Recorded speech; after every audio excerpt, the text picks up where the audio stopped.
Someone or something is thinking about the spirit of healing, a legendary being that resonates with all things in the world and performs miracles. It is said to possess incredible beauty and power, being revered as a goddess in the human world. A creature keeps thinking that, with such a reputation, it believes the goddess should be able to heal Catless too.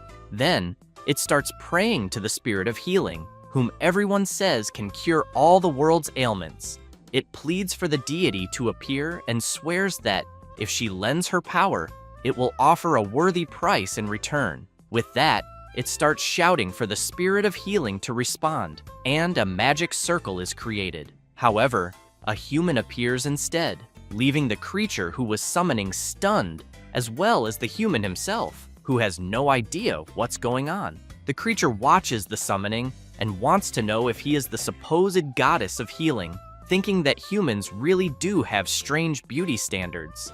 Then, it approaches and comments that more important than looks is his ability and asks the human to lend his power. Meanwhile, he thinks he finally died. The human in question is a 32-year-old veterinarian named Kim Oh-jin. He studied 2 years of pre-veterinary and 4 years of college. After graduating, he worked 3 years as a salaried veterinarian. Then, he finally opened his own clinic, but had no clients. His nights were long. He couldn't sleep because of the bills.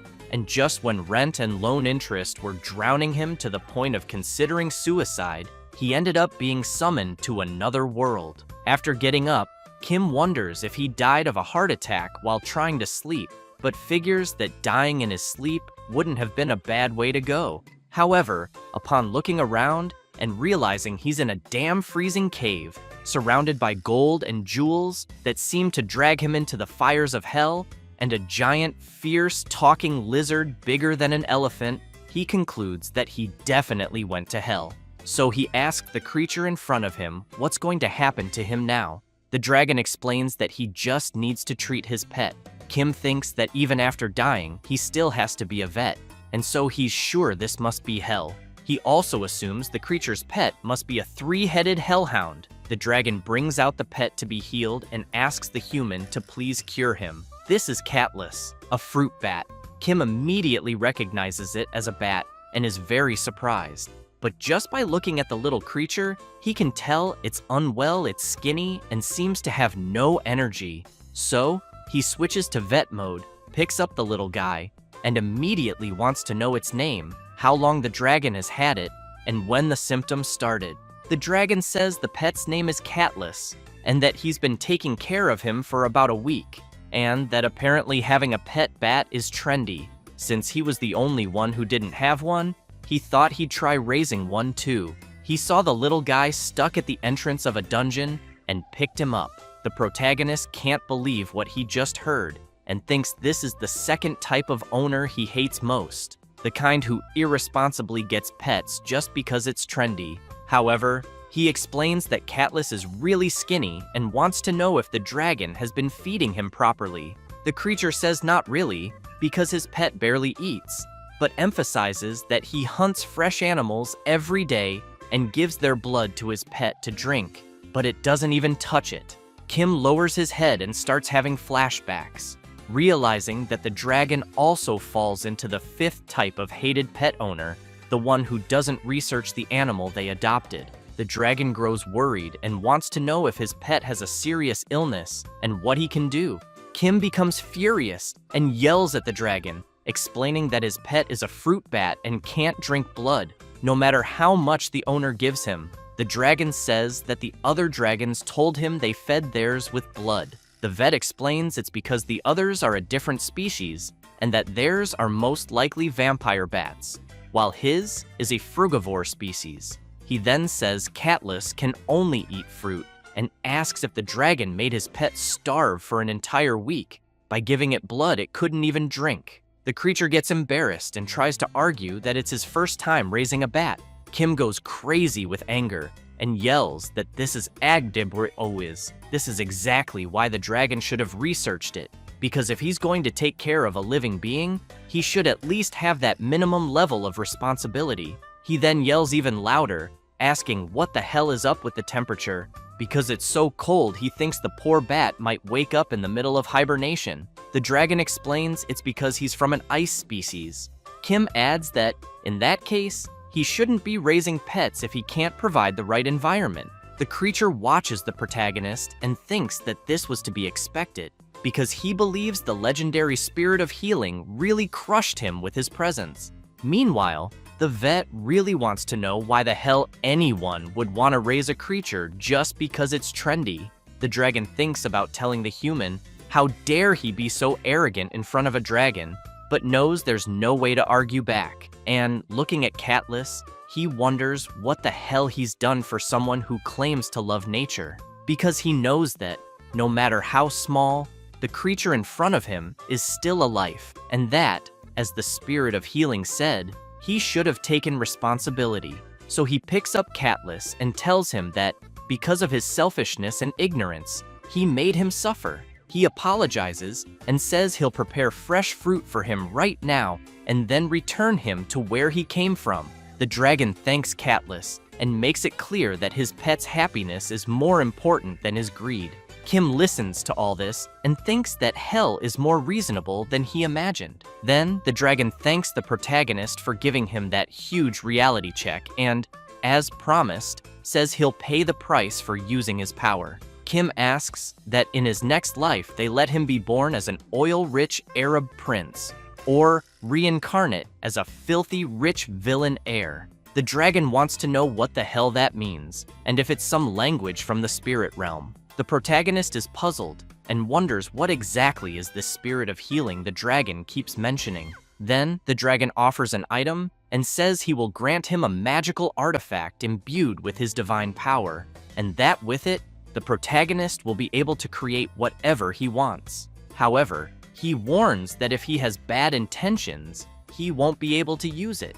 And while the protagonist is in shock, not understanding what's happening, the dragon thanks him again. Then he asks him to return safely. So something starts happening around the protagonist, and he wonders if this is really the afterlife, until he realizes he's living something that only happens in comics. With that, he starts screaming, asking the dragon to wait, and that if his wish is to return to life, then send him back to the early days of Bitcoin. But it's too late, and he's sent back. Meanwhile, the dragon heads toward the cave entrance to get fruit for his pet. Somewhere, a bright light shines. It's the protagonist returning. He laments having lost the once-in-a-lifetime chance, since he could have asked the dragon for that golden plot of land in Nyundong, and should have asked for Earth's stocks to rise again. Shocked at himself, Kim comments that he should have trained to make wishes faster, because all he got for being summoned was a cursed necklace. Looking at the artifact, he wonders if it's really imbued with the dragon's divine power and what he'll do with it, until he gets an idea and realizes the dragon didn't even explain how to use the artifact. At that moment, a guy appears and wants to know what the protagonist is doing standing there, blocking the way. Then he throws Kim aside and makes it clear he should get out of the way. The protagonist is confused by this, but he hears a noise and is surprised to see several people on the street selling all kinds of things.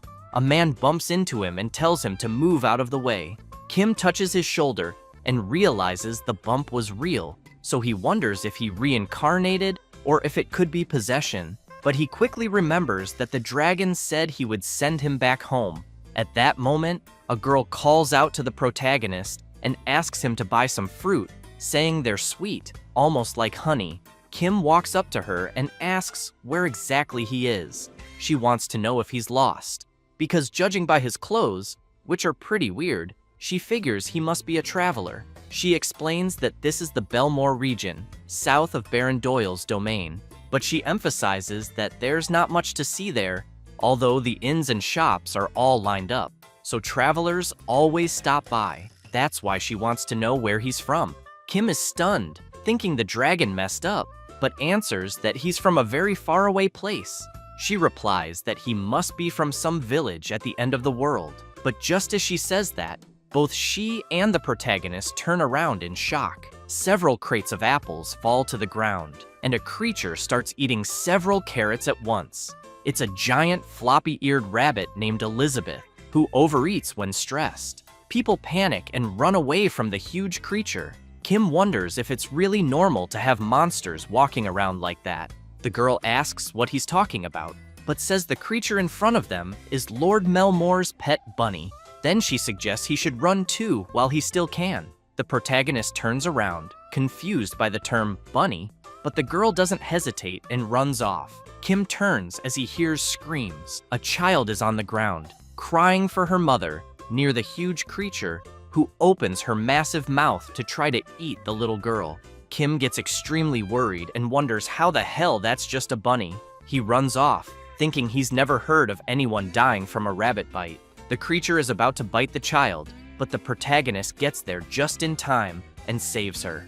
After they fall to the ground, he asks if she's okay and what the hell is going on, but Elizabeth goes after them. Kim is terrified, thinking he's going to die and that he shouldn't have gotten involved. So he closes his eyes and thinks it's not his fault, it's the bunny owner's. Then he starts thinking that if someone's going to walk around with a giant animal, at least put a damn leash on it. At that moment, the necklace he got from the dragon begins to glow. A strange energy comes out of the necklace and heads toward the creature, who becomes very frightened. The energy begins to wrap around Elizabeth, forming a collar.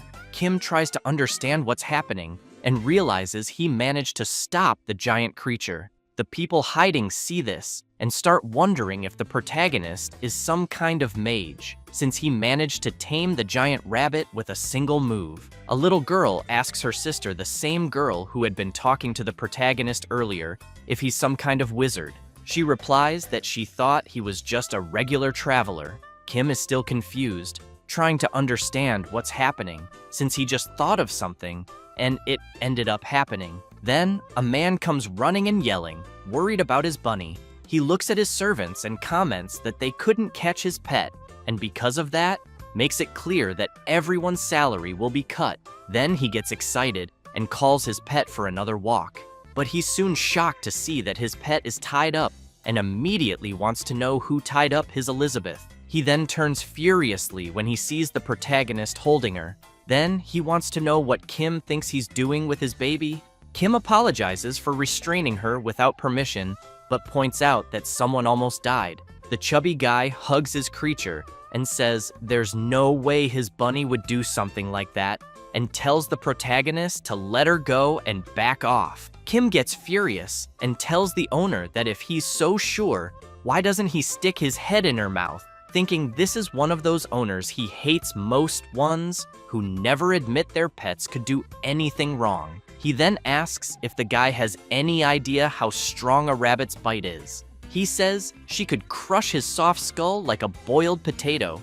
The man gets scared and asks what's with that insolent look and if the protagonist wants to die. Watching the argument, the little girl asks her sister why her heart is beating fast and what is this feeling. She replies that it's called satisfaction. They're enjoying seeing how the chubby guy is being treated. The protagonist looks more closely at the creature and notices some scars. Then he lowers his head and tries to hold back, telling himself that he's a civilized adult and he'll manage to stay calm. He then tells the owner that, in any case, judging by the shape of her ears, she seems to be a lop-eared rabbit. But pet rabbits don't go for walks, and even if they did, a crowded place like this shouldn't allow it. He explains that rabbits are territorial animals and get extremely stressed in unfamiliar environments, and asks if she's shown signs of self-harm or aggressive behavior. The chubby man is surprised and says that lately she's been pulling out a lot of her fur by herself, and asks how Kim knows that. Kim emphasizes that it's one of the common behaviors when they're stressed, and if it continues, she could become seriously ill or have her life drastically shortened. The chubby man gets really scared and asks if his Elizabeth could really die. Kim makes it clear that if he doesn't like the idea, then he should stop with those insane walks to begin with. Worried about his pet, the Baron wants to know how she'll get exercise. Kim says that it's perfectly possible even at home. He then looks at her and says he knows the chubby guy really loves his pet, but emphasizes that rabbits are extremely sensitive animals, and spoiling them isn't enough. What matters is proper care with knowledge and attention. The chubby man is surprised and says that it seems the protagonist truly loves rabbits. He then starts crying and says people always look down on him, claiming only noble ladies raise rabbits, and he never thought he'd meet such a dedicated rabbit enthusiast. So he asks if the protagonist works with that. Kim is shocked by the look on the noble's face, but replies that it's more or less what he does.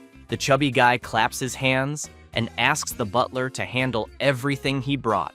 As the butler delivers the items, the chubby man says it's not much, but hopes the protagonist will accept it, and says he'd be grateful if Kim could do a checkup on Elizabeth from time to time. He then runs over to her and shouts that he's sorry and didn't know it was so hard for her. Kim is left confused and thinks this definitely isn't the kind of place he wants to visit often. The people who were hiding come rushing over once they realize the Baron is gone, and they shout their thanks for getting him to leave in such style, saying they were constantly suffering because of that damn rabbit. The girl from earlier approaches Kim and says that thanks to him, they can finally work in peace. She then asks if he likes apples, because she's going to give him a huge discount. He replies that he just got transported here and has no money at all. The girl wants to know why he's worried after all. The Baron just loaded him up with cash. She says she knows he may be a bit annoying, but if there's one thing he has, it's a lot of money. Kim takes a few coins from the pouch, bites them, and concludes that it really is gold. The girl tells him that what he just put in his mouth is a gold coin. And while he's still in disbelief at the coin's value being recognized in any world, she emphasizes that just because it shines doesn't mean he should stick it in his mouth. Kim wonders if there's a way to take the coins back to his original world. Then he asks how much a commercial space there would cost. The girl wants to know why his eyes are shining like that. So the protagonist gets an idea and says he's going to open a second branch right there, and with the money he earns, he'll pay off the debt from the first branch in the real world. Sometime later, Kim thanks everyone for being there and says he thinks all the expected candidates have arrived. Looking at them, he comments that he hopes one of them is the chosen one. Then he takes a deep breath and asks if they can begin the game of life or death. This is the job interview for Kim Ojin's veterinary clinic team. A few days earlier, the protagonist went to the Baron and said he wanted to open a veterinary clinic. The chubby guy asked if he really intended to settle there and what he would need: money, a house, or land. So the Baron showed him a house and told him it was his. Kim was very impressed with what he had just received and thought that, in the end, the most important thing in life was connections. With that, the opening of his branch went super well, and as soon as people found out he was settling there, the Baron even prepared a shop. While cleaning the place, he noticed there was a lot of rabbit stuff, but didn't care since he got the spot for free. So now that he had a shop, all he needed was to make the business succeed. However, he knew he still didn't know much about the place, especially about the dragon he had met.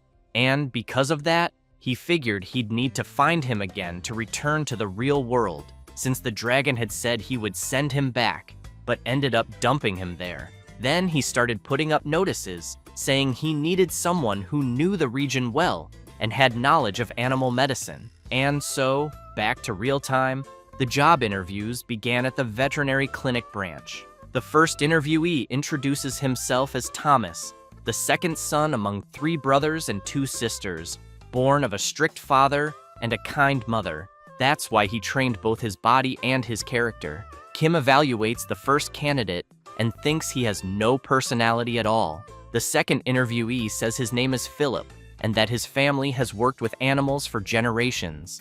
Kim is surprised and wants to know what exactly his family does. Philip pulls out a cleaver and says they run a butcher shop, and he's handled animals since he was a child. He also emphasizes that no one in the region handles a knife better than him. Kim evaluates the second candidate and thinks he needs to be very careful with whom he hires, because apparently there are way too many crazies in this world. Then he calls in the third candidate, but as soon as he sees the guy, he figures that judging by his face, he probably already chopped someone up.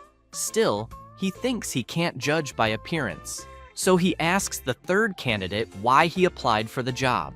The guy starts shouting, asking if the protagonist is the famous mage, saying he searched everywhere for him, and begs to be used as a doormat. Kim is stunned and decides that from now on, he absolutely will judge people by their appearance. The lunatic starts approaching him in a weird way, and Kim wants to know what the guy is doing. Then he shouts, telling him to stay away. At that moment, someone calls the protagonist director and asks when it will be their turn. While Kim is desperately trying to stop the crazy guy from doing anything, he wants to know if that person really thinks it's a good time to ask that. The person asks if they should clean up the mess. In a total panic, the protagonist replies, yes. So the person lands a massive punch on the lunatic who was trying to grab the protagonist, slamming him hard into the wall. Then she introduces herself as Selena, saying she's a traveling animal specialist and also performs basic procedures. To sum it up, she believes she has the experience for the position. Without hesitation, Kim gives Selena a score of 100 and tells her she's hired. Kim thinks that's how a veterinary technician was hired at his affiliate clinic in another world. The next day, Kim is thinking about the hot sun and the welcoming new environment, but he realizes it's already late and there's no sign of his new employee. He admits he hired her on impulse and wonders where he should post a new job listing. Then someone knocks at the door and he thinks she finally arrived. So he goes to the door and, as he opens it, asks if she had a good lunch. But it's not his employee. It's a guy who laughs and says he hasn't eaten yet and asks if he was supposed to. Kim immediately wants to know who the guy is. After they enter, the protagonist starts buttering him up and asks if he prefers water or tea. The man replies he prefers tea. While preparing it, Kim thinks that his first customer at the new branch has finally arrived, thinking this is the first step to paying off his debt in the real world. He concludes that this time it's going to work because he's already analyzed all the mistakes of the first clinic. Back in his first clinic days, after explaining that the dog's front paw injury was properly treated, he emphasized that the pup seemed to have tartar buildup and that the owner would need to brush its teeth frequently. The dog owner, looking discouraged, asked if he really had to do that because it sounded annoying. Without filtering his words, the protagonist asked why the owner would even bother. Might as well let the tartar build up, the gums swell, the teeth fall out, and just go to hell already. After that, he saw a review of his clinic online, with many people saying the owner was insane and didn't know how to talk to people. Remembering that, he knew he didn't control his temper back then, and that his mouth was his downfall. But now he plans to win people over with charm and price.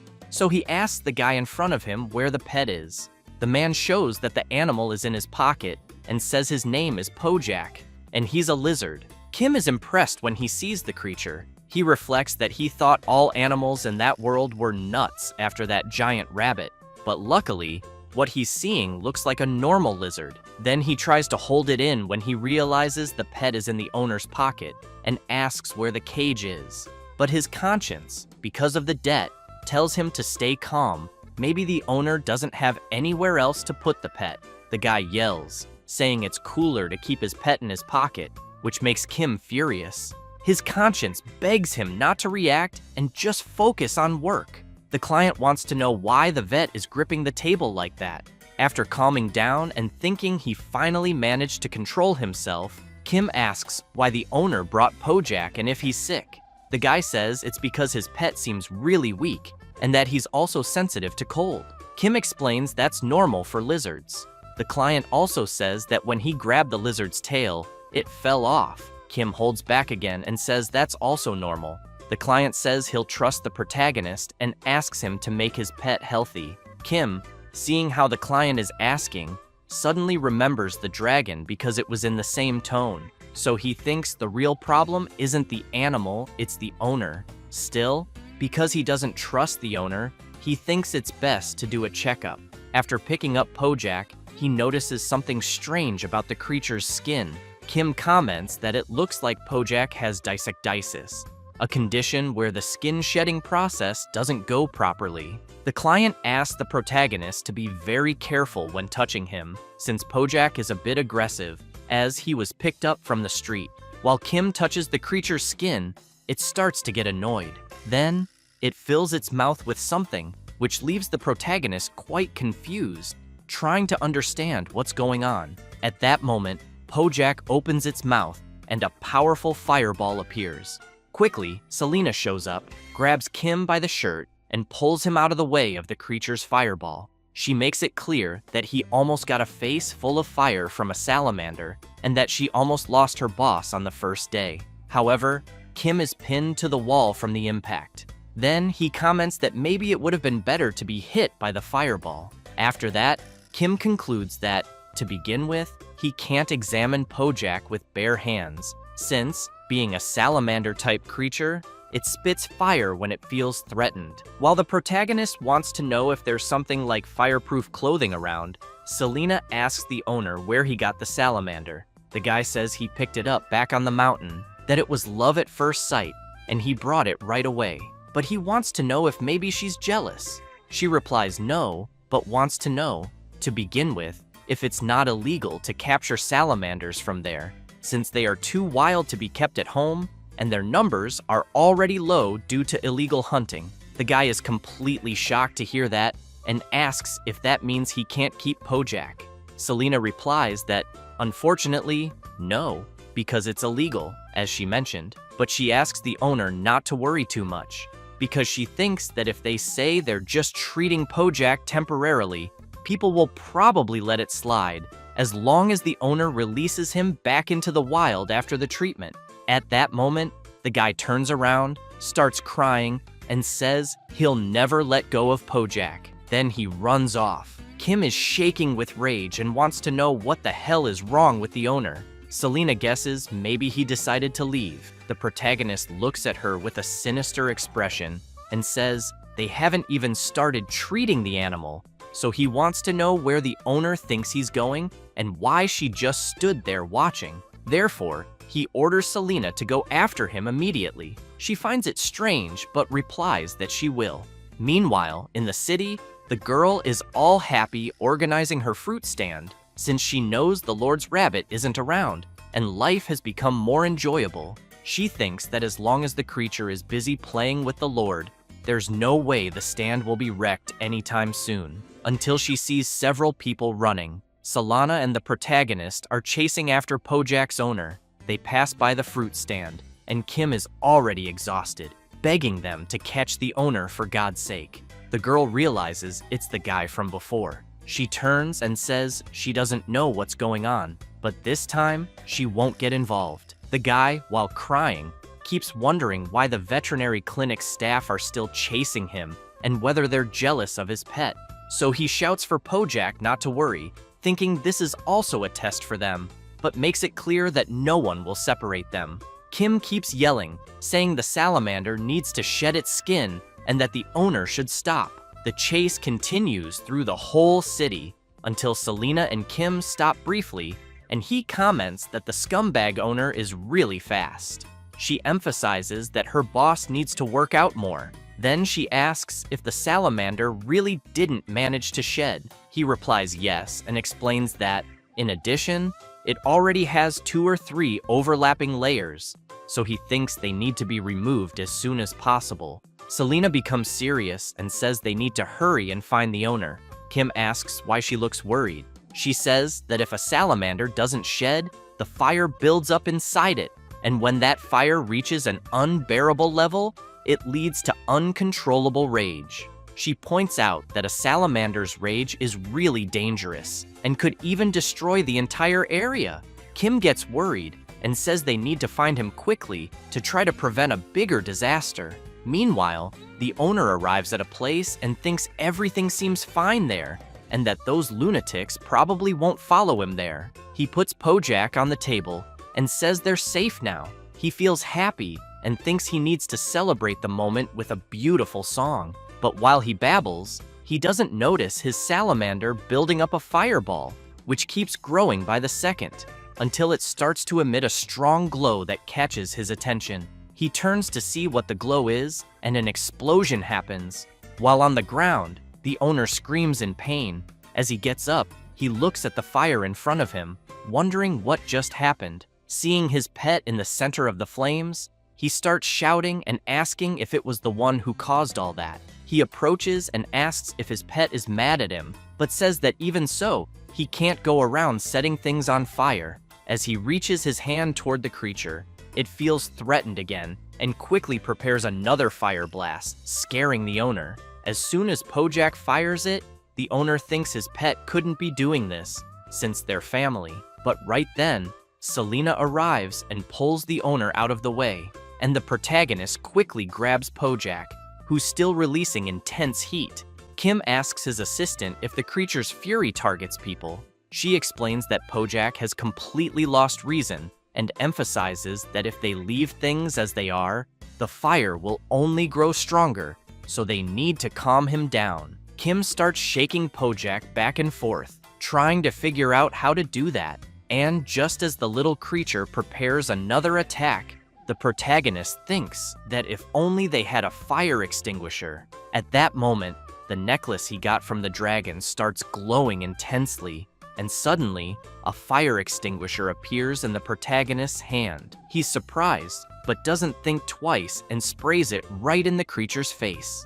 Pojak is confused, but Kim keeps spraying. He then thinks that the necklace he received is really useful. After putting out the flames, Selena comments that it looks like they managed to calm things down and asks Pojak's owner if he's okay. He's still pretty shaken, but upon learning it was his pet's rage that caused all that, he says that means his pet doesn't hate him, and if it weren't for that, Pojak wouldn't have attacked him. He adds that once Pojak sheds his skin, everything will be fine, and now he can take better care of him from now on. Kim can't believe the owner's words and wonders if he's really being serious. So he asks if that's all he has to say about the situation they just went through. He replies yes and tells the protagonist not to worry, since his feelings for Pojak haven't changed, and they can rebuild the house. Kim snaps and yells, explaining that because of the owner's irresponsibility in not listening to someone who understands the matter, his house burned down.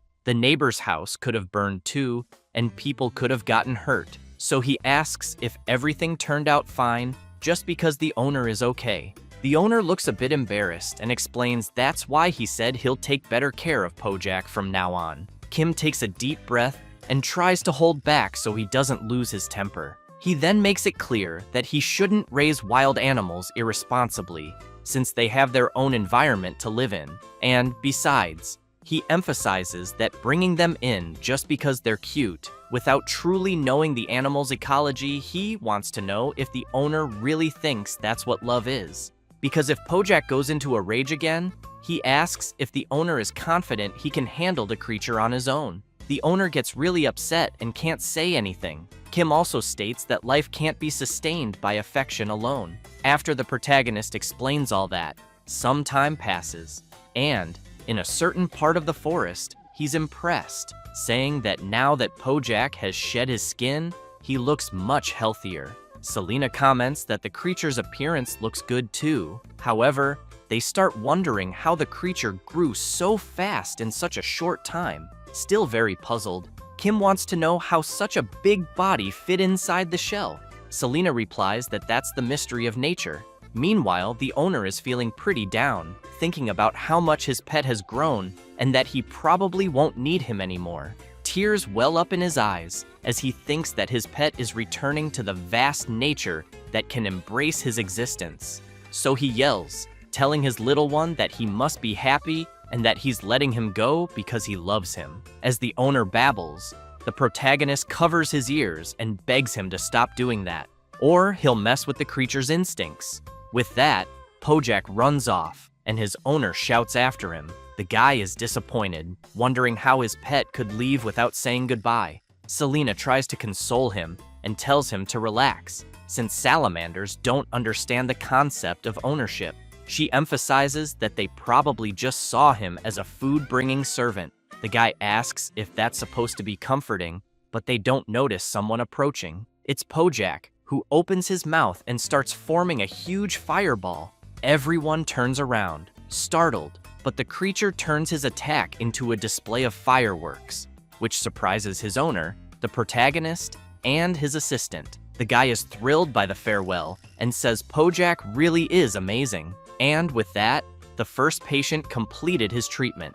Later, back in the city, the guy is playing his guitar surrounded by a crowd. As he sings and says his name is Roisha, he performs a song dedicated to the protagonist, with a special appearance by the Starlight Children's Choir. Roisha continues the song, joined by another special guest, the artist Djembe Foamhead. Selena says Roisha is a well-known bard in the region. The protagonist doesn't like any of this and wonders if he's really a bard, but he notices a lot of people around staring at him and saying he's the music mage the bard is singing about. Then he gets an idea he thinks could make a lot of money. He holds up a banner that says the artist is a genius and claims this is real music and that it's the first time a song has moved him. A few days after the song's release, at the protagonist's veterinary clinic, several people are knocking at the door wanting to know what time they'll open. Kim wonders if he should quit, as they're experiencing an unprecedented boom.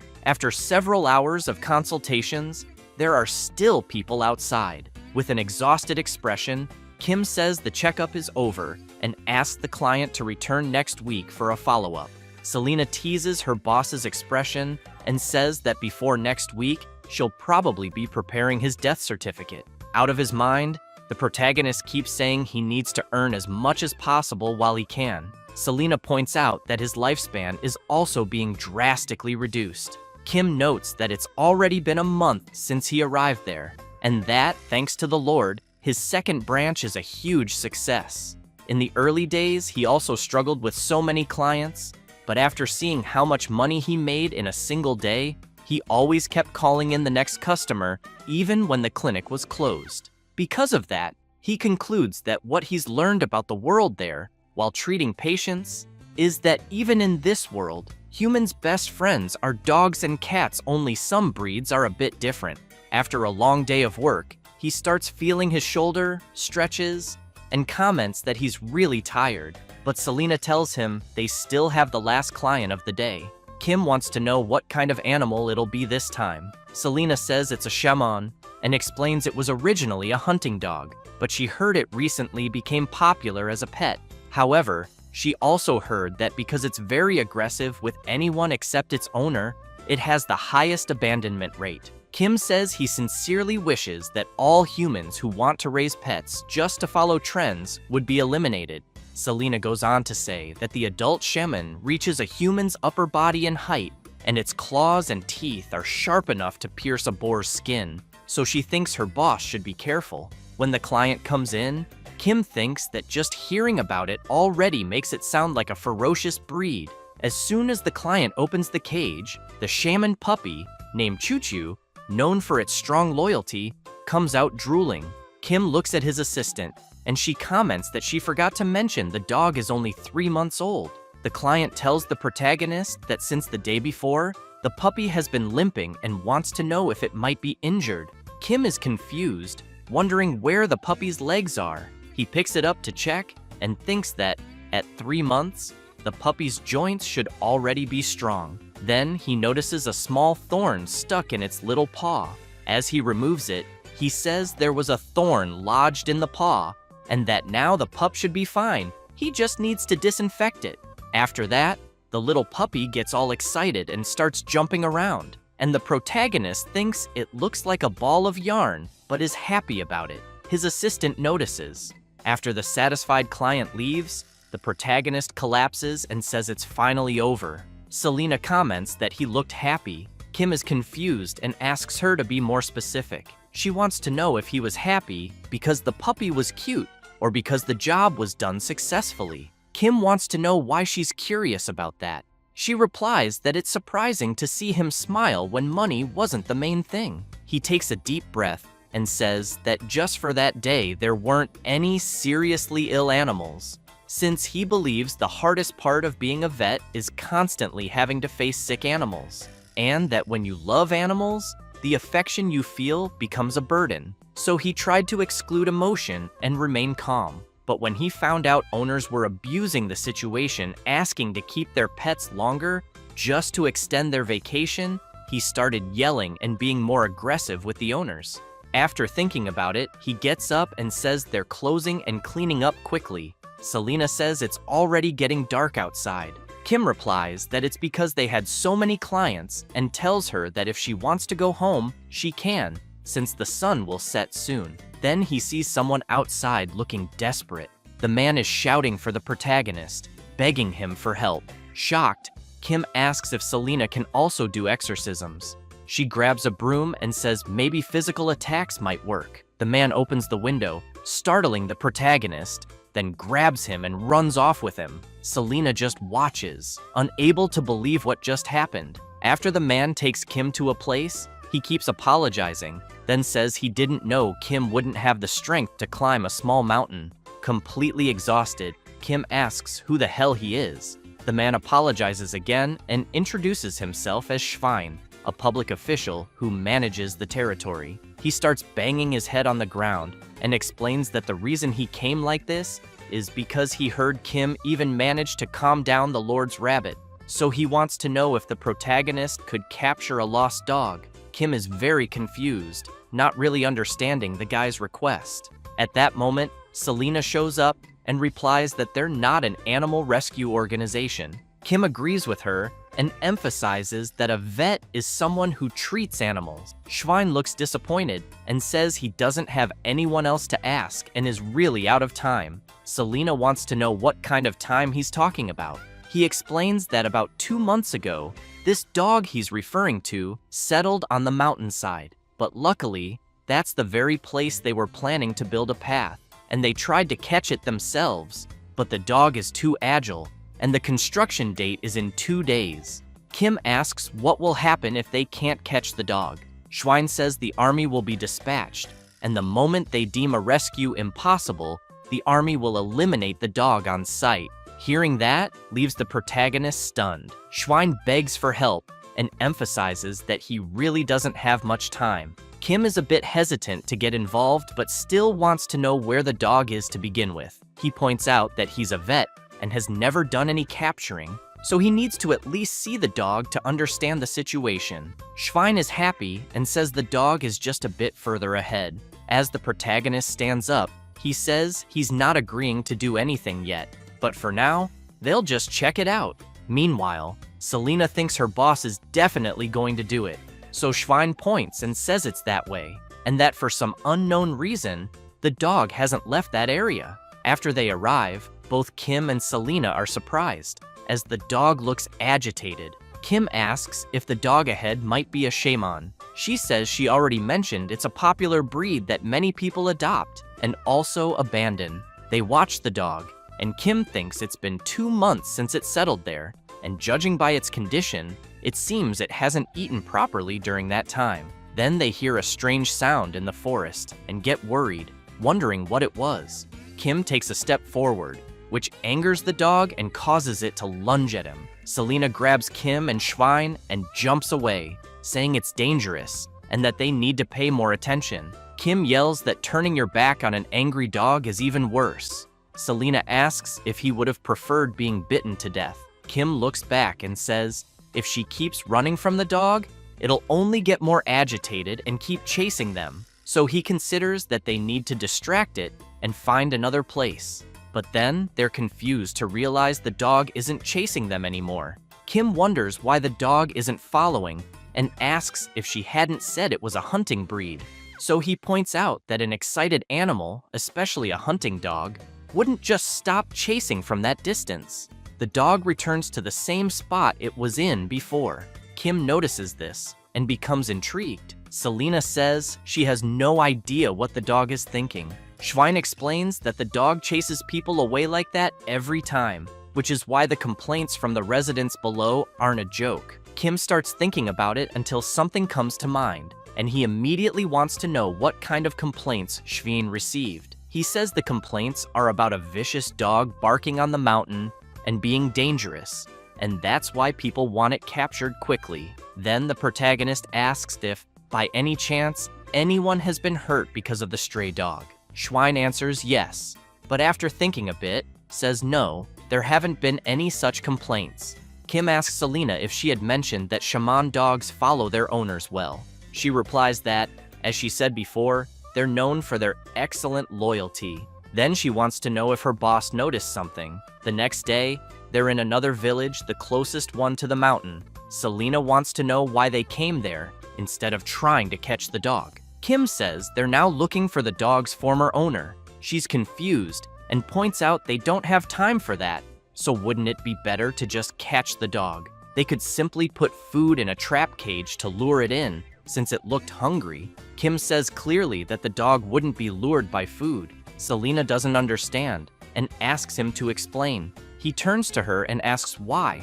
Then, is the dog so thin if it's a hunting breed? So he believes something must take priority over its hunger. Like, for example, an order from its owner. Kim comments, in a scene where an old man says he'll be back soon, that he made it clear to the dog that it had to stay there and wait for him to return, and never to leave that spot. Selena imagines this scene too and is visibly surprised. Then, furious, Kim says there were people like that where he came from, two useless people who order their dogs not to follow them when they abandon them. So he says if he finds someone like that, he'll beat them and drag them back to the dog, since they should see how the animal they abandoned is doing. As they walk through the town, he starts asking some old ladies about the dog's owner. One of them says she'd like to know too. The other says Gavril's husband is a lumberjack and can't even cut wood because of that damn dog. Then the protagonist asks some children. The kids scream that their mom won't let them go to the mountain because of the dog. After getting nowhere with the children, Kim finds an old man and asks if he knows anything, but the kind old man can barely hear and ends up saying nothing useful. So the protagonist gets tired after asking so many people. Then he asks Selena if people really live there, because nobody seems to know anything. She says that, in any case, it's clear everyone dislikes the mountain dog somehow. Kim says he can't believe no one knows anything. Then a girl appears and says the villagers don't know them very well. She asks if the protagonist is looking for the lost dog's owner, because this is the first time someone has looked for Mr. Jake. Kim is surprised and asks if she really knows the dog's owner. She simply asks Kim to follow her. So they go to a humble house near the mountain. Kim comments that it seems Mr. Jake lived really far from the village. The girl confirms and explains that's why the villagers didn't know him well.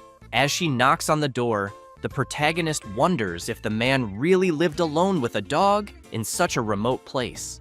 But the girl explains it's not what he's thinking, and then points to the side, leaving Kim shocked. She shows him a grave. Then she says that Mr. Jake passed away about 2 months ago, caught in a landslide, and that he lived a lonely life, but was truly a good person. Kim wants to know if Mr. Jake really died 2 months ago.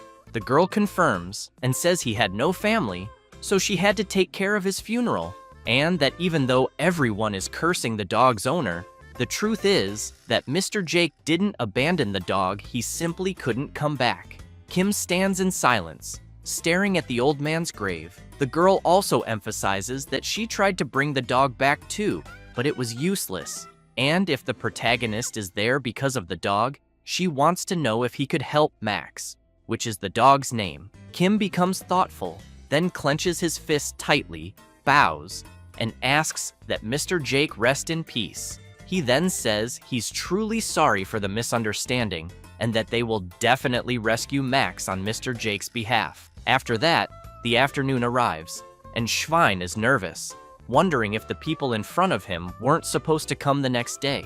The army representative says their work ended early, so they headed out right away. Schwein tries to argue with them, asking if they could just rest for the day and come back tomorrow. But the leader questions why there's any need to drag this out until the next day, since they can just handle it now. It's not like they haven't dealt with wild beasts before. And in the end, people don't like the situation either. So he asks who would say anything if they dealt with it a day early. After entering Mr. Jake's house, Kim notices a scent of herbal medicine in the air and wonders if the old man might be an herbalist. He then tells the others that, for now, they'll just go along with the old man's aroma. Selena mentions that there are some clothes hanging there. Kim stops in front of a photograph and stares at Mr. Jake smiling happily with the dog Max.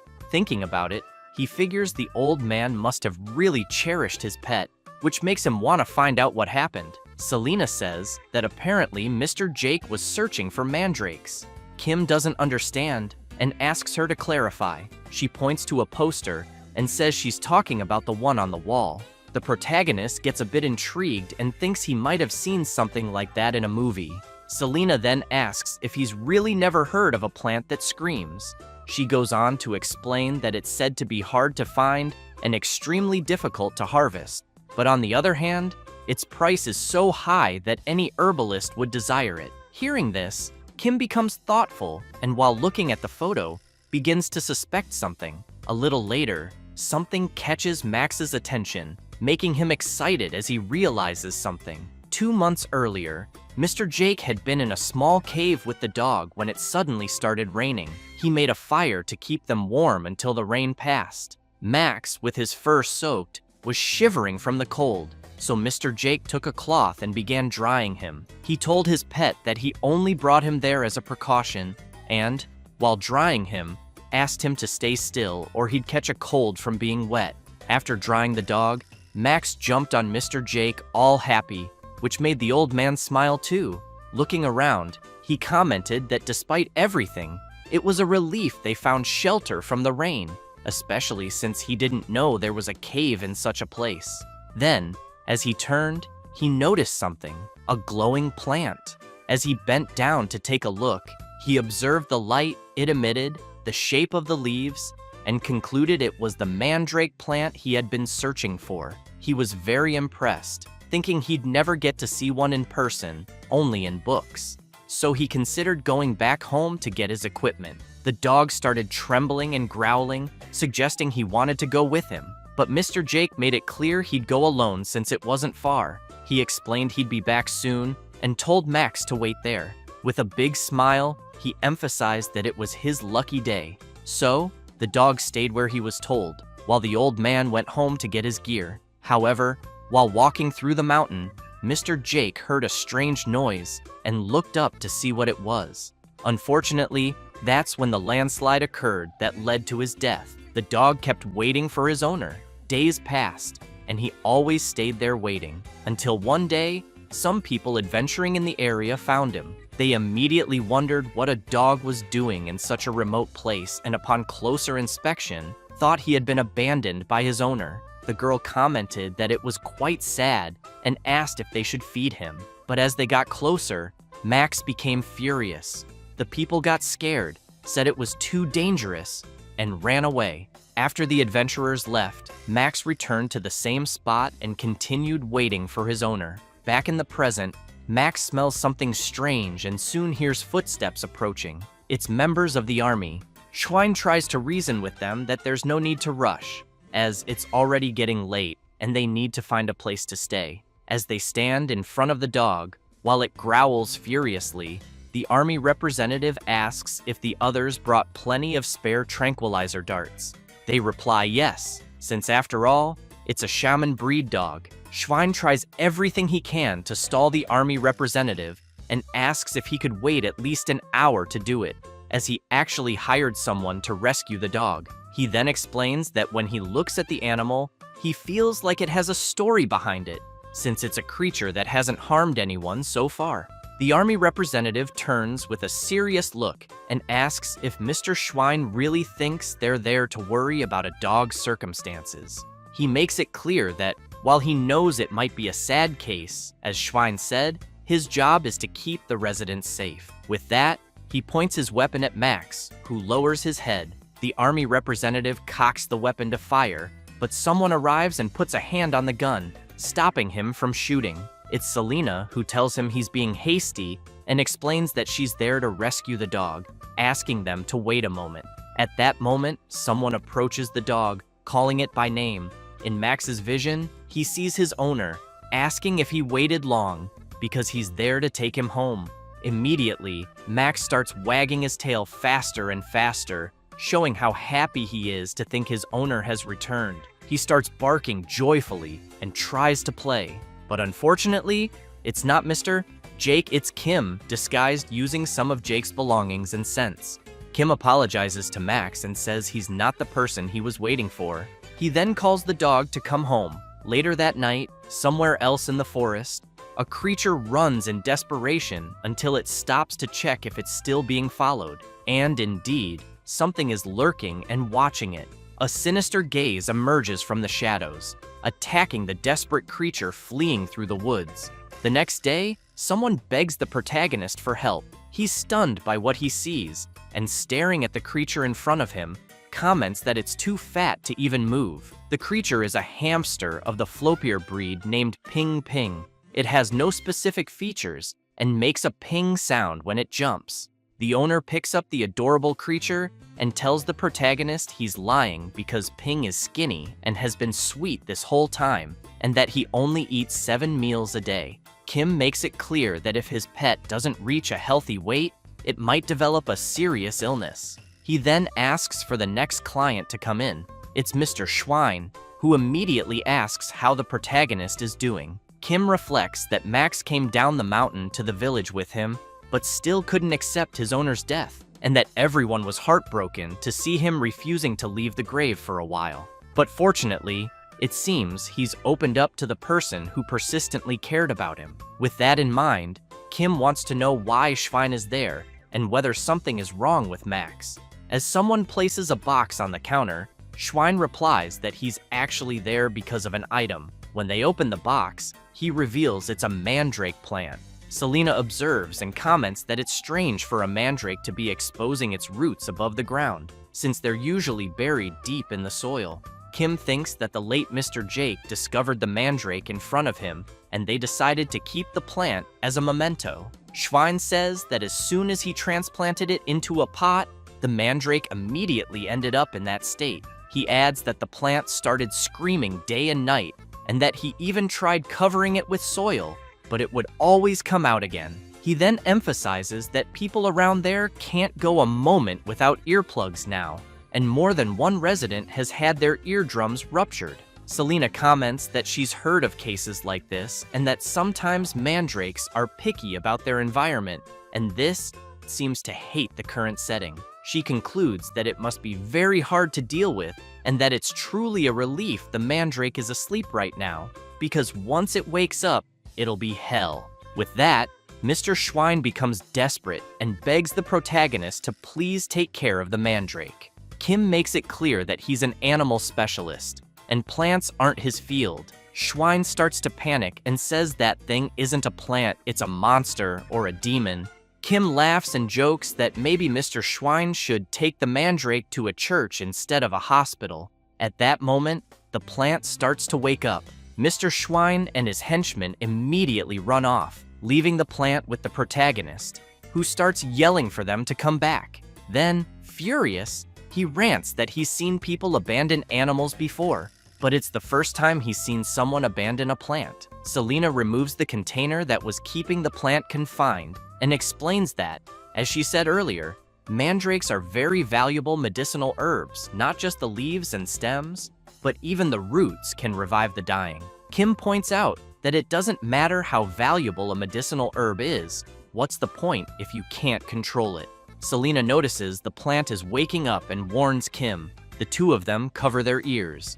Selena says that if he doesn't block his ears properly, his eardrums will explode. They watch as the creature wakes up, and Kim, worried, braces for the worst, thinking that if only he had his noise-canceling headphones, which he still hasn't fully paid off. But when the mandrake wakes up, it becomes enchanted by Kim, who is confused by the reaction. He removes his hands from his ears and asks what's going on. Selena says it seems like the plant is interested in him, but then she has second thoughts and tells Kim to remove the necklace he's wearing. He grabs it and asks why.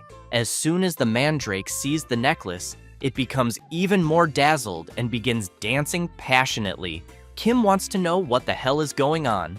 Selena comments that it looks like the plant is dancing because it's in a good mood. The protagonist is stunned, watching the mandrake dance so joyfully, and thinks it looks like a dancing sunflower toy his friend had at home.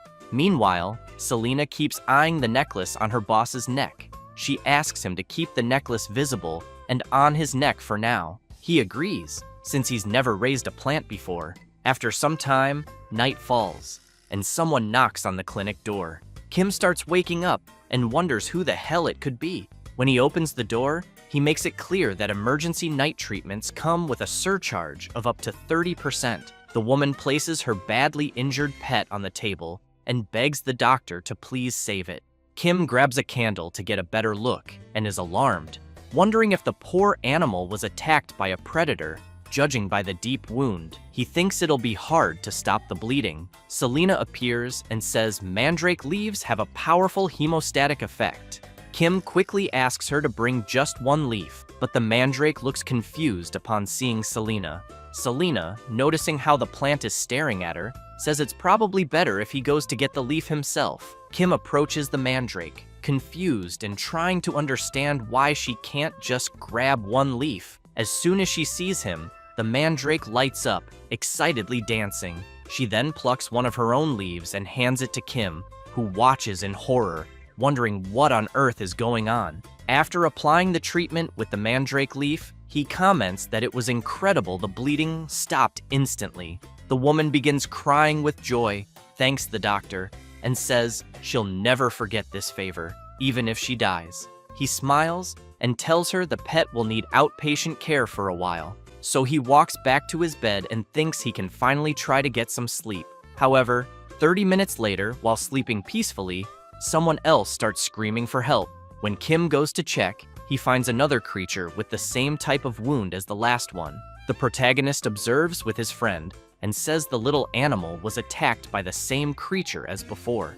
Looking more closely at the wound, he concludes that it's not a hunting injury. He then considers that maybe whatever did this was just playing around like a psychopath. The pet's owner is scared and asks what he means by that. Selena says she's never heard of anything like it either and wants to know if it might be some new kind of monster. At that moment, the child with her mother starts yelling, saying she knows who the culprit is. She says she's pretty sure it's Baron Doyle's pet wolf because she knows he walks through the forest with that wolf and that playing with weak animals is his hobby. Kim is shocked and wants to know if there's no animal protection law there, and if they just let that happen. The child's mother says she thinks it's because the Baron is a noble. The protagonist goes crazy with rage and comments that this feudal class society is really annoying. After that, a week passes, and several people come asking the protagonist to save their pets.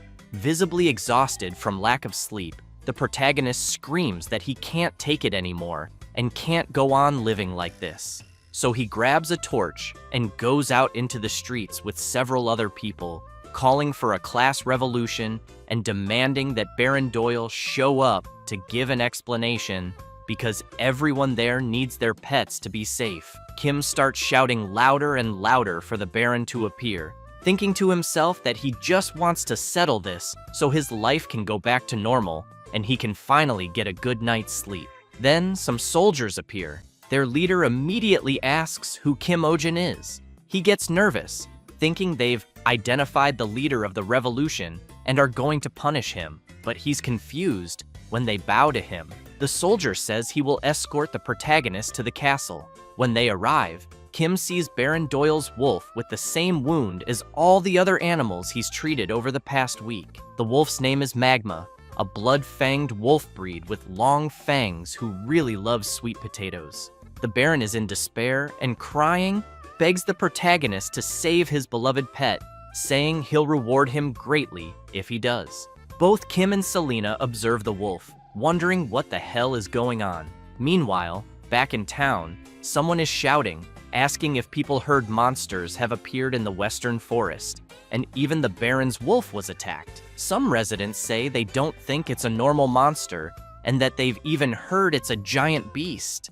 Another very frightened resident says that after the animals, the monster will go after people, so they start considering evacuating to the lower village before it's too late. But someone comes running, telling everyone not to worry because Baron Doyle has launched a monster subjugation operation. He explains that they're setting up a giant trap to catch the beast, and that soldiers are patrolling day and night, so it's only a matter of time before the beast is caught.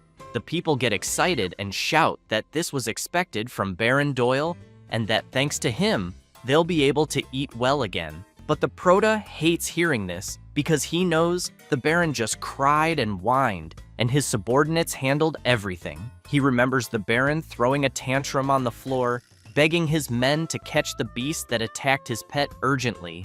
And as he watches people praising Baron Doyle's name, he thinks this is media manipulation, and he didn't even know that could exist back in the Middle Ages. Selena notices something about her boss and says he's got a suspicious look on his face. He asks if the animals treated at the clinic so far were mostly attacked in the eastern forest near the village, since the place where Magma, the Baron's wolf, was attacked was deep in the western forest and far from the village, and that the location where the Baron is leading his soldiers in the monster subjugation operation is also the western forest. So while it seems logical to focus the investigation on recently affected areas, it's strange that they haven't even considered the eastern forest. Selena explains that, in her opinion too, there are many suspicious points, since the western forest is a place where villagers don't usually go. Kim finds that odd and immediately wants to know why. She says she's heard many ghost stories and rumors circulate about that place. The protagonist is surprised by that, but then someone appears at the window of a shop saying they've waited long enough and that they should come in. He then says the items they requested are ready and that each was handmade, blown orally, using reinforced glass mixed with high temperatures and alberium powder, making it impact resistant. He also explains that he used deer leather treated with waterproof coating and that the needles were made by melting gold and steel. Kim is amazed and praises the technology of the world he's in, impressed that everything is handmade. The old man says they followed the plan, but emphasizes that it was the hardest thing they've ever done and probably won't be able to do it again. Kim tells the old man not to say that, then places several gold coins on the table and asks if he was fairly compensated for the work. The old man immediately replies he'll do his best, and so a partnership is formed. After that, the master crafts a special reinforced glass bottle with a hose made from a rubber-like material, a measuring instrument, and a hospitalization cage made of birch wood. Kim shows the layout of his office and emphasizes that more equipment will gradually be added and that they plan to renovate the clinic's interior as shown on the blueprint. Selena is impressed and comments that he can arrange the space however he wants, and that she sees it as a shift in perspective. Kim just laughs, thinking the hospital is going to be modern and that the uncivilized will surely praise him. Then, the protagonist hears someone asking to come in. Several people start bringing products into the shop. Kim wants to know what all of that is. Selena says they're medicinal herbs. She shows some to her boss and tells him what he's looking at is the Luna's Flora herb, which can be mixed with water and fed, or ground and powdered to be inhaled, and by itself can induce sleep. She then explains the Baron's Tears herb is a painkiller, and if he activates the flower operator, it heals abdominal pain. Also, if he boils and eats Semelon Haste, it stops coughing, and the juice from Fluna Berry has a strong disinfectant effect. Kim is very impressed and, looking through the herb catalog, asks if there's a spice that reduces blood pressure and sugar. He even sees that there are herbs that cure cancer and dementia, knowing such things didn't exist in his old world. Selena makes a joke and mocks her boss, saying he should pass on wisdom to the ignorant modern man. At that moment, one of the villagers bursts through the door and yells, asking him to come quickly. He then says he heard that Baron Doyle's soldiers managed to capture the beast. Later, in the forest, many people are there to witness the monster's capture, including Baron Doyle and his soldiers. Kim is worried because he hears a loud noise, almost like a dragon roaring, and wonders what kind of beast it might be. He also sees that the creature managed to break the trap and escape again. The soldiers shout, ordering the hunting dogs to chase the creature, so they dash off at full speed. However, Kim watches the silhouette of the creature and grows even more concerned. But as soon as the dogs corner the creature, they realize it's just a kitten. They observe the creature for a brief moment, and one of the soldiers turns to the Baron and says that no matter how you look at it, it just seems like a stray cat. But the Baron doesn't care and shouts that the animal in front of them is the creature causing all the trouble. He then asks if they can't see it.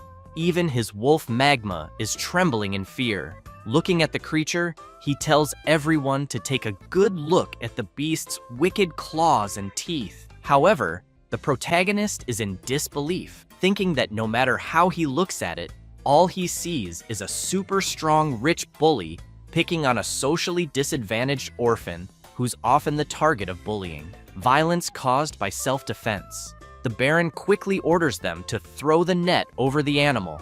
A soldier then shouts to bind it with chains and weights. After fully restraining the kitten, they shout to burn the beast, which horrifies the protagonista. He can't believe they're taking this seriously. Doyle laughs and demands the creature be dragged away alive so it can be executed in front of everyone. Kim, observing the soldier's expressions, concludes that this is clearly animal abuse. At that moment, his trauma button is pressed. He remembers a time from his previous life when a boy brought him a cat asking him to take a look. The boy explained he used to feed it in the commercial district but hadn't seen it in a while and wanted to know if someone had done something. Kim, seeing the animal's condition, was shaking with rage. That was case number 1 of the most hated kind of pet owner, animal abusers. After remembering that and seeing the soldiers yelling to hurry and trap the animal, he snaps and screams for them to stop, shut their mouths, and pinch their noses. The soldiers and the Baron are stunned by this sudden outburst. Then, worried about what they'll do to the animal, he points at the creature and tells them to look closely at the monster's forehead because it's clearly a demon. Both Doyle and Selena are confused. He emphasizes the clear M pattern and the scar above it.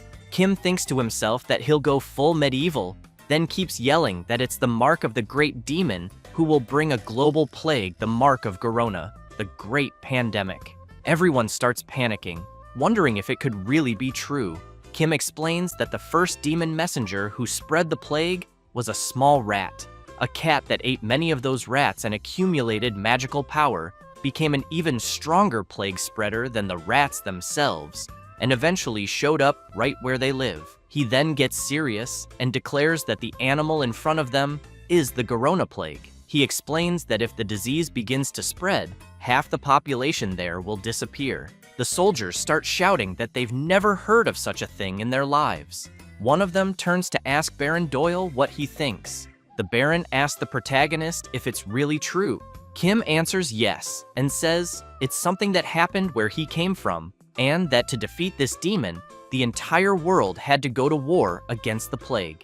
Doyle wants to know if he's seriously saying the cat is the demon's messenger. Kim says yes, but emphasizes that the creature is still young, and that where he came from, they created a cure to subdue it, something they can do here as well. He then turns to Selena and asks if he's right. Kim winks, thinking his assistant needs to play along and say yes.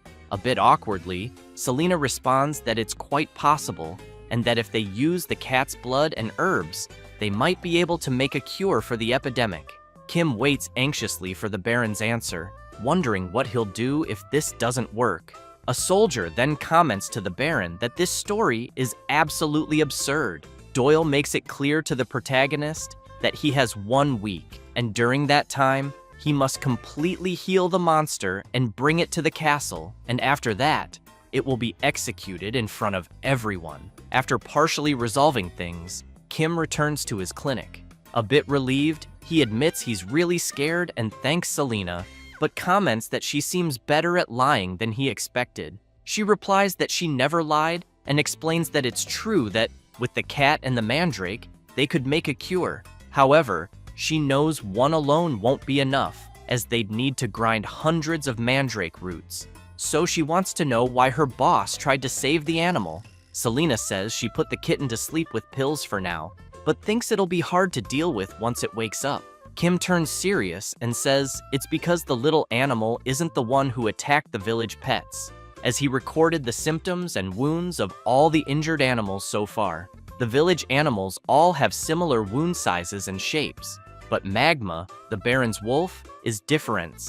His claw size, wound shape, and even the severity suggest he was attacked by a completely different animal. Selena then concludes that Magma is the one who harmed the village animals up to this point, but asks if the one who attacked Magma is the kitten they have. Kim says yes, but thinks something's off, because Baron Doyle has used his power to cover up Magma's crimes. So why is he now shifting the blame to another animal and trying to capture it on such a large scale? He then wonders if the exaggerated subjugation operation might actually be aimed at capturing the cat itself. Selena agrees, saying that explains why the Baron tried to capture the cat instead of killing it, and why he so easily believed Kim's outrageous lie. She also points out that the black scar on the cat's forehead bothers her.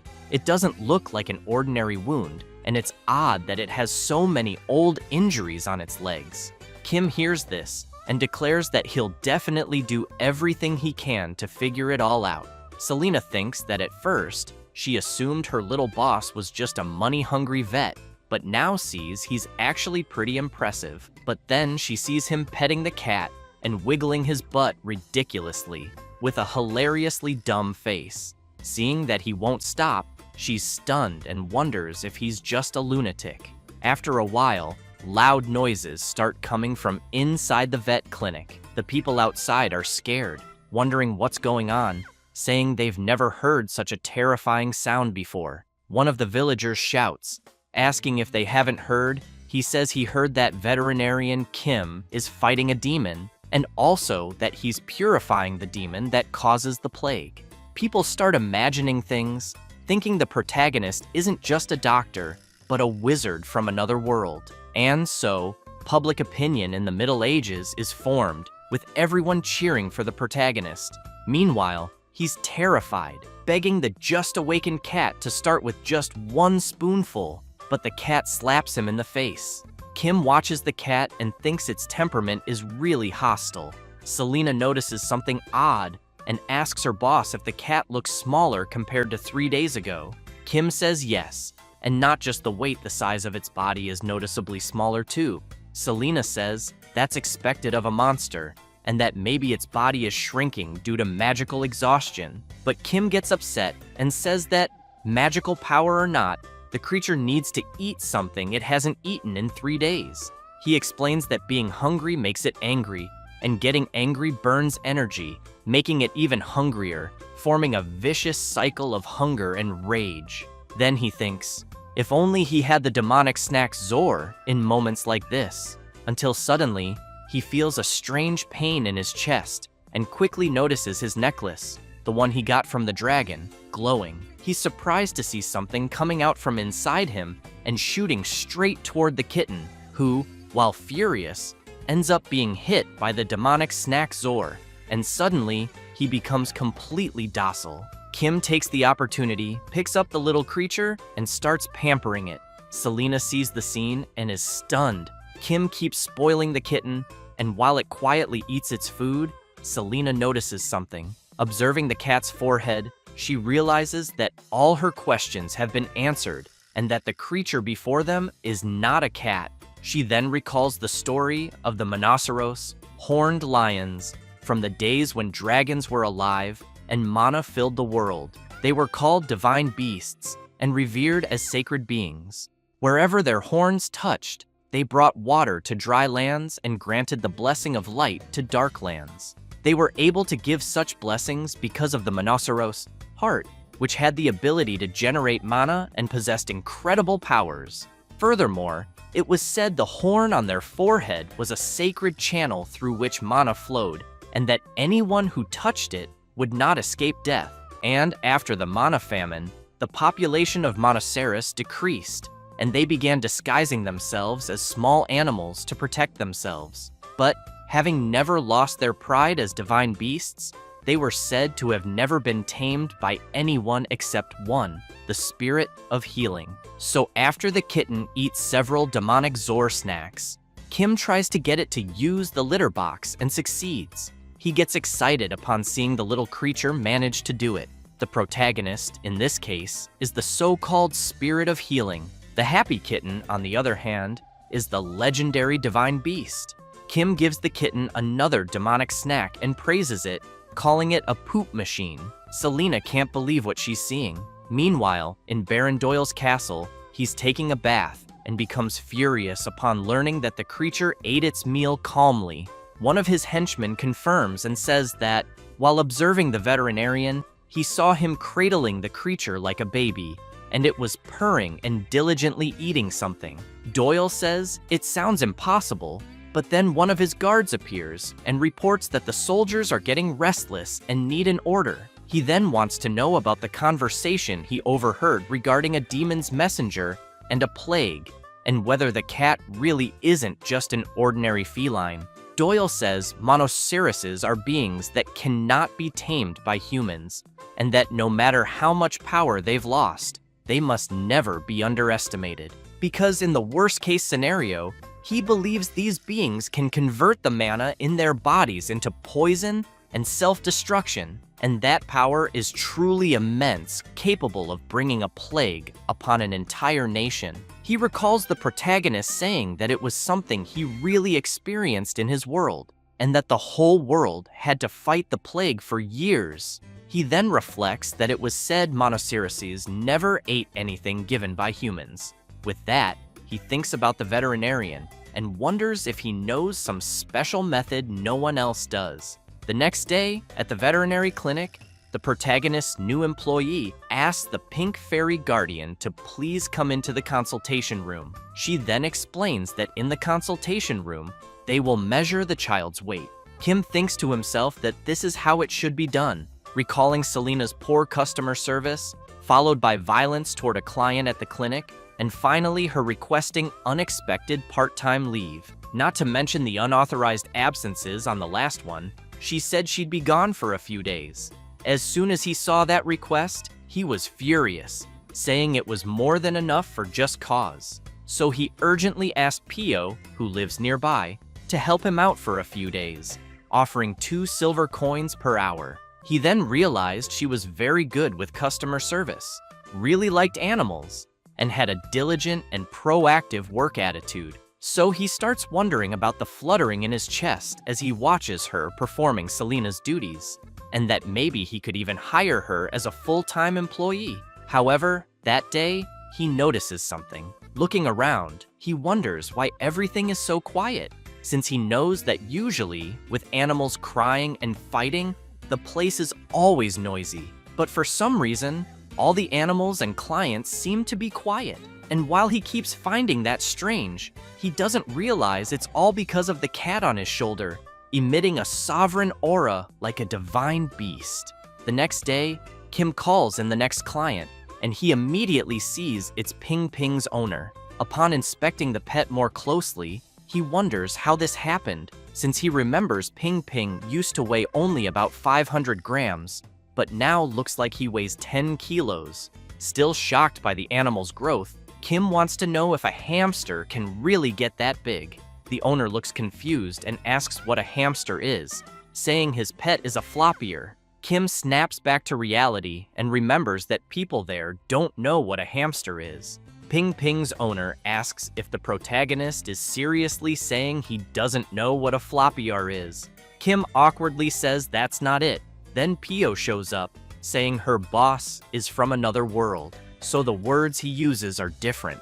While Kim feels relieved to be saved at the last second, she continues explaining that's why he can perform medical treatments no local doctor can. The pet owner is impressed and comments that it seems the protagonist studied abroad. Excited, Kim announces that he'll hire Pio full-time. She's delighted with his decision and thanks him right away. Then he goes back to analyzing Ping Ping, wanting to know what exactly happened to him, as his condition looks very good. He also notes that his fur color is unique, but based on anatomical features, He's definitely a hamster, maybe affected by a spell that made his body grow. At that moment, the cat doesn't like something and jumps on Ping Ping. As it tries to attack, the creature splits into three, leaving everyone stunned, trying to understand what the hell just happened. Kim gets very worried, thinking the world he currently lives in is insane, and begs for it to at least follow basic laws of physics. Because as a vet, he can't explain this phenomenon. The owner starts trembling upon seeing his pet, and Kim panics, trying to calm him down. But the man grabs all three and says that even though he tried to make them a family all this time, they weren't interested. Then he says this is great and immediately wants to know what names he should give them. But one of them jumps, causing the others to jump too, and everyone gets startled. Kim comments that now that the animal's body is smaller, its agility seems to have increased as well. Then someone arrives, grabs the first, grabs the second.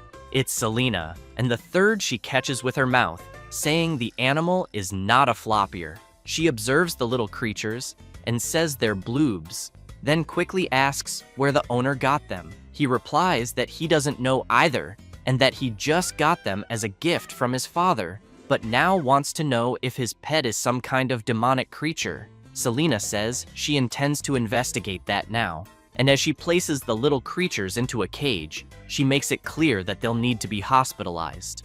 The owner asks why and what's going on all of a sudden. Selena turns serious and tells him not to worry, assuring him she won't dissect them. Kim, feeling awkward, emphasizes that they don't engage in any unethical medical practices. The owner wants to know if he can trust the protagonist. Kim says yes, and explains that without the owner's consent, he can't do anything. But he wonders why he has to keep giving so many explanations. After a while, Selena says that bloobs aren't naturally occurring animals, and that they were created through the experiments of a mad wizard, and that they are failures. Kim is horrified and wants to know if mad scientists really exist in this world. Selena comments that, actually, this so-called mad wizard isn't all that bad, but obviously, that doesn't excuse his mistakes. She then says she thought all the bloobs were already gone and didn't expect to see them again in a place like this. She takes a deep breath and says it's been 100 years. Hearing that completely shocks the protagonist, and he immediately asks Selena how old she is. At that moment, Sunja looks uncomfortable, and the protagonist quickly asks if something's wrong. Then someone knocks on the door and shouts, asking Kim to open it immediately. Both he and Selena are surprised by the urgency in the voice. Then the guards announce that Baron Doyle is there and urgently wants to speak with him. As soon as the Baron enters, he shouts for the veterinarian to bring the monster. Kim thinks that he was supposed to hide it for a week, but simply couldn't prepare for this because he was struggling just to feed it. So, feeling awkward, he welcomes the Baron and wonders where Selena ran off to in the meantime. He then asks Doyle if he'd like a cup of tea. Doyle replies, there's no need, just bring the monster. Kim explains that unfortunately the treatment hasn't been completed yet, but the people with the Baron get nervous and shout, accusing the protagonist of lying. Still embarrassed, Kim says that some small problems came up during the treatment. Doyle immediately wants to know what problems. The protagonist explains that during the process of exorcising the evil spirit, a mysterious imprint was formed between him and the cat. This means that, for now, they are inseparable. The Baron's guards grow even more agitated and yell, demanding to know what nonsense the vet is talking about and where he's selling these lies. Kim is stunned and thinks it's not working. However, he says that since they're on the topic, he emphasizes that in the Baron's dungeon, there's someone who looks like this, and wants to know why he captured a black cat.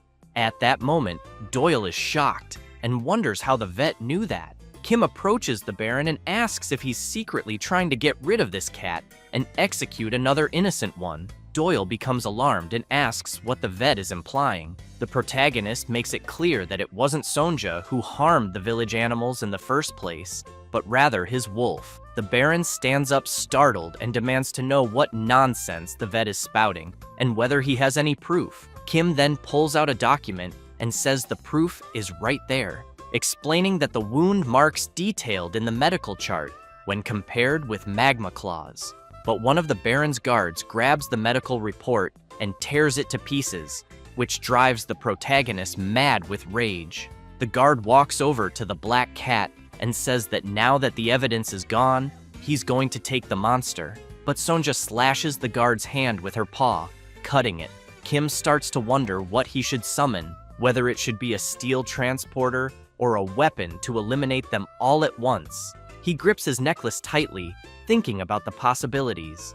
At that moment, someone arrives, asking everyone to wait a minute. It's Selena, accompanied by some elves. The Baron is startled when he sees the people there. Looking at the staff, he notices the pattern of the world tree.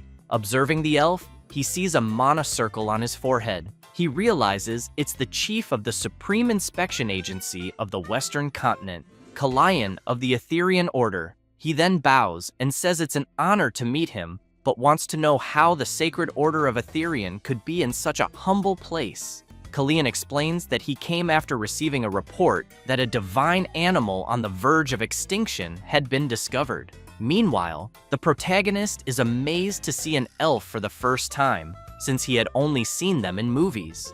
Watching Selena hand the black cat over to Kalayan, he realizes this must be why she had been gone for a few days. She was summoning these people. Then he thinks of something and asks them to wait a minute. He looks at her and wonders about her ears. Was she an elf this whole time? And how did he not know? Kalayan chants a spell in the elven language, and a strange energy begins to envelop the black cat, which starts to levitate and exits the cage. After examining it closely, Kalayan confirms it's clearly a monoceros, just as Selena had said, and judging by the wound on its forehead, it looks like the cut surface of a world tree branch. Therefore, he suspects this is the mark of a mana extractor. However, he begins to grow anxious and releases his power as he declares that from a sacred being, rare in this world, someone forcibly extracted mana. He then calls out to the Baron, who starts trembling in fear. With a sinister expression, Kalayan wants to know if it was truly Baron Doyle who cut the creature's horn. Doyle, terrified, immediately starts crying and screaming, saying it wasn't him who did it. Kalayan grows even angrier and shouts, demanding to know who committed such an atrocity. But both the Baron and his guards are so scared that they start running away, yelling that they don't know who did it. Kim gets excited, thinking that this organization's power is even greater than that of the nobles. As Kalayan looks at the black cat, he explains that only a few weapons in this world are capable of cutting a divine beast's horn, and that this is something the protagonist will understand if he invests just a little. He then says that thanks to Kim, they were able to protect a precious divine beast. Kim, feeling awkward, replies that it was nothing, that he was just doing his job. But he's surprised to hear that they plan to take care of the divine beast now. He starts thinking about Sonja and how he's going to be taken away, but knows it's for his own good. One of the elves notices that the creature is breaking the barrier using its own power. Another elf wonders why it's doing that. Kalayan asks the creature to calm down, explaining that they're not enemies. At that moment, Sonja manages to break through the mystical barrier Kalayan had cast, leaving the other elves stunned. The black cat then jumps onto the protagonist, and the two embrace affectionately. The elves are shocked by the scene, and Kalayan immediately wants to know how something like this could be happening. Then he sees the cat playing with the protagonist's necklace, and starts thinking that he's seen that necklace somewhere before. Kim looks ahead, and noticing the strange looks from the elves, wonders what's going on. He recognizes that look as the same one his old professor had when trying to recruit him for graduate school. He also sees that even Selena has that look. However, Kalayan, now excited, tells the protagonist that he will entrust the divine beast to his care. With the same look as before, he adds that it might be better to take both him and the Monoceros to headquarters for investigation, but with Selena there, he's confident they'll be in good hands. Kim notices the expression on Selena's face and begins to wonder about her lack of enthusiasm. Kalayan then chants his magic again, wrapping the Monoceros in it. He explains that he has created a necklace imbued with the protective magic of the Etherean Order, which will substitute for the lost horn and help the little creature recover its strength. Kim looks at the kitten and tells it that it'll be okay. Another elf approaches and tells the protagonist that if he finds himself in danger, a rescue signal will immediately reach them. Kim wonders if that's some sort of automated rescue request system. Kalian adds that, as a token of gratitude for what Kim has done, he will give him something. He then shows a ring imbued with the power of his family. As soon as Kim holds the item, he thinks it feels quite ominous because the moment he puts it on, he suddenly feels like he might get dragged into someone's expedition team, receive a life-threatening mission, or end up getting attacked by monsters. The elf laughs and emphasizes that the ring also contains protective magic, so in case of danger, a rescue signal will instantly be sent to them. Kim looks at Kalian's smile and wonders why he's smiling again. Kalian picks up the ring and says he'll put it on the protagonist, who gets scared and says he's not mentally ready yet. As soon as the ring is placed on him, the elves smile with satisfaction, and the veterinarian thinks the item fits perfectly. Kim remains suspicious of the ring and feels a strange magical sensation, so, a bit awkwardly, he apologizes to Kalian and says he thinks he'll have to decline the ring. The elf immediately wants to know why. Kim thanks him, but explains that his job requires using his hands, so accessories are a bit unnecessary. Kalian wants to know if he can't think of the item as armor instead of an ornament. The protagonist continues explaining that his job is medical and that it's inconvenient to have something on his hand. Kalian then asks if they'll have to make it in a way that's not inconvenient. Kim replies that he thinks so the elf uses his magic, which greatly surprises the protagonist. At that moment, the ring begins to dissolve, and in its place, an elven mark appears on the veterinarian's finger. Kim gets startled and wonders if he now has a tattoo on his finger. Kalian asks the young man to place the pattern of the ring in his heart and say, es celestial. Kim doesn't quite understand and asks the elf to be more clear. So, the elf uses his magic again, and a reaction begins on Kim's finger. Kalian says that remote conversion is possible with someone who possesses a telestron. Kim gets excited and realizes it's a video call. Then the elf asks him to say light, which he promptly does, and a burst of energy comes out of the ring. Seeing how excited the young man is, Kalian asks if he likes it. Kim replies that he absolutely loves it. The elf emphasizes that there are many other features besides that, but they'll discover them gradually, and that obviously the most important one is the protection function. Kim thanks the elf for gifting him something so amazing. Kalian says he's glad he liked it. Meanwhile, Selena thinks to herself that her boss had once said he'd hate that even if he died. But Kalian says there's something he's curious about. He wants to know where the protagonist got the necklace he's wearing. Kim looks at him and says it's complicated to explain, but that he basically got it from a dragon. The elf is surprised and wants to know what he means by getting it from a dragon, since he knows dragons have been extinct for about 1,000 years. Kim is surprised to hear that as well.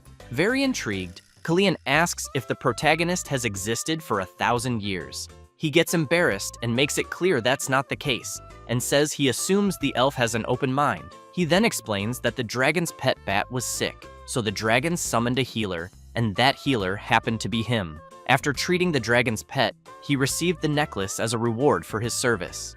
Then, when the dragon said it would send him back to his original world, it left him there. But while on the subject and noticing they seem to know a lot about magic, he asks if anyone knows how to send him back home. He quickly realizes they're giving him strange looks and starts questioning the atmosphere he's feeling. Soon, the elves kneel and begin calling the protagonist the Spirit of Healing, saying it's an honor to meet him. Kim gets startled, thinking that he's being called that again, but seeing that even the elves are now calling him that, he figures the dragon really was naive. He then remembers the dragon jumping and dancing, calling him the Spirit of Healing, and is stunned by the memory. He then asks everyone to calm down and explains that it's all a misunderstanding and that he's just an ordinary human man. He tries to explain again that he was simply summoned by mistake by the dragon and that the bat was sick in the first place due to poor care, so there wasn't even anything to treat. Kalian points out that even so, he received a necklace imbued with the dragon's power. Kim says he had to get some travel expenses, especially because he was brought there by force. The elf quickly grabs the protagonist's hand and says that currently, the world they live in is facing a serious crisis.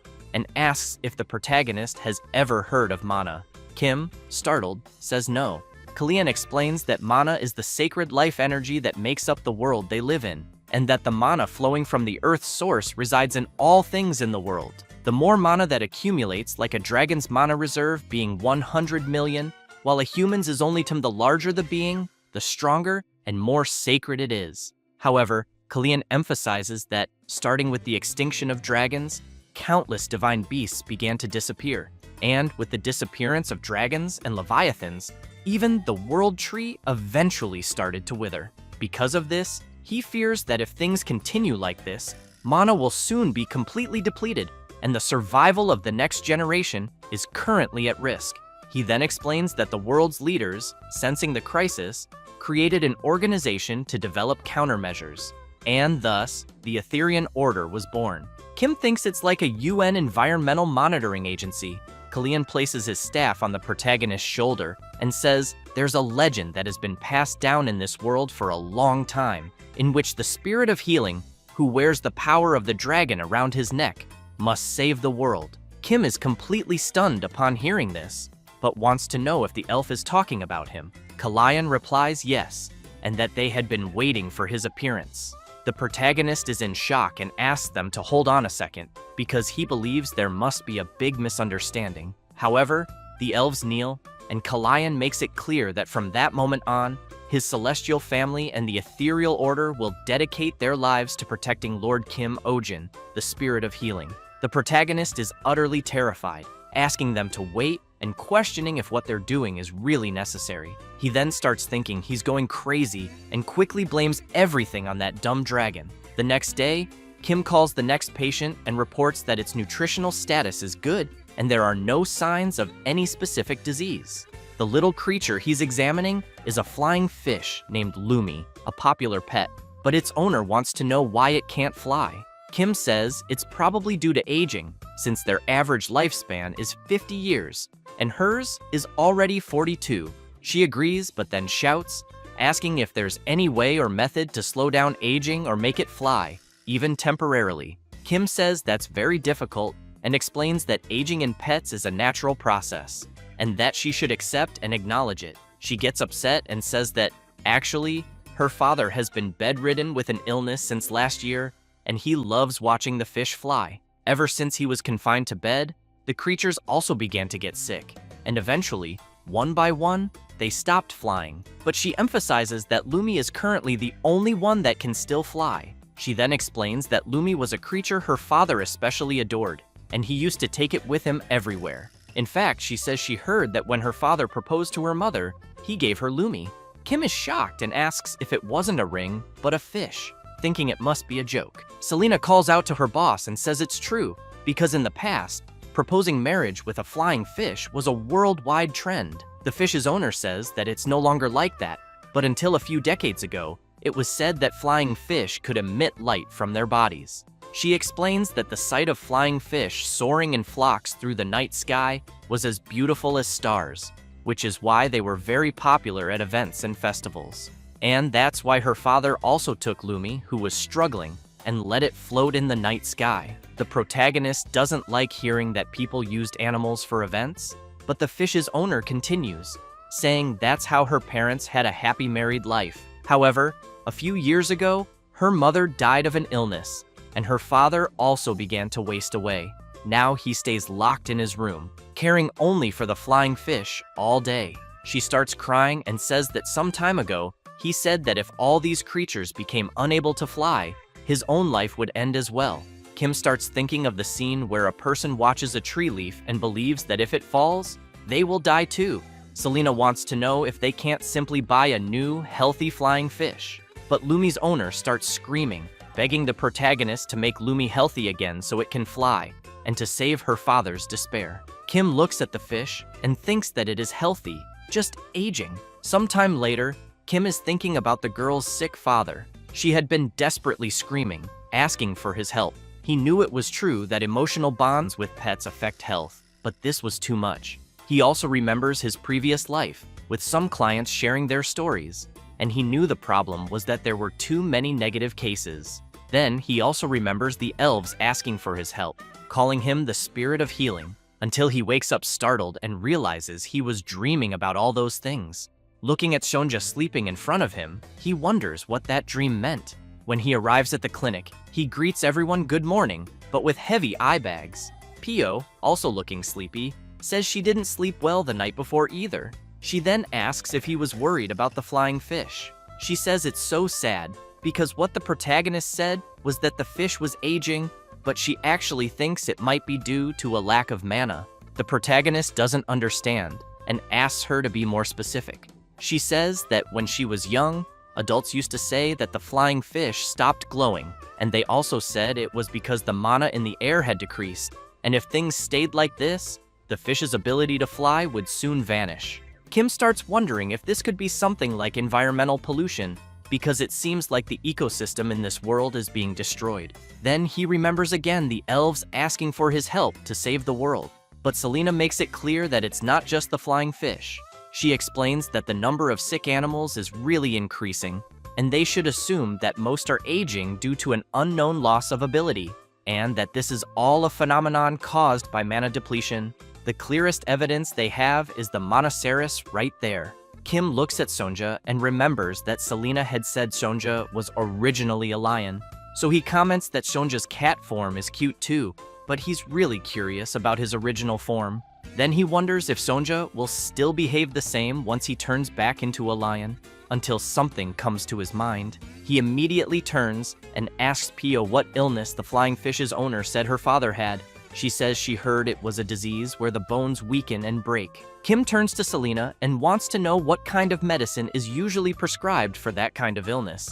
She says it's not a precise diagnosis, but typically they use flower root, which helps repair bones, blood root, which has pain relief effects, and other supplemental herbs. Kim asks if among them there are any herbs that cause side effects with long-term use. Selena replies that if someone stands for a long time, their nerves become sensitive and their body loses energy. The protagonist thinks that's exactly what he had in mind and asks if there's a medicine that can neutralize that side effect. Selena says yes, but emphasizes that the original effect of the medicine will disappear. Kim says that doesn't matter and quickly asks her to tell him how to prepare it. She says it's behind her. The protagonist is confused and asks what she means. Selena reveals it's the mandrake, who doesn't seem to be in a very good mood. So Kim goes up to the mandrake and asks if it heard what they were talking about. Then he says he needs to make medicine and will need some leaves. But the plant turns its face away, crosses its arms, clearly refusing. The protagonist wants to know why and asks it not to be like that. But as soon as the mandrake sees the protagonist reaching out to take a few leaves, she gets scared and starts screaming loudly, forcing him and Pio to cover their ears because of the deafening cry. Kim looks at the plant and asks what she's doing. Annoyed, he says his eardrums almost exploded, but Pio asks her boss not to be so harsh with her. She then approaches the mandrake and says maybe she's feeling sick because he only comes to her when he needs something, and that lately, he's been giving all his attention to Shonja. Kim tries to play it off and says he just gets shy around plants, but thinks to himself that he's never raised a plant with a will of its own. Pio says that, in that case, he should at least give the mandrake a name. Kim gets awkward and asks what kind of name would be good for a plant. At that moment, the mandrake starts crying non-stop. Kim starts getting irritated, wanting to know why the hell the plant is acting like this. And now he has to worry about a plant's feelings. So he points his finger at the mandrake and says he'll call her Kim Mandel, which leaves her delighted with the name. Pio also likes the name Mandel and congratulates her boss for the gesture. With that, the protagonist approaches the mandrake and asks her to now give him 2 leaves for the medicine. Happily, she quickly gives him 2 leaves. Selena, watching the scene, thinks the protagonist really is popular among plants and animals. However, she asks if she can borrow his necklace for a moment. He promptly hands it over, and as soon as she puts it on and touches Sonja and Mandel, both creatures become startled. Selena looks dazed, thinking that maybe they aren't drawn just because the necklace has the power of a dragon imbued in it, but that they apparently like the protagonist himself. When she returns the necklace to Kim, he wants to know how to activate its power. He thinks for a moment and answers that he just focuses and thinks about what he wants. and that it seemed to activate when his chest felt a little tight. Selena doesn't quite understand and wonders if the dragon's power is connected to the heart. Kim then looks at Sonja and explains that if he just touches the necklace, Sonja follows him like he's getting a snack. Then, after creating a treat, he gives it to the cat to eat. Selena sees this and thinks it means the protagonist is currently feeding the Monoceros with his mana and wonders if that might be dangerous. At that moment, Pio calls Kim and says she has finished fermenting all of Mandal's leaves. He turns to her and says she did a good job. It doesn't take long, and he manages to make the medicine. As he wonders whether he should take his bag to the client, Selena grows curious about something. Watching him more attentively, she questions if he really is the spirit of healing. Meanwhile, in a mansion, the client who had brought the flying fish to the protagonist a few days ago calls her father and tells him it's time for his medicine. Then she sees him collapsed on the floor along with some flying fish. She quickly rushes over to him and, while helping him up, asks if he's okay.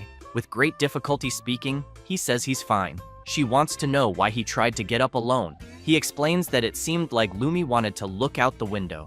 His daughter, concerned, says he should have called her, or even someone else. She also emphasizes that his bones are still weak and that something terrible could happen if he's not careful.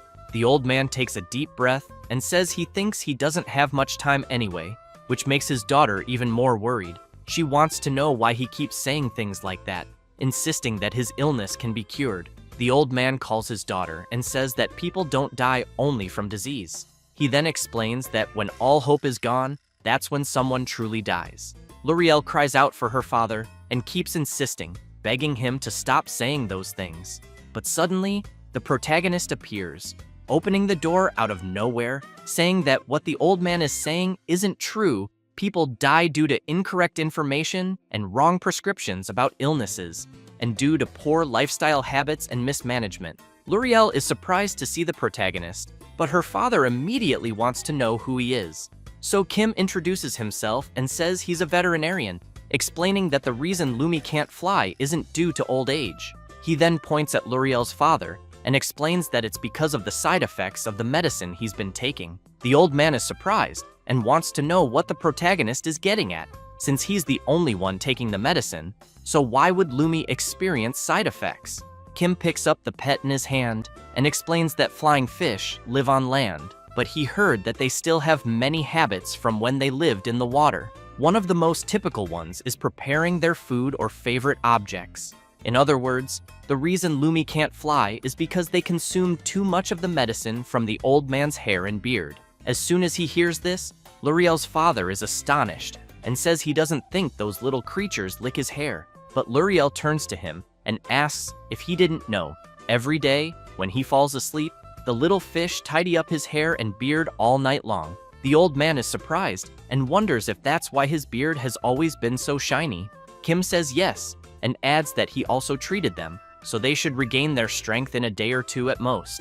He then says that from now on, the old man should wear a shirt when sleeping. The old man replies he'll just shave everything off. With that, the protagonist begins applying the medicine to Lumi. Kim comments that the little fish seems to be resisting a bit, but Pio holds him more firmly. Once he finishes applying the medicine to the flying fish, Kim explains that it's a fast-acting remedy, and he thinks they'll be fine soon. And, quickly, one of the fish starts to fly. The old man is astonished and calls out for Lumi, who immediately flies to him and begins rubbing against him. Overjoyed, he says, "This must be a dream." Kim says that Lumi was the healthiest of them until recently, so the medicine should be very effective. The protagonist emphasizes that the other little creatures will be fine soon as well. Then, out of nowhere, one of them bites his arm. Then another bites his hair, and he quickly wants to know why they're acting like that so suddenly. Suddenly, they all start attacking the protagonist, who is left in shock, trying to understand what the hell is going on. One of them suddenly starts trembling strangely, which quickly catches the old man's attention. The fish begins to glow intensely. Both Kim, L'Oreal, and Selena are surprised as they watch the other fish flying and emitting a beautiful glow. The old man's eyes shine as he sees the scene, and as the fish continue their light show, he remembers his beloved saying, she had never seen anything so beautiful in her life, and that he took that moment to propose back then. He then picks up Lumi in his hand. Kim comments that it really is impressive. Pio turns and says she now understands why L'Oreal's father used a flying fish for a marriage proposal. Meanwhile, the protagonist still thinks that, even so, animals shouldn't be used for events, because it's animal abuse. Selena remains intrigued, thinking that the fish started flying and glowing right after tasting her boss's blood and hair. She reflects that she really doesn't think he's ordinary, but wonders if he's truly the one their world was waiting for. Then she recalls the conversation she had with Kalian, who on that day asked her if she truly believed Kim Ojin was the spirit of healing. She replied yes, and that everything matched the prophecy. However, she had also said that giving the ring to the protagonist was going too far, especially since the ring didn't even belong to Kalian. He laughed and said it was fine, as he believed she would have allowed it. He then called for Selena and emphasized that Kim was chosen by the Monaceros, and asked if there could be any stronger evidence of conviction than that. After all, even others had noticed it besides themselves, and that the rumor of the spirit of healing's appearance would soon spread throughout the world. Selena wanted to know if Kalian was planning to use Kim Ojin as bait, and if that was why he let Baron Doyle escape. Kalian makes it clear that punishing one or two villains is easy, but what they truly seek is the hidden truth behind it all, and they are merely waiting for that truth to be revealed. He then asks Selena not to worry, assuring her that they won't put the protagonist in danger. He goes on to say that he knows she visited the village for another reason, and wants to know if it's really just a coincidence that the spirit of healing appeared right in front of her. She says that when she first saw Kim Ojin in the middle of the village, he was subduing a giant rabbit, and that the necklace that caught her attention made her feel she needed to take a closer look. She emphasizes that she does believe the protagonist is special, but still feels he doesn't quite seem like the spirit of healing. Kalian replies that they will only know by watching him, and, as she herself knows, the prophecy about the spirit of healing doesn't speak only of saving the world. The next day, it was another peaceful day at the protagonist's veterinary clinic. Or not. Kim, seeing the bloob there, wants to know why it's there, and if, by any chance, the little creature wasn't dismissed the previous week. Selena picks up the creature and says she decided to protect one of the three. She then explains that bloobs are divided into those with a core in their heads and those without, and that if a person keeps only the ones with a core, the others won't divide.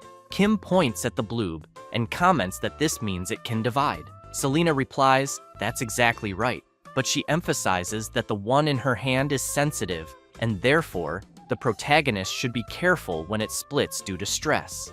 Kim goes crazy with rage, asks her to wait a minute, and quickly wants to know if that means she wants to keep it there. She replies yes, and he immediately asks her to take it back. She responds that he doesn't need to worry because only he needs to know how to raise a bloob correctly. In the past, there were many cases where villages were devastated because people unknowingly raised them, causing explosive division. Kim gets even more terrified upon hearing that, and still wants to know if she really intends to raise such a dangerous creature there. He then yells that it's like raising a time bomb in a gunpowder depot, since there's already the mandrake there, with its unpleasant temperament, loud as hell, and Shonja with a violent history. At that moment, Pio approaches and wants to know if the owner allowed this. Selena looks annoyed and asks Pio if that's really necessary. Embarrassed, she replies no, it's not. Then Selena explains that she didn't get permission, but asked for cooperation. Very worried, Kim wants to know if she's saying she just brought the creature. Pio comments that it looks like that's the case. Kim asks Selena to wait a minute until Pio has an idea and calls him over. Then she whispers softly that it's better to let this go. She says she heard adults saying the protagonist shouldn't mess with elves who cover their ears. Kim immediately wants to know why. Pio says she heard that elves mark the ears of heinous criminals, which is why they usually cover them. Kim is visibly shaken, wondering if Selena might have an ankle monitor. He quickly remembers her punching one of the interviewees that time, being the kind of person who punches first and talks later. And she also doesn't talk much about herself. He starts watching her and wondering if she really is a convict and what crime she might have committed. He then questions whether he should fire her. Selena tells the protagonist that it's time to open the clinic. He gets startled and says he hadn't even realized. As he goes to the door, he continues thinking that Selena is capable, but he can always find someone else to replace her. And as soon as he opens the door, he sees several people in front of the clinic. All of them are holding their pets, shouting, begging the protagonist to help and save them. At that moment, Pio approaches and asks them to line up, saying she will hand out number tags. The protagonist, seeing that crowd, immediately thinks he won't fire Selena for now. Meanwhile, at Baron Doyle's castle, he is speaking with someone through remote communication magic. This person wants to know how the Order of Veterinarian ended up in the village. Doyle says he doesn't know either, and that they suddenly arrived saying something about a divine beast and interrogated him harshly, so he ran away. The person he's talking to gets angry and asks if he really fled after having the Monoceros taken by the Order of Veterinarian. Doyle apologizes and makes it clear he will find them again. The person wants to know how the Baron expects to recover them from the Order of Veterinarian, but he replies that's not it, and says the Monoceros are with the veterinarian Kim Ojin. The person he's speaking with finds it strange and says that can't be, since they know that Monoceros is a creature that can't live with humans. Doyle says he thought the same, but emphasizes that this veterinarian is really strange. The person replies that it's definitely impossible, but wants to know who knows about this. Doyle says he, his subordinates, the butler, and a few other people know. The man wants to know if the Baron silenced all of them, which leaves Doyle completely confused by the question. The person he's talking to gets even more furious, yells that the Baron is an idiot, and immediately orders him to imprison everyone who was there that day. After that, Doyle is sitting, trembling all over, thinking he got chewed out for a whole hour. He then asks his butler to tell Theodore and Alex to come see him immediately, but the butler says they are currently on vacation. Doyle is shocked and wants to know what he means. The butler explains that they kept complaining about constant overtime, so he sent them on vacation. But Doyle, terrified, says he doesn't care and makes it clear the vacation is canceled and orders the butler to bring them back immediately. However, the butler says they've already left and he has no idea where they went. Doyle is stunned, thinking he has failed miserably. Back in the village, people are asking each other if they saw the Order of Veterinarian. One guy says he clearly saw it with his own eyes. Another person gets excited and wants to know if the Order of Veterinarian really came to such a rural area. Even the merchants are talking about it, asking customers if they heard that the Order of Veterinarian visited veterinarian Kim Ojin's clinic, and that it's said to be because of a threatened animal. Elsewhere, people continue discussing it, and one man wants to know if the Order of Veterinarian really said that the veterinarian named Kim Ojin isn't a normal person. Another guy wonders if he's some kind of fairy from another world. Even among the warriors, the subject is being discussed, and the warrior with a scar on his eye asks about this healing spirit, and if it isn't something that only appears in legends. The other warrior says that person subdued a giant rabbit with mana and tamed a divine beast with his bare hands. The scarred warrior looks at his axe and wonders if the protagonist isn't just a vet who happens to be strong. It doesn't take long for the topic to reach the noble palaces. Two women are talking about it, and one says she heard the protagonist is incredibly handsome, that she thought he was a woman, but now that she knows he's a man, she thinks that changes things. The other girl is confused and asks her friend to be more specific, so she explains that, according to prophecy, the healing spirit saves the world, and whoever gains the power of the healing spirit can become the ruler of the world. Meanwhile, in the noble residential area of Montville, in a certain mansion, someone arrives apologizing and explains that he's late because he overslept. It's Mr. Adrian, who quickly asks why the hospital is so quiet, since it seems like only well-behaved animals are there today, and asks them to send in the first patient. The butler looks a bit embarrassed and says there are no patients yet, which shocks Adrian, who wants to know what he means, and if the clients left because he arrived too late, since it's already almost noon. The butler replies no, and says that no one has come by since morning. Adrian is puzzled and wants to know what happened, and if that petty guy with the countdown is still trying to sabotage him. The butler tries to explain, saying that apparently it seems to be because of a veterinary clinic that recently opened in the Belmore area. Adrian is surprised and wants to know if Belmore isn't where the commoners live, since he assumes all his clients are nobles and wouldn't go there. The butler says he doesn't know much about it either, but heard that they're very popular. The blonde guy comments that he thinks they must be using some tricks, since he knows that, at best, a commoner veterinarian is exactly that, and that, being from a royal academy that only nobles can enter, he then begins to emphasize that he's going to take a few days off and think of this as a vacation, and maybe the next day, building a house for Lady Marianne's unicorn will guarantee a whole month's income. However, the butler informs him that a message just arrived from Lady Marianne saying she's canceling the appointment, which leaves the blonde guy quite surprised, saying that's definitely impossible. The butler says she mentioned she's going to Kim Ojin's veterinary clinic. Adrian slams his hand on the table and shouts, ordering the butler to prepare the carriage immediately. This is Adrian Havencrown. Excellent looks from a prestigious family, a rare talent with intellect and refinement, and yet everyone wonders why he's a veterinarian. It's very simple, because he loves pet owners, or rather, the owners of adorable animals. He thinks that if there's anything more beautiful and rewarding than easing the worries and anxieties of the women of the world, but he knows that even so, he always strictly separated public and private matters, except for Lady Marianne Astrid, because he knows that the moment she visited his hospital, his heart began to beat only for her. And maybe he even thought he had become a veterinarian to care for her unicorn. But upon hearing from his butler that her unicorn was being treated by a commoner with no status, he immediately knew that wasn't true. With that, he makes it clear to the butler that they will close the hospital because he's going to visit Lady Marianne Astrid's house. It doesn't take long, and Adrian arrives at the lady's house.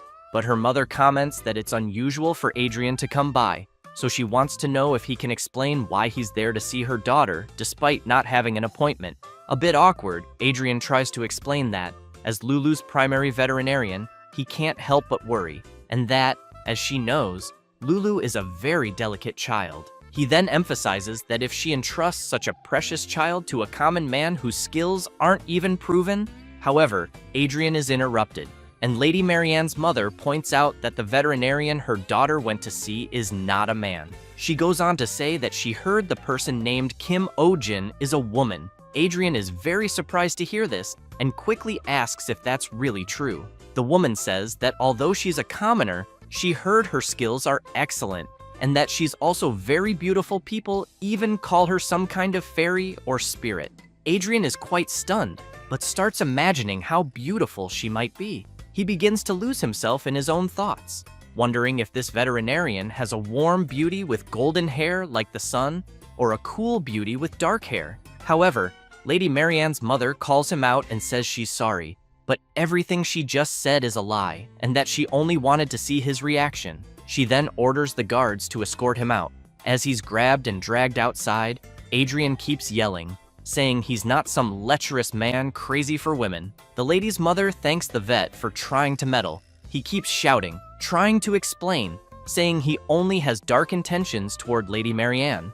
The woman is stunned and replies that for him to so shamelessly reveal his true intentions already gives a good idea of what kind of person he is. Before being forcibly removed, Adrian still shouts that he just wants to marry her daughter, but Lady Marianne's mother simply orders the guards to drag him away immediately. After getting into his carriage and leaving begrudgingly, he keeps thinking that he needs to meet this Kim Ojin. Adrian believes people say unicorns are only gentle with virgin women, but he knows that's not true.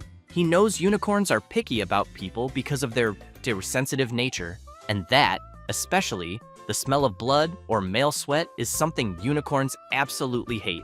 So if someone approaches carelessly, they'll be killed by its hind legs and hooves. Meanwhile, he knows that unicorns like clean women who wear good perfume. Adrian thinks this way because he hates men, specifically, but he also knows he went through a lot of trials and errors in the beginning, though in the end, he succeeded. The secret, he says, is that a few days before treatment, After showering at least twice a day, you should spray the same perfume the owner uses.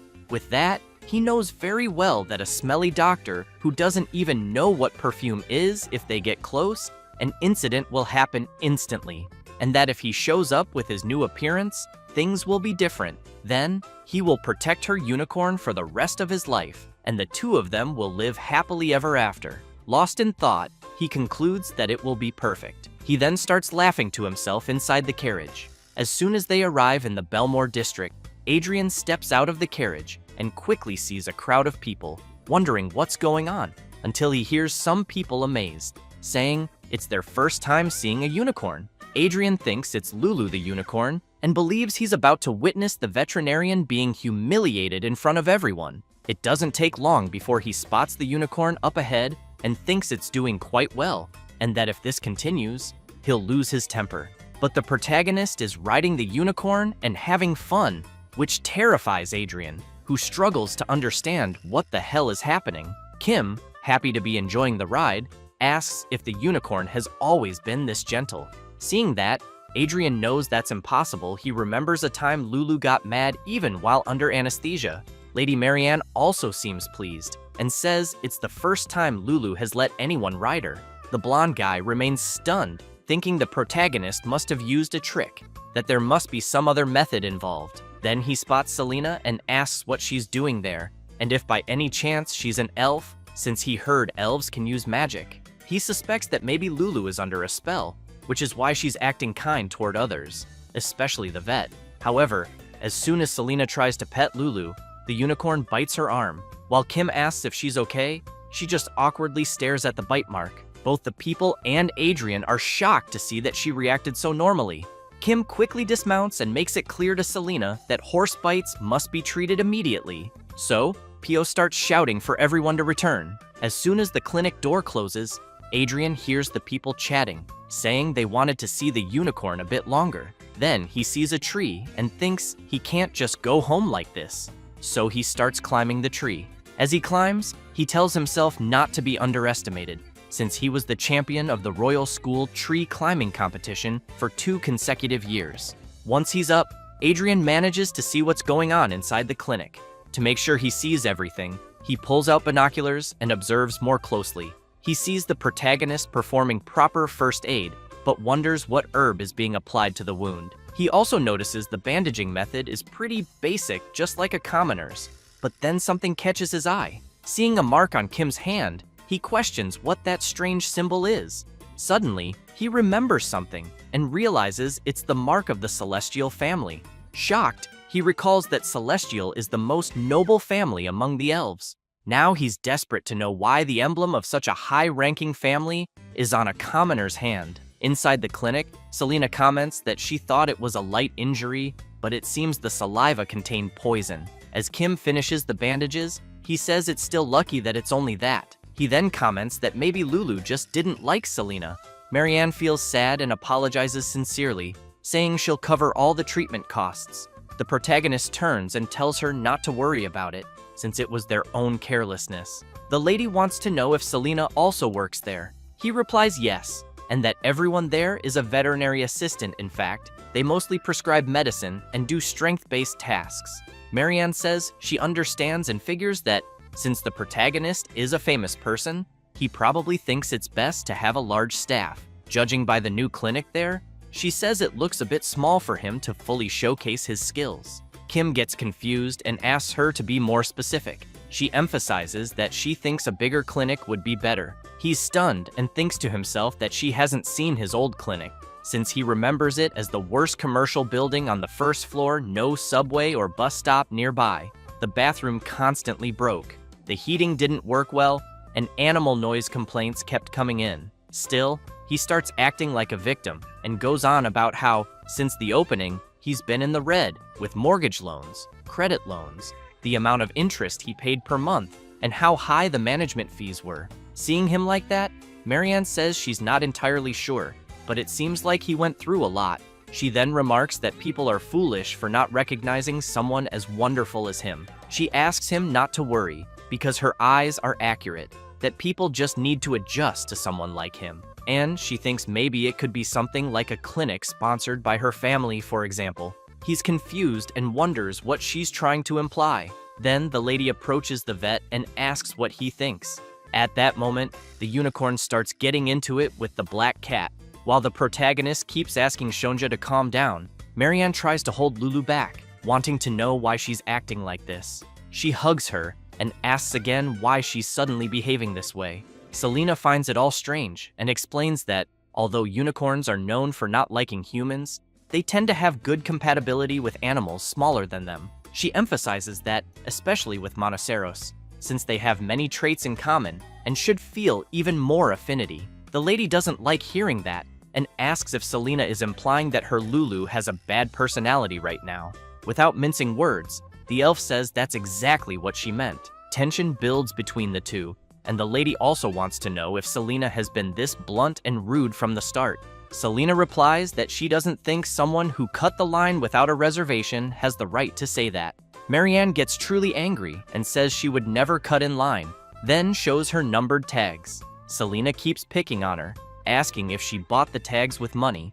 Marianne says she received them through a legitimate transfer, although she gave a small gift beforehand. Pio says that buying tags with money sounds like one of those extraordinary noble ideas. Marianne still wants to know if the clinic doesn't have staff with refinement and knowledge. Suddenly, the unicorn freaks out again and bumps into the bookshelf, which starts to fall from the impact. But someone suddenly appears, jumping through the window. While Selena holds up the shelf, the person who jumped crashes face first onto the floor. Everyone wonders if the person died. It's Adrian, who lifts his head with a bloody nose and says he's glad Lady Marianne is safe. She's startled and wants to know what he's doing there. He asks if she's hurt for being in such a shabby place. She replies that it looks like he's the one who got hurt. Pio gets nervous and wants to know who he is to go breaking the clinic's window. While Adrian wipes the blood from his nose, Selena states he'll have to pay for all the damages. He then turns around and says that apparently he must have scared the women there. He then takes Pio's hand and, as soon as he kisses it, introduces himself, saying his name is Adrian Havencrown and that he's an animal doctor, and that protecting and caring for small, beautiful lives is his profession. Meanwhile, the protagonist wonders who the hell this tacky bastard is, who showed up out of nowhere and thinks he has that weird influencer vibe. So he wants to know why a doctor is entering someone else's clinic through a window. While holding Selena's hand, Adrian gives the protagonist a dirty look, but then explains that he's actually the primary doctor of the unicorn named Lulu. As he pets the creature, he keeps saying he never imagined Lulu's white skin would become so dull in just a few days. He then points at the protagonist and yells that the unicorn's skin must have turned like that because it was examined by a shameless person like him. He approaches Kim and demands to know what he did to Lulu. Kim makes it clear to Adrian that the unicorn is perfectly healthy, and what's shameful is Adrian himself, who chased after a patient and illegally broke into a clinic. Adrian yells louder, saying this was expected and that the protagonist is also incompetent as a veterinarian, and compares him to a Sibarak. Kim is shocked by the name and quietly asks Selena what a Sibarak is. She says it's a carnivorous plant that pretends to be harmless to catch its prey and is often used because it resembles a harmless playboy. Kim breathes a sigh of relief, thinking it meant something worse. Lady Marianne shouts that Adrian is being rude and asks how he dares use such vulgar expressions about Kim O-jin. She then says she didn't know he was someone who speaks without any basis. Adrian apologizes and insists that it wasn't a baseless statement. Then he turns and asks the protagonist if he has a fiancée or a woman he's in a serious relationship with. Kim replies no and wants to know why Adrian is accusing him. Adrian yells that that's a lie, but Kim replies that he wishes it were a lie too. So Adrian asks what that mark on the protagonist's hand is. Kim raises his hand and asks if he means the mark on his finger. Adrian says yes, and explains that it's a mark allowed only for members of the celestial family, and that, in other words, it means the protagonist either inherited their blood or is in a conjugal relationship. Upon hearing that, Pio is amazed and asks if that's really an engagement ring on her boss's finger. Kim looks at the mark and panics, shouting that it's not that. Even Lady Marianne looks concerned about the mark. The protagonist then says he got that mark from a man named Kalayan, which only makes things worse, as it scares the girls. Now thinking about a man having given him a ring. Realizing their reactions, he shouts that he doesn't know what they're thinking, but it's absolutely and definitely not what they're imagining. He asks Selena to please explain it to them, but she replies that she doesn't like doing that and won't. Then Adrian notices something and quickly turns around. He sees the unicorn trembling and wants to know what Lulu is feeling. Suddenly, the creature vomits and collapses on the floor, leaving everyone worried. Kim quickly asks Pio to bring a candle and a stethoscope.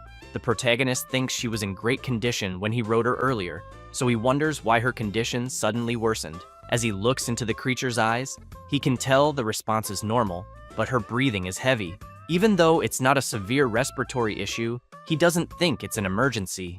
Then Adrian puts his head on Lulu's belly and is surprised, thinking this was expected. He stands up excitedly and congratulates Lady Marianne. He announces that Lulu is pregnant, which shocks both the protagonist and the lady. The lady begins thinking about her pet being pregnant and immediately calls out to Adrian, saying that although he was a bit strange, she thought he was a competent doctor. So she wants to know if he hit his head when he jumped through the window. He replies that there's clearly a new life form inside Lulu's belly and that the vomiting now also seems like morning sickness symptoms. Selena emphasizes that, indeed, being overly cautious is a common behavior observed during pregnancy. Marianne then turns and yells, begging Kim to tell them they're wrong. However, after analyzing the situation more carefully, the protagonist concludes that Lulu is indeed pregnant. This leaves the lady shocked, saying, "That's impossible." She then explains that Lulu lives in the greenhouse garden of her castle, where no one can enter without permission, not even a rat, let alone a horse, could get close. Kim makes it clear that even so, the fact remains, Lulu is pregnant, and if she doesn't believe it, she can check for herself. He then hands her the stethoscope. She asks what it is, and he explains it's a tool that allows you to hear sounds inside the body. As soon as she places the tool and positions the other end on the unicorn's body, she wants to know if she can hear Lulu's heartbeat. Then, positioning it in a certain spot, she asks if she can hear another heartbeat. She becomes frightened, removes the tool from her ears, and says it doesn't make sense, immediately wanting to know how this could happen. Without thinking, Adrian bumps into the protagonist, knocking him aside, and grabs the lady. He then turns to Kim and demands to know what he did to her, and what suspicious tool he used. Kim says it's just a stethoscope, and that if Adrian is curious, he can listen for himself. So Adrian puts on the device and says the protagonist might fool others, but not him. But Kim points out that Adrian is using the tool incorrectly. After adjusting the stethoscope properly, Adrian, proud of being a graduate of the Royal Academy, says he'll personally expose the protagonist's low-grade trick. However, it doesn't take long before he's amazed by the sound of the heartbeat. He then yells that he never thought he'd be able to hear sounds from inside the body so clearly. Adrian says he can even hear the sound of blood flowing clearly, as well as the joints moving with breath and pulse. Kim asks what he thinks and if the baby doesn't already sound big. The blonde guy responds that, judging by the abdominal expansion, it's clear Lulu has been pregnant for at least 4 months. Still in shock, upon hearing this, Marianne says that's impossible because Lulu hasn't been outside during that time. Kim walks up to her and says that's really strange, since he knows horses are very free animals, but wants to know why Lulu never went out. Marianne takes a deep breath and then explains that this fall, Lulu was about to mate with the beloved stallion of Prince Theo Shark, and that Lulu, the unicorn from the greenhouse, became the royal bride and was strictly managed in isolation. That's why she finds it strange that a girl like that ended up pregnant without anyone noticing. After hearing that, Kim takes Lulu to the intensive care unit, where unauthorized personnel are not allowed in. As he prepares an IV and tries to find a vein, Adrian wants to know what he's injecting into Lulu's body. Kim, baffled, replies that it's just fluid.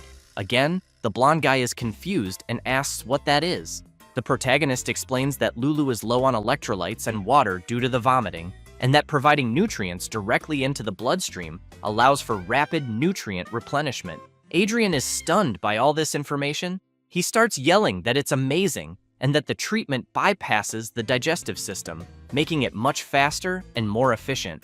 While continuing the procedure, Kim comments that, apparently, Adrian isn't as stupid as he thought.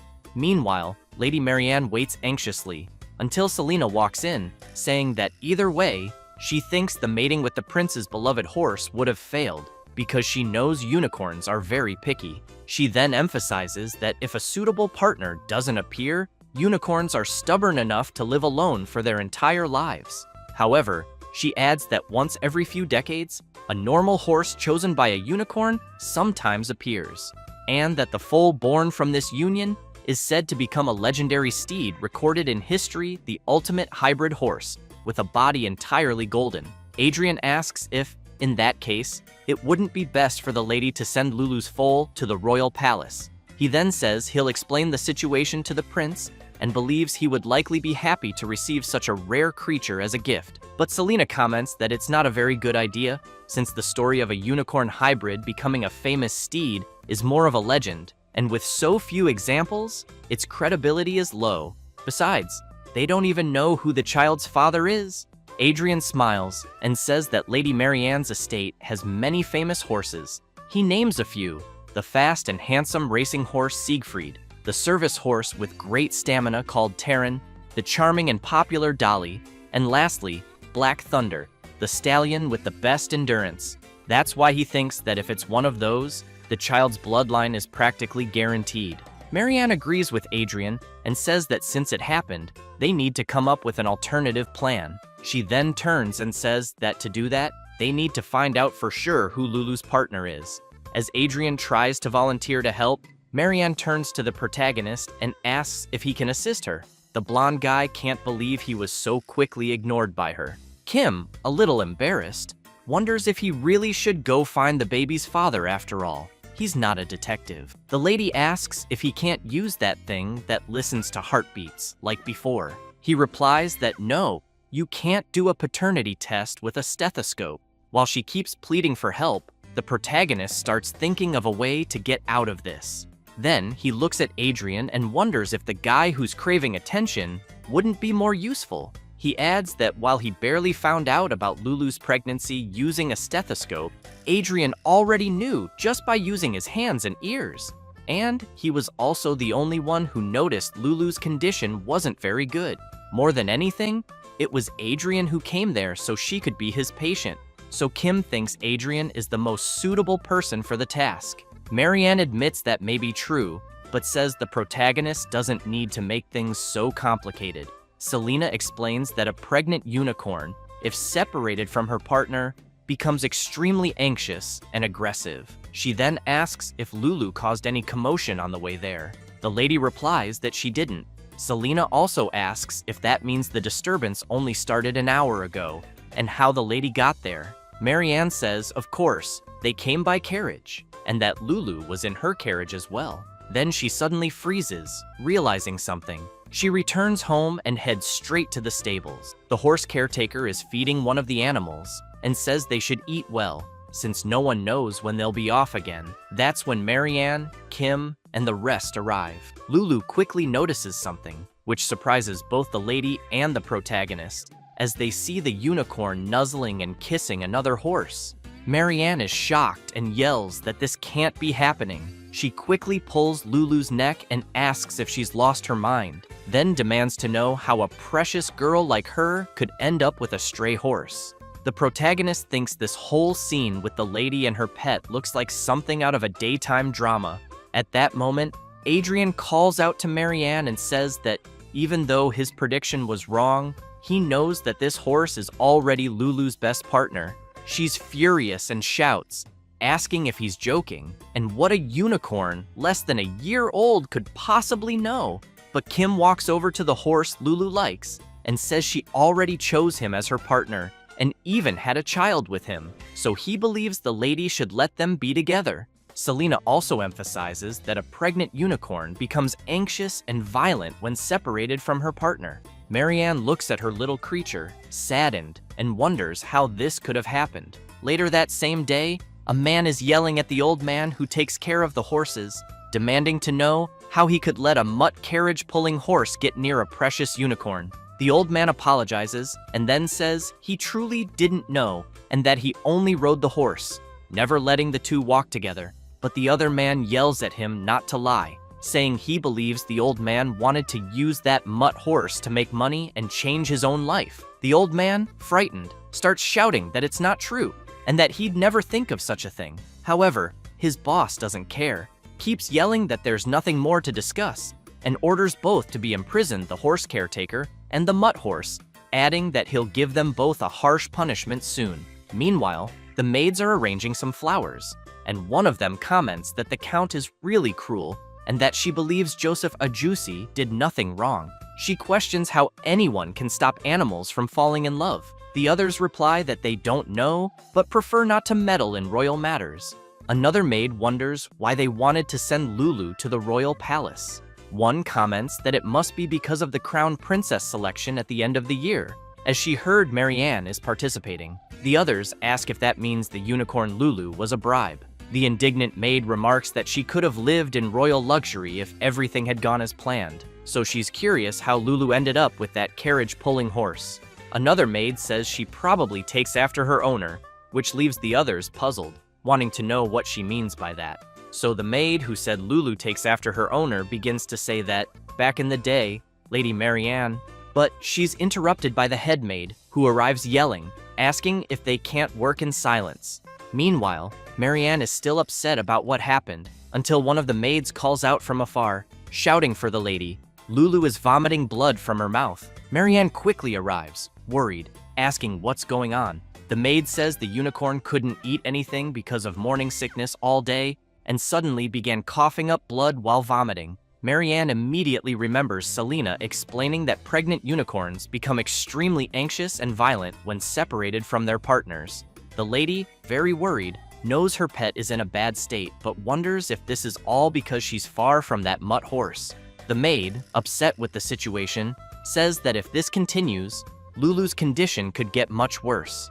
Marianne asks when Kim Ojin will arrive. The maid says she sent him a message this morning, but it seems he's taking a while because of the distance. Then she asks if she should find another doctor nearby. Marianne hesitates, but then asks for him to be brought. The maid is confused and asks who Lady Marianne wants brought. Then she yells for them to bring the mutt horse. It doesn't take long, and a man arrives pulling Lulu's partner. The head maid is shocked and wants to know what that stench is she's smelling. She comments that the horse was in prison, but the maid insists that's no excuse and asks how he dares bring the horse to the lady in such a state, saying he should have at least washed it. The man awkwardly explains that he heard it was urgent. Then Marianne turns and asks them to bring the horse over. As soon as he approaches Lulu, the carriage-pulling horse is surprised, and Lulu immediately senses her partner's presence. Then, the two kiss, and Lulu starts nuzzling her partner affectionately. Marianne turns and asks the maids to bring warm water and a towel because she'll clean the horse herself. One of the maids is shocked, asking what she means. It doesn't take long for the maids to bring what the lady asked for, and she begins soaking the towel in warm water and cleaning the carriage-pulling horse. As she looks at the horse, she thinks he really is a worthless animal, but then recalls something from her past life. She remembers when she told something to her parents, who were quickly shocked, asking if she was crazy. Then they asked how she could date the son of a humble merchant when she was the daughter of a count. After remembering that, she calls Lulu an idiot. Watching the two nuzzling each other, she comments that she could live a life of luxurious banquets in the finest gardens of this nation, and yet she wonders if this is really what Lulu wants. Then she turns after hearing a noise and sees that it's the veterinarian Kim Ojin. Kim makes it clear to the lady that it's normal to want one's family to live well in better places, but emphasizes that animals and humans are different. She stays silent, saying nothing. The protagonist, while opening his bag and grabbing a few things, says that animals can have preferences in his world, but there's no class hierarchy. As he hangs the IV on a tree branch, he stresses that Lulu doesn't see herself as superior to a horse. After applying the IV to Lulu, Kim steps back and, watching the two together, tells the lady that simply spending days with the one Lulu loves is her greatest happiness. Marianne just listens to what the protagonist is saying. Then, Kim explains that he'll give the lady plenty of medicine for now, but notes that it's only a temporary fix and not a fundamental solution. Therefore, he emphasizes that she needs to solve the root of the problem and must let the two stay together. Marianne takes a deep breath and replies that she understands and will try to do that. With that, Kim says he's done what he needed to and will leave. The lady grows concerned and asks if he's leaving already, since he traveled a long way, and thinks he should stay at least one day, as Lulu's condition just stabilized. Kim says he would like to stay and care for the unicorn, but there are many patients waiting at the clinic, and his assistant doctor, who's still in the hospital, isn't very reliable. Marianne says she understands and wishes him a safe return. Kim smiles and says that, as for Lulu's ongoing care, he thinks someone else can handle it. The lady is confused and asks him to be more specific, so Kim points to Adrian, who's hiding in a tree. As he becomes very embarrassed, the lady yells, wanting to know what the hell he's doing up there. Adrian begins to climb down. Once on the ground, he apologizes to the lady. The protagonist then comments that he thinks Adrian should be saying crime. Adrian, slightly embarrassed, asks not to be misunderstood, saying he was just worried about Lulu. While Kim remains suspicious, Adrian swears he's telling the truth, that he came back after checking on the unicorn. Marianne says he should have notified her staff. Then, as Adrian explains that he did, he says they still didn't let him in because they mentioned something about a blacklist. The protagonist notices something in the blonde's bag that catches his attention. Kim takes the item from his bag and asks if it's a stethoscope. As he examines it, he comments that it looks pretty cheap. Adrian gets a bit embarrassed and says it's just a prototype and will be finished very soon. Kim then tosses his own stethoscope to Adrian and says that as a doctor, he needs good tools. Then he turns around and says he's leaving because unlike some people, he's full of patience. Adrian thinks to himself that Kim Oh-jin is a much cooler guy than he imagined. Meanwhile, the protagonist smiles and thinks he always knew Adrian was a weirdo. Afterward, Marianne and Adrian return to where Lulu is and see her eating. Adrian comments that she finally started eating on her own and seems to have regained some strength. Marianne takes a deep breath and says it's a huge relief, then thanks Adrian for being there and worried. He replies that he's just doing his job. He then emphasizes that love and affection truly are the best medicine in the end. Looking at the items the lady used to clean the mutt horse, Adrian comments that he still can't believe she personally took care of him. Marianne says her stubbornness caused Lulu this pain and that she should have brought them together a while ago. She then goes over to her baby and says that maybe she was feeling jealous of Lulu. Adrian is confused and asks her to clarify. Marianne explains that there was a time when she was truly innocent, just like Lulu, but at some point, she developed the habit of judging people based on status, background, or wealth. Adrian asks if all nobles aren't like that, but the lady emphasizes that she wasn't like that when she was young, and that when she saw him for the first time, she didn't care at all about his clothes or his status. The only thought in her mind was how beautiful the eyes of the person she liked were, and that just to keep looking into those eyes, she'd give up anything. But in the end, she let him go for the happiness of both. She then wonders if she's happy now, because she truly doesn't know. Adrian says he was about to mention that first love always ends in heartbreak, and that the pain of a broken heart can blind people to the fact that love and happiness may already be right beside them. Hearing that leaves the lady quite impressed. Adrian goes on to say that someone's true soulmate might already be nearby. He says this while looking directly into Lady Marianne's eyes, until she notices how close they are and, flustered, asks if he only just realized that. She then says she's decided not to participate in the princess selection anymore, which surprises the young doctor. Then he puts his hand in his pocket, thinking this is in chance. He kneels down, calls her name, and as he pulls a gift from his pocket, says that he's actually been waiting for this moment for a long time. However, the lady says she's curiously going to make that move on Kim Oh-jin, which makes the blonde boy jump back to where he was, completely not expecting that. Adrian becomes awkward, starts trembling and sweating cold, and asks if she's talking about that Kim Oh-jin they know and why. Marianne says that if she goes through with it, she believes she'd be happier being the one in power than marrying someone in power. Completely confused, Adrian doesn't understand anything, so the lady confidently declares that she's going to get her hands on Kim Oh-jin, the spirit of healing, and seize power for herself. She then takes Adrian's hand and thanks him. Then she leans in and says that if they can continue being good friends like this in the future, it would be wonderful. This hits Adrian like a hammer to the head, and he thinks that Kim Oh-jin is a bastard, and that, in the end, he just can't forgive him. Meanwhile, the protagonist sneezes, apologizes, and tells Pio to keep reading. She says that the letter says Lady Marianne's family is accepting Kyo as Lulu's companion, and that they're also asking the protagonist to be Lulu's personal veterinarian. Kim replies that he thinks it's better not to.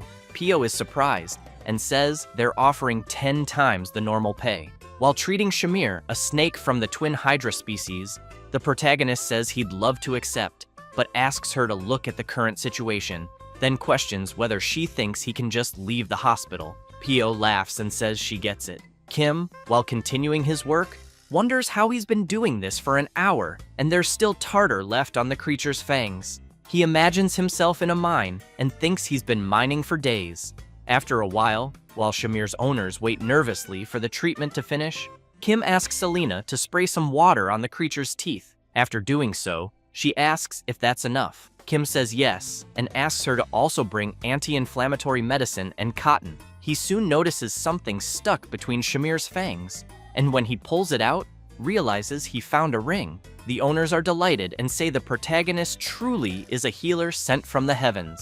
Kim laughs and says, Shamir's mouth looks like an equipment storage unit. The owners explain that Shamir is a precious beast granted to their family by the last king, but more importantly, the creature had swallowed their family heirloom. So they begin to cry and deeply thank the protagonist for finding the ring. However, Kim makes it clear that there's still tartar to remove and that some teeth need to be extracted. He emphasizes that it might take another 1 or 2 hours. Selena asks if he means 5 hours, then points to another head of the creature and asks if he remembers that it's a hydra, which leaves him quite scared. He then starts crying, thinking about how much work he has ahead. Meanwhile, the owners say they need to lift Kim's spirits, so they ask someone to bring something. When it's brought in, they reveal a painting. Kim is surprised and asks what that is. One of the owners says it's a painting of his heroic work. He then explains that the person who painted it is the family's official portrait artist and wants to know if the protagonist liked it. Kim is shocked as he looks at the painting, wondering how he could possibly like that. The portraitist assures him that he will finish and present it soon, and that he hasn't had such an inspiring subject in centuries. The protagonist asks the portraitist not to bother. At that moment, Shamir begins to open his eyes. As a huge shadow appears behind her, Selena turns around, startled, and sees the enormous snake, its massive mouth full of sharp teeth, ready to strike. While channeling her magic, she thinks she needs to cast a sleep spell as quickly as possible. Suddenly, someone jumps between Selena and the snake, shouting for her to watch out, but ends up getting hit by the elf's spell. Selena realizes that the person in front of her is the noble doctor from last time, and seeing him fall asleep, she wonders where the hell he came from out of nowhere. Shamir then attacks Adrian and swallows him whole, leaving everyone around in disbelief at what they just saw. A few hours earlier, the protagonist's clinic had placed a sign on the front door, saying that consultations were closed. People with their little creatures were disappointed, wondering why, since it was still early morning. Others commented that they had come from far away just because they'd heard Kim Oh-jin was very good. Adrian, while spying, became furious, thinking he couldn't forgive the protagonist. Watching the saddened women in front of him not being attended, he wonders how Kim dares leave them like that, and still has the nerve to use the name Spirit of Healing. After returning home, he asks the butler what this so-called Spirit of Healing is. The butler replies that he believes it's a legend, and that it said the person who holds such power could rule the world. Adrian says he thinks that's completely absurd. He then comments that he can't believe Lady Marianne was swayed by such childish talk. However, he thinks that if such a being really did exist, isn't it obvious that he himself resembles the Spirit of Healing more than Kim Oh-jin? The butler replies that he's not so sure, as considering the miraculous treatments the protagonist has performed, it makes sense that the rumors are true. He says he heard that Kim helped a flying fish fly again and even turned a demon's apostle into a house cat. He then points out that even Master Adrian appreciates the medical tool Kim gave him. Adrian grabs the stethoscope, puts it in his bag, and says he simply forgot to return it and will do that right now. But first, he asks his butler if he made a copy.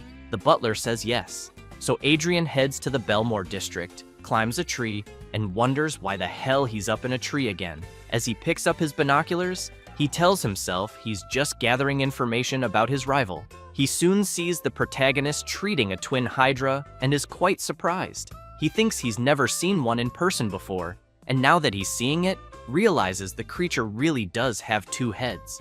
Watching more closely, he wonders what kind of treatment Kim Ojin is doing and if it could be dental. He also sees the protagonist scraping tartar from the gums and rinsing with water. After seeing him with a piece of cotton, he wonders if it's for the inflammation, since Kim is applying it where the tartar was removed. Adrian keeps watching and thinks that, as frustrating as it is, he has to admit that Kim Ojin's medical skills are truly exceptional, far better than his own, even though he prided himself on being one of the top students at the Royal Academy. Then something catches his attention. He sees the Hydra's tail moving. Next, he sees it waking up and realizes the creature is coming out of sedation. When he sees the huge snake heading towards Selena, he jumps from the tree, thinking he has to save her. And that's how the earlier event happened, him being swallowed by the snake. Kim wonders what's going on, if he's dreaming, and if the snake really swallowed Adrian in one bite. Selena says he should be fine, since he was swallowed whole, and she's about to cast a spell to put the snake back to sleep. But the protagonist yells for her to wait, and informs her that Shamir's condition isn't stable. When he examines the creature, he notices its tongue is purple. He explains that it's respiratory distress, since Shamir swallowed something too large for her body, and now her airways are blocked. The snake's owners panic and ask if there's any way to save her. Selena again offers to use magic immediately, but Kim refuses, explaining that it's too risky to use magic while the snake is passing out from lack of air. So he asks Pio to remember what he taught her, because they're going to do it right now. Kim then tightly grabs Pio's hand, and with both of them hugging the creature's stomach, he tells her not to let go no matter what. He then asks Selena if she's ready. With a confident look, she starts preparing and soon delivers a powerful punch to Shamir's stomach. From the impact, the snake starts coughing heavily, and it doesn't take long for her to spit Adrian back out. After he lands face first on the ground, everyone around cheers, shouting that the protagonist managed to save him. The owners begin to cry, saying they've never seen such medical skill before, and that it's just what they expected from a doctor sent by God. Kim gets embarrassed, gives a little laugh, thanks them, and quietly asks Selena to check if Adrian is still alive. Selena starts slapping the blonde's face to see if he's okay, and Kim, watching this, shouts that he only asked her to see if he was alive, not to kill him. With his face swollen, Adrian starts to wake up. Selena turns and says he's alive, but the protagonist thinks Adrian is about to faint again from all the slaps. However, Selena explains that the blonde won't be able to wake up for a while because he took the sleep spell she had cast on the Hydra. Kim and Pio are both a little afraid of Selena now, wondering how hard she had to hit for Adrian to stay unconscious. Kim then says that Shamir's condition is stable too, but that the blow caused some bruising in her abdomen. Selena pulls out a small box and says the snake will be fine as soon as she applies the ointment inside. The owners thank her, but are also afraid, thinking about how strong she must have hit Shamir. After a while, Kim says the treatment is complete and asks the owners to be more careful with household items from now on, because any accident involving a pet swallowing something is the owner's responsibility. They get a bit embarrassed, but say they understand and will be more careful. However, the protagonist steps closer and emphasizes that they should be very careful so Shamir doesn't swallow a human again. A few days later, a painting arrives for the protagonist, depicting him saving Adrian from the Hydra's mouth, and he immediately wants to know what that is. A man says it's a gift from the Baron. Then he adds that the painting is titled The Great Rescue Operation. Kim is shocked by this and orders the man to get that thing out of his sight immediately. Selena also says she heard they made a statue of it too, and that apparently it's become quite popular, which leaves the protagonist even more horrified. He begins to spiral into paranoia, thinking that everyone in this world is crazy. Meanwhile, the second protagonist of the painting is still asleep, completely unaware of the chaos outside. Pio wants to know if Adrian is really okay, since he's been asleep for days. Selena says it's a common side effect of the magic and that she thinks he might wake up soon. Meanwhile, Adrian wonders where he is and what happened, remembering that he was spying on Kim Ojin's clinic, then saw the snake wake up and tried to attack Selena. He then remembers and concludes that he died trying to save her. Feeling content, he thinks it was a fitting death for a veterinarian. He also thinks that if he had another life, he'd want to be reborn as a unicorn, so lots of women would admire him, but preferably a beautiful heroine. Then he starts to hear a noise and feel pain, wondering if he's being reborn and why it hurts so much. However, he wakes up coughing, his face all swollen. Selena asks if he's conscious now. He's surprised to see a girl on top of him and smiles, wondering if she could be his owner. But Selena gets off him and says he'll be fine. Adrian sits up in pain and asks where he is. Selena warns him not to get up yet, as the side effects of the magic will leave him dizzy and nauseous, and that he should stay in bed and rest for 2 or 3 days. Still confused, he just agrees. Then Kim arrives and asks if Adrian can sit up for a moment. He gives the blonde something to drink and explains that it's medicine to help with his recovery, and that he even added leaves from his beloved mandrake. Kim then says he contacted Lady Marianne's mansion and that Adrian can rest a few more days. Adrian tries to get out of bed, saying he can't impose like that, but Kim interrupts and emphasizes that, as a doctor, Adrian should know there's nothing more important than health. The blonde is touched and thanks the protagonist. Kim says he'll be leaving now and tells him to rest. After Kim leaves the room, Adrian thinks to himself that Kim really is a great guy, and he feels ashamed for having envied him so much. He wants to become a great man like him too. Then he notices a paper on the nightstand, and as he picks it up, he sees it's the bill, charging for room, meals, treatment, exams, medication, and many other things totaling 6 gold coins and 688 silver coins. He also sees a charge for emotional distress compensation due to interruption of treatment and stalking. He becomes furious and starts cursing the protagonist. The next day, some clients are frightened, asking about the castration surgery and whether the protagonist is going to change their creature's gender. Kim explains that it's just a figure of speech and that, to be precise, the animal will need to be neutered. The creature in question is Julian, a Fenrir wolf who can ward off evil spirits. The owner starts yelling, wanting to know if the protagonist really intends to castrate his baby, and asks if he isn't being too cruel. Kim smiles and reminds him that he had said the creature was losing energy every day, that it's hard to care for its many offspring, and that the female's health is deteriorating due to excessive births.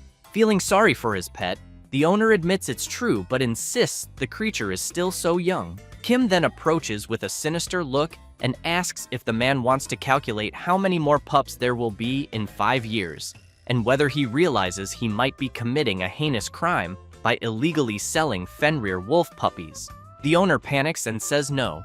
Then he asks, if they go through with the surgery Kim is suggesting, what pleasure will his little creature have left in life? So the protagonist gets furious and yells, explaining to the owner that Julian is reproducing by instinct, not by choice, and that no matter how healthy he is, frequent mating causes rapid aging, shortens his lifespan, and lowers the quality of life for both the pet and the owner. After that, they begin to leave, and Pio says she'll help them schedule the surgery at the front desk. Kim sighs and comments that he has to say the same thing every single time. Then Pio mentions that his next client is the pet of her childhood friend, who is like family, and tells Kim to take good care of it.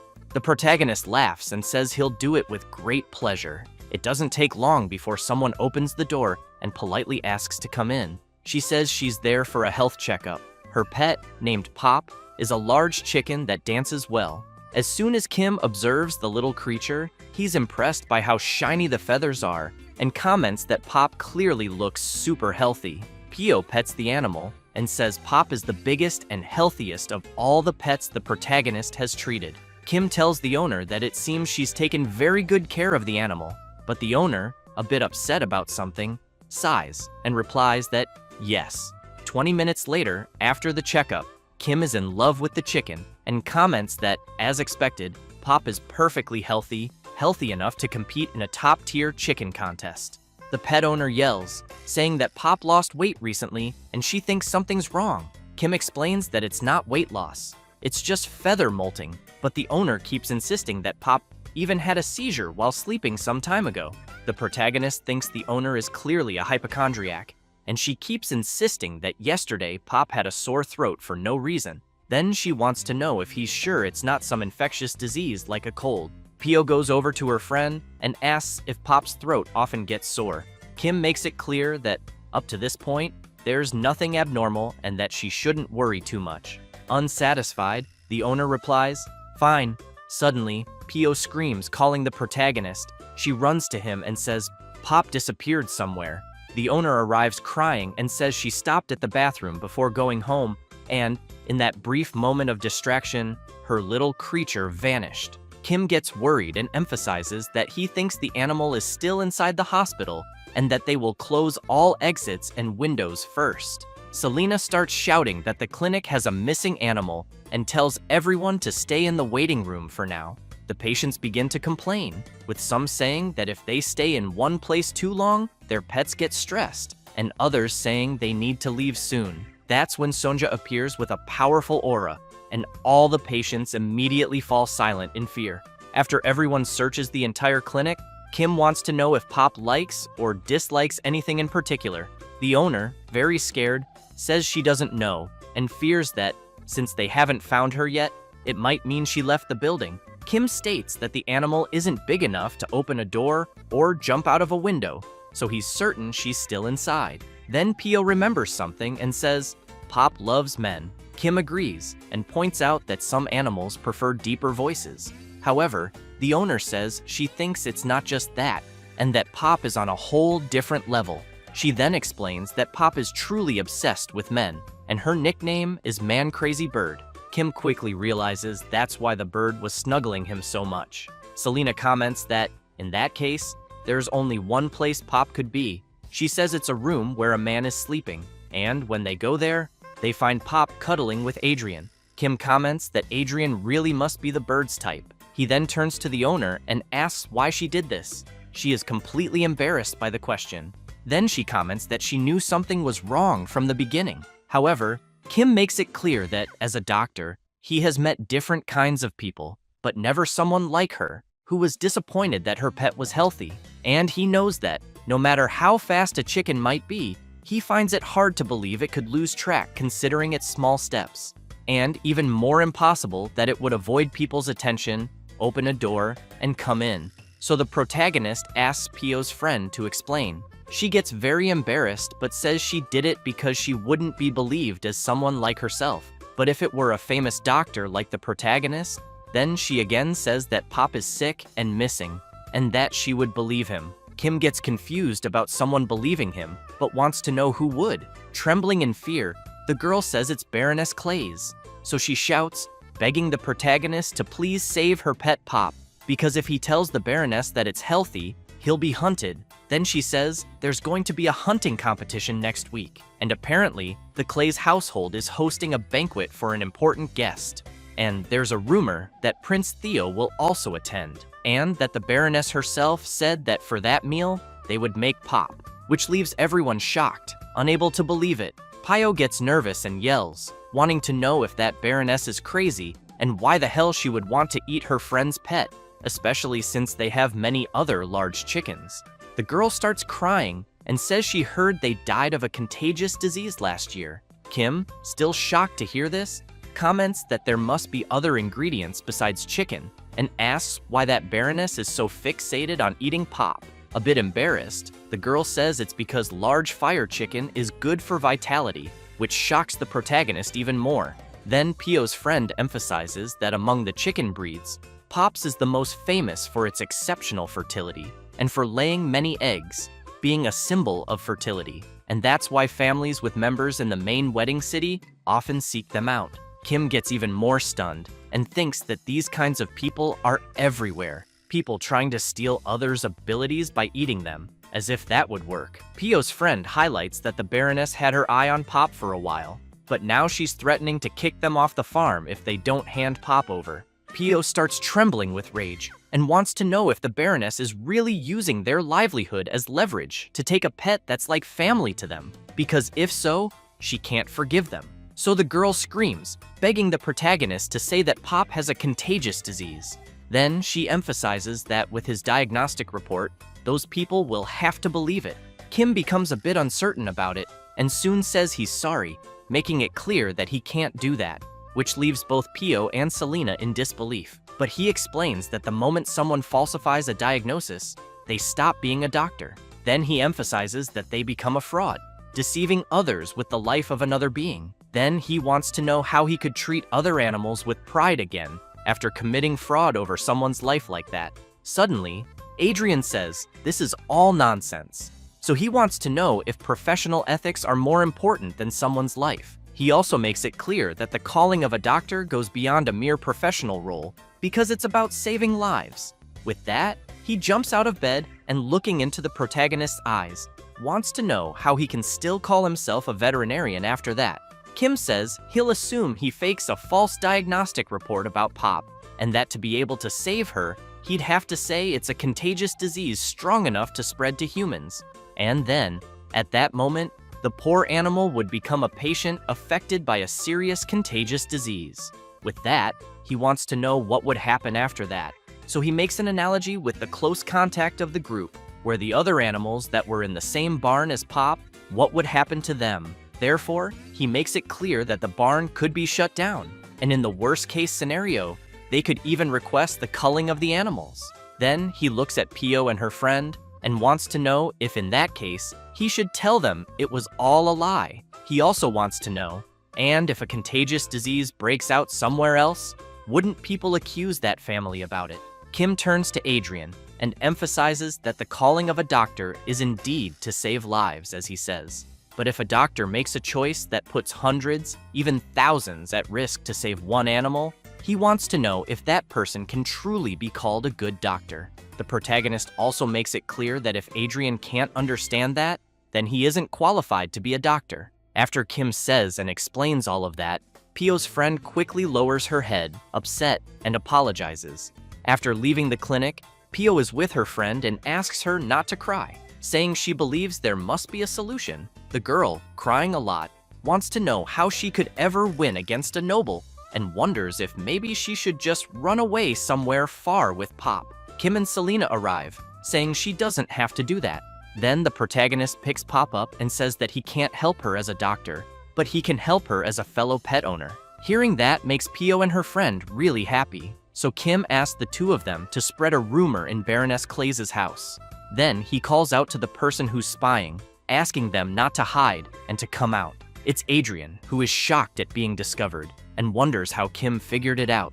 The protagonist looks back and makes it clear to Adrian that he'll need him to play an important role. So sometime later, at the Baroness's house, a few women are chatting, wondering if Duke Astrid's daughter really won't be participating in the prince consort selection. And while they speculate that maybe Marianne has already found a partner, one woman just observes in silence. Then she thinks that if Lady Marianne gives up, she knows her daughter Laura will have a better chance of being selected. And looking at the other girls, she knows that when her daughter becomes the prince's consort, it'll be the end for everyone who mocked them as new money, and that the money they all looked down on so condescendingly was exactly what brought the prince to the banquet. So she keeps hoping they'll wait, because this will be the perfect chance for her dear Laura to catch the prince's attention, until someone approaches and asks to excuse himself. She turns, and while she gets a little flustered, wondering who the handsome man in front of her is, Adrian asks if it's all right with her, they could talk a bit at a more private table. Thus, while they go to a table, Adrian notices people watching him and thinks it almost feels like he is in a dream since everyone is staring at him. As soon as the two sit down to talk better, still a little embarrassed, the Baroness thinks she still cannot believe she is speaking with such a handsome man at a party. She wants to know if Adrian really graduated from the royal school and if he met some members of the royal family. He replies yes and emphasizes especially Prince Theo, since they attended at the same time and he saw him quite often. The Baroness is very impressed and immediately wants to know what kind of person Prince Theo was. Adrian says He was very sensitive to trends, but thinks he needs to update his interior design immediately. The Baroness insists on wanting to know about Prince Theo and asks another question, wanting to know if Adrian knows Prince Theo's eating habits. The blonde boy does not really understand the reason for her question, so he wants to know if she plans to serve a meal to Prince Theo. She becomes very embarrassed and does not know what to answer. Adrian comments that he understands her and emphasizes that there is nothing more worrying than serving a meal to royalty. Therefore, he wants to know if in that case he should introduce her to his regular merchant. She does not quite understand and asks him to be clearer. Adrian says that he is a secret merchant who deals only with the upper class and who mainly works with imported high-quality ingredients. Hearing this makes the Baroness very excited, and she soon comments that she had no idea such a person existed, and that is why she really wants to meet him. Therefore, Adrian takes her to another place, and as soon as they enter a cabin, he says the meeting will be there. The Baroness becomes a little suspicious, thinking about the humble place for a high-class person. At this moment, the MC disguised welcomes the Baroness and introduces himself as Louis Vuitton, and Selena, also disguised, introduces herself as Chanel. Then Kim tells the Baroness that she arrived at the right time and that his boss just made a dessert. She, in turn, remains suspicious, questioning herself about the people seeming strange, until Selena arrives with the dessert and says it is causing a sensation among foreign nobles, being a diabolical sweet that they say no one has ever experienced. As soon as she removes the lid, she says it is a tanghulu. The MC smiles and asks the Baroness to try the tanghulu. As soon as she takes the first bite, she already finds it very crunchy, and after trying a larger piece, she becomes euphoric and shouts saying it is truly wonderful. Then she thinks the dessert is like a symphony of crunchy sugar dismantling, also being a storm of fruit juice, and that it is almost like an intense step of a sugar god dwelling on her tongue. And observing the MC and Selena, she concludes that she cannot believe such an incredible flavor exists, and that these people exist, until Adrian asks the MC to forget the sweets and show the real treasure because he heard that he recently acquired something very precious, being a magic that makes one go back in time, and that he also heard it was called the Plant of Immortality. Hearing this makes the Baroness even more curious and surprised. Kim becomes a little embarrassed and says that there is no intelligence comparable to Adrian's since he is right, but that although they cannot guarantee immortality, he can affirm that it is an ingredient for longevity. At that moment, the Baroness opens her mouth wide in disbelief at this story. Kim gives a slight smile and tells about the chickpea of eternal youth, which slows aging.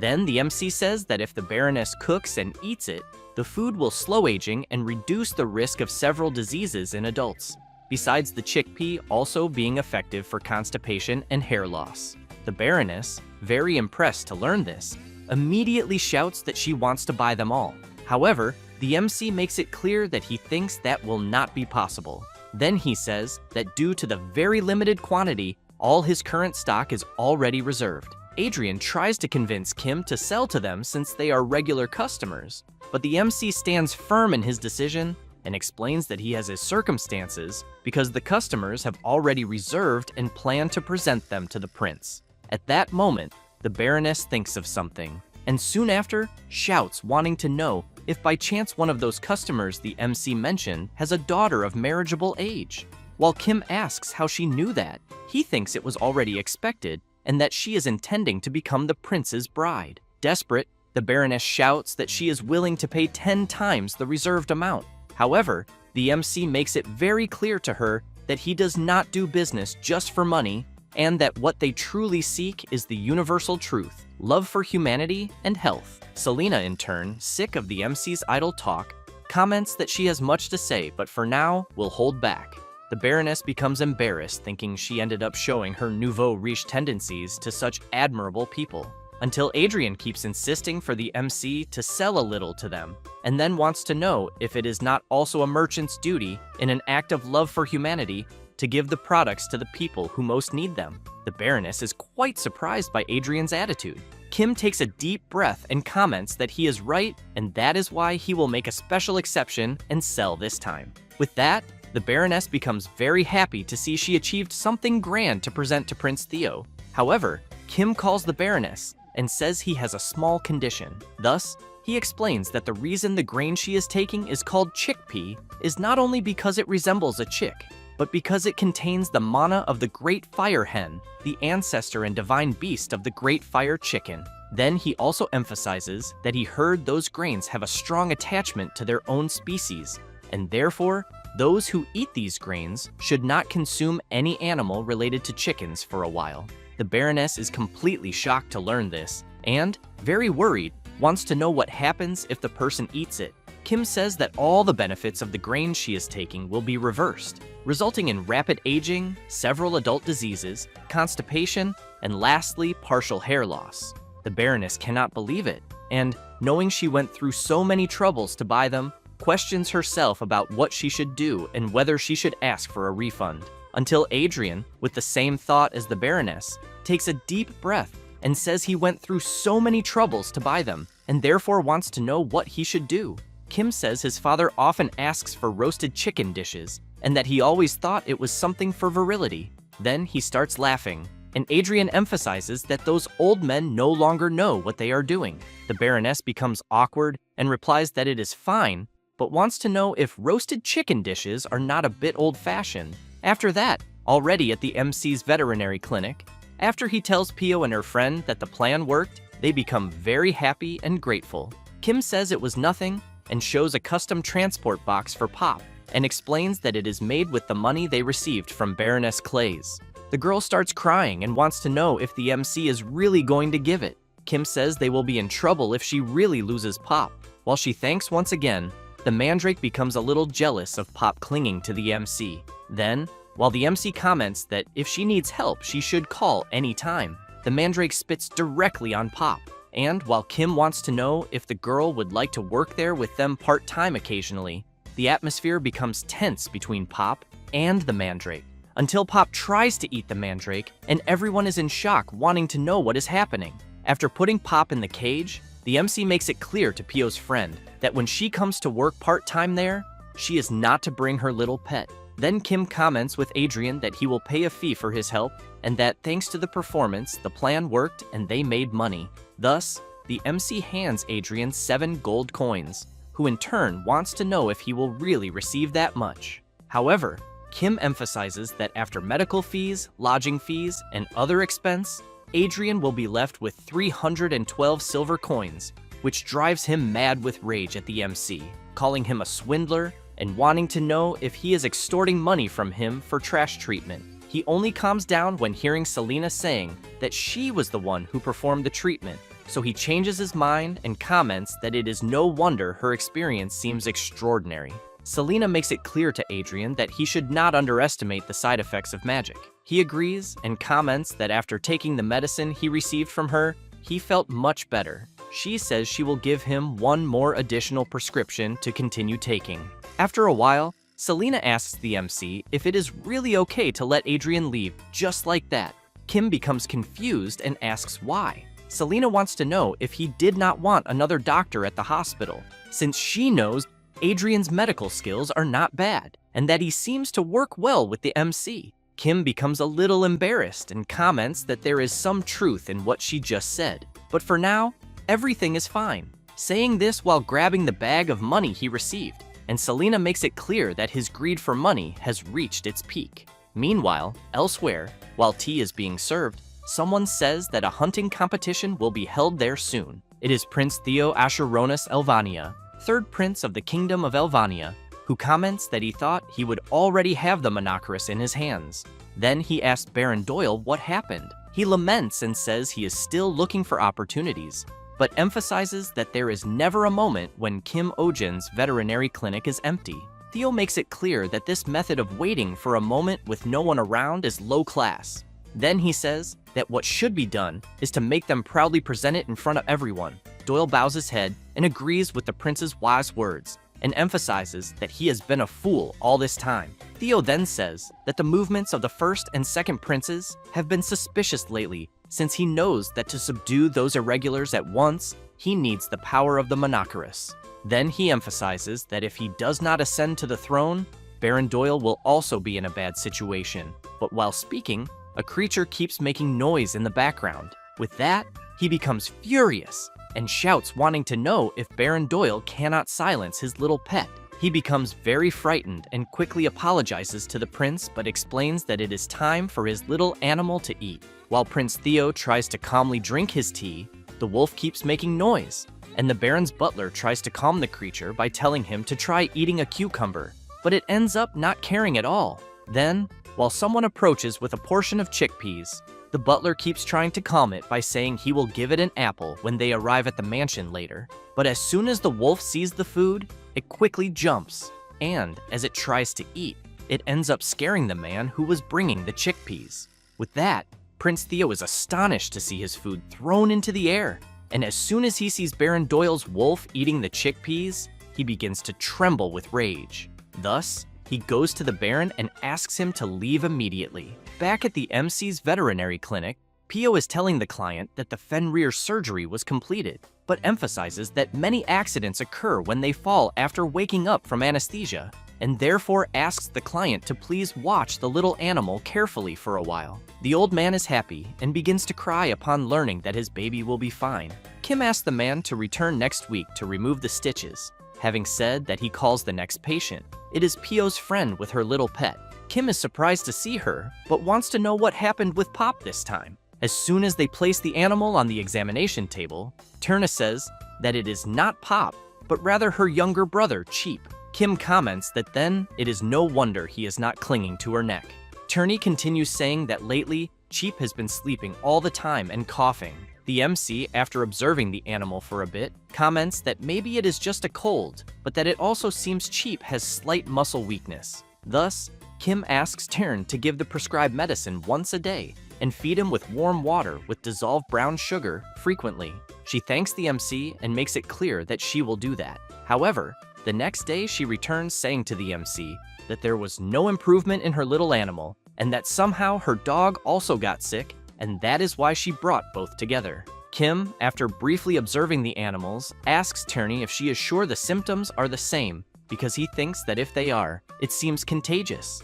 Thus, he makes it clear that he will hospitalize both since it would be problematic if it spread to others.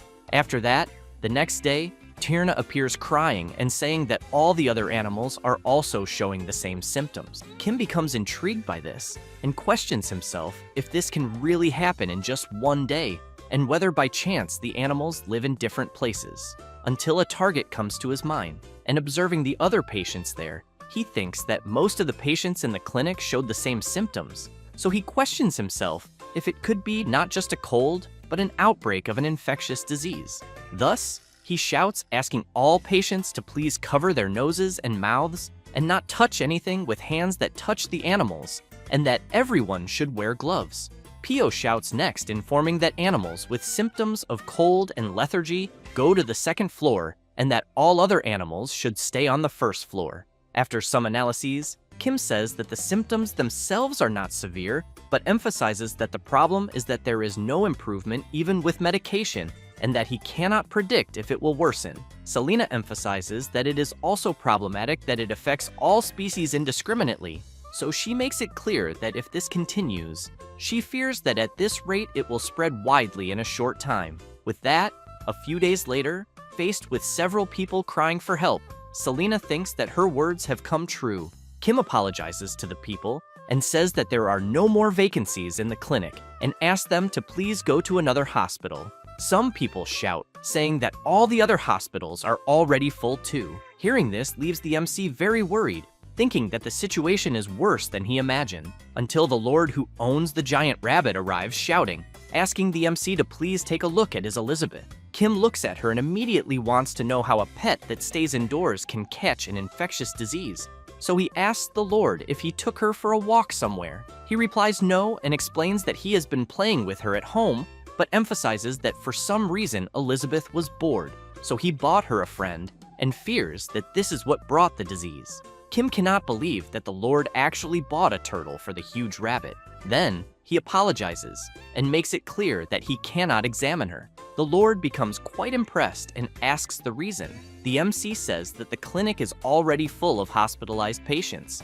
The Lord wants to know if that really is the problem. Then he turns, calls his butler, and asks which is the nearest building around. He replies that there are 2 in the alley, but as soon as he shows the location on the map, he explains that one of them is empty.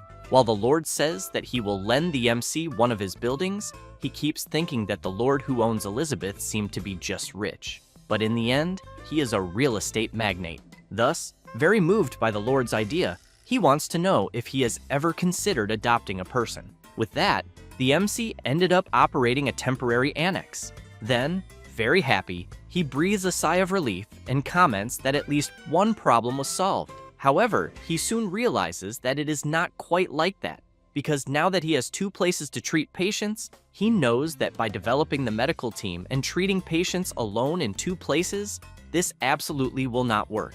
Then he thinks that he needs one more doctor to make it work. Meanwhile, at Veterinarian Adrian's house, he is commenting about the clinic being empty again and wonders the reason. His butler says that to begin with, they did not have many patients, and since Adrian is frequently away from the clinic, he thinks even the occasional patients stopped going. Adrian becomes irritated and asks if it could be because of Kim Ojin after all. The butler tries to explain better, saying that it is not that, but Adrian does not want to hear it and comments that he knew the problem was the idiot Kim Ojin. The butler calls Adrian's attention and says that there is an outbreak of infectious disease in the MC's town and that he suspects they will ask for support soon. Adrian becomes excited at the thought of the MC asking for support until someone appears asking permission and calling for Mr. Adrian. Then he says that a letter has just arrived from Kim Ojin. Adrian asks his butler to read the letter because he is eager to hear how Kim is politely asking for help. The butler begins to read the letter and says that Kim Ojin really tried not to contact Mr. Adrian, but that given the situation, he had no choice but to send a letter, and that it was not to be misunderstood because he was also irritated, but that he knew that in any case, Adrian had no patience after all. Adrian cannot believe what the MC sent in the letter, but the butler continues saying what Kim Ojin wrote, in which he asks Adrian to bring all spare medicines and medical equipment he has, and that he could pay about 2 gold coins per hour, and that depending on Adrian's performance, there may be a performance bonus, or there may not. While Adrian becomes furious, tearing up the letter and saying that this is how that bastard makes a request for help, the butler warns that there is one more page to read. Then he says that the MC is saying that Selena is suffering from overwork. As soon as he hears that, Adrian quickly prepares himself and makes it clear to his butler that he will not be able to return for a while. The butler wants to know how long Mr. Adrian will be away. He turns around and with a smile emphasizes that he will be away until the war against the epidemic ends, because where there is disease is where a doctor should be. The butler cannot believe his master's words, but only comments that he understands. After that, and back at the MC's clinic, the first epidemic in another world began, and Pio says that he will explain the epidemic guidelines, which are for everyone present to isolate any animal that shows symptoms, and for everyone to avoid going out if possible. Tern is asking some patients when the animal's coughing symptoms started, and after 12 hours of continuous work, Adrian is informing a patient that the little animal's throat is very swollen, but fortunately, it is not the epidemic. And as soon as they reach 26 hours of work, the drug tests begin.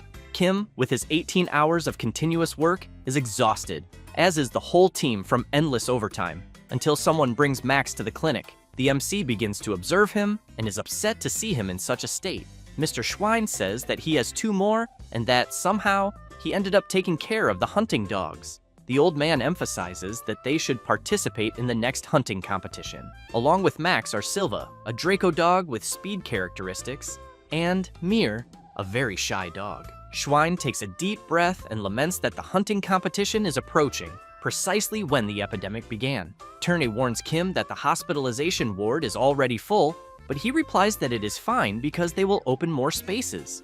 Then he comments that they are still working to find a treatment, but assures that everyone there will do their best and that Mr. Schwein should wait a little longer.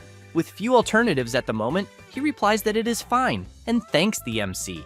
After that, in a ward crowded with animals, Adrian wants to know why they keep accepting patients since he knows they have exceeded the limit that he and the MC can handle. Kim comments that somehow they need to try to do what they can, until Pio appears saying that some owners are beginning to want their pets discharged. and that they say that if it is just a little cough, it should not be a big problem for daily life. The MC emphasizes that this may be true for humans, but makes it clear that they cannot send them back like that. Then he wants to know what if Mr. Schwein's hunting dogs can no longer hunt, because he knows that the abandonment of animals when they lose their identities happens more often than everyone imagines.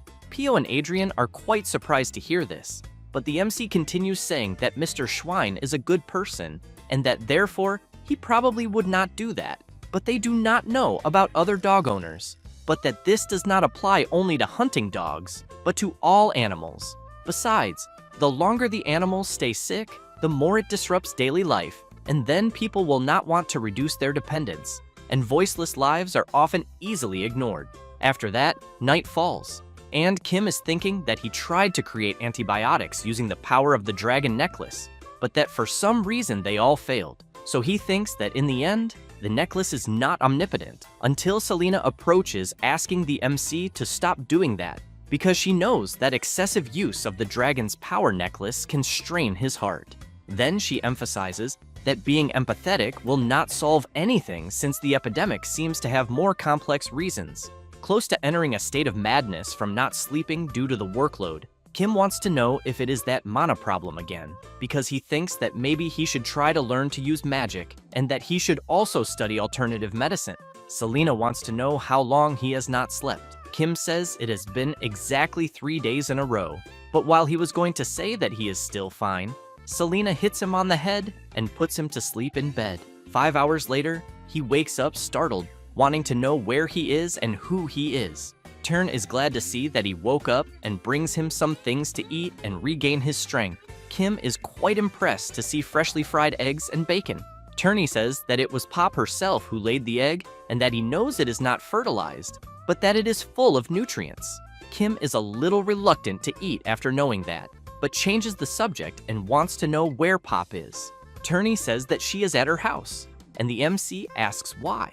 A little embarrassed, she replies that it is because Pop did not catch the epidemic. Kim is very confused and asks if she is saying that only Pop did not catch it among all the animals in her house. Turney replies yes, and explains that she thinks it is because Pop is healthier than the others, then emphasizes that Seonja did not catch it either. Kim starts thinking about his monoceros and wonders why he did not realize this until now, and if by any chance Seonja is really fine in a clinic full of patients. Then he begins to think about Pop and Seonja together and wonders what the common point between the two is, whether it could be diet, preferences, blood type, or even luck. After joining Adrian at work, he still keeps questioning himself about the common points, and Adrian keeps watching him without understanding anything. Meanwhile, Pio is trying to calm the mandrake and Seonja so they do not fight, but the mandrake spits right in the middle of the black cat's forehead, and the MC ends up seeing this and gets an idea. Then he remembers that earlier Pop took a spit on the forehead from the mandrake, and while watching Seonja trying to eat the plant, he concludes that it can only be the mandrake's saliva that prevented Seonja and Pop from catching the epidemic.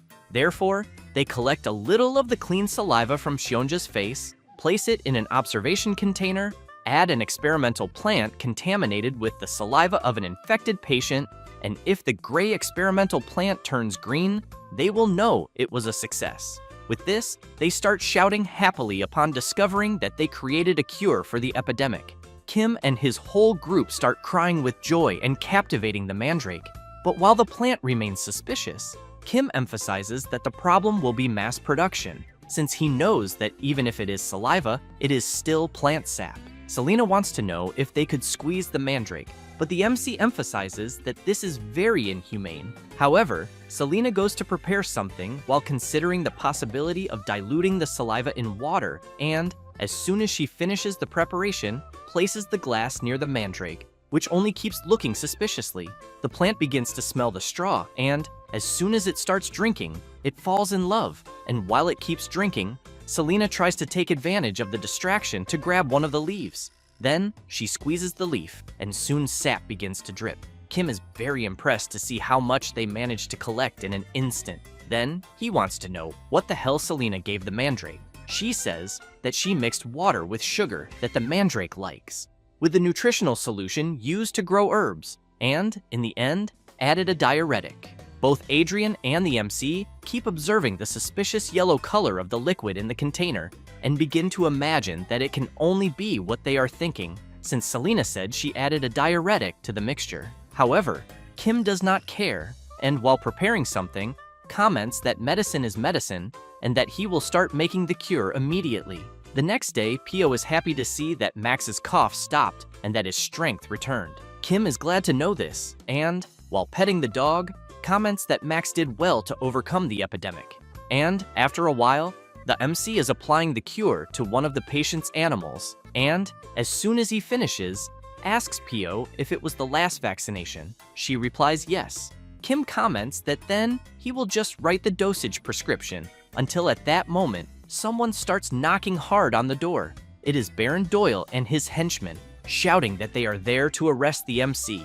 The people outside hear this and are worried about Kim and wonder what is going on. The MC appears at the door and, trying to hide his nervousness at seeing who is there, starts laughing and asks what they are doing there. The Baron comments that it has been a while since they met, but then shouts that they will be arresting him for deliberately spreading an animal epidemic and pocketing fees for unfair treatment. Kim laughs and asks the Baron on what grounds he is accusing him. Doyle shouts, asking the MC not to try to get away with this. Next, he wants to know if the MC had not said with his own mouth that the demon's messenger, Sionya, would spread the epidemic. Kim cannot believe it and thinks he would never have imagined that what he said back then would make sense in what just happened. However, he tries to explain himself by saying that he only said something similar, but wants to know if that is not why the treatment went so well, and, showing the Monoceros, says that even the M on its forehead disappeared. Then he approaches the Baron and asks why he would want to go through all this trouble. Doyle says it was to pocket the treatment fees. Therefore, he orders his henchmen to take the MC inside, since they discovered it when investigating. And to guarantee proof and avoid recurrence, he makes it clear that they will take the cat as well. The Mandrake, on the other hand, loves to know that Sionja is going to be taken away. Kim, a little worried, thinks it is as he imagined, in which Sionja was their true target and the epidemic was just an excuse, and that their goal from the beginning was. Before finishing his reasoning, he is interrupted by Pio, who starts screaming like crazy, saying that Dr. Kim is not the kind of person the Baron is talking about. Pio goes to the Baron, points her finger, and makes it clear that he is the one blinded by money. Doyle calls her an idiot and wants to know how she dares insult him. Pio does not care, and very furious keeps shouting, wanting to know if the Baron knows how much Dr. Kim worked to eradicate the epidemic, but the MC interrupts her and asks her to stop. Then he says it is all right. Next, he shouts that they should not waste more time because he will go with them. Both Adrian and Pio cannot believe that the MC is willing to surrender. However, he turns and makes it clear that they will sedate Sionya before taking him. Doyle does not like this and says it is unnecessary because they brought an iron net.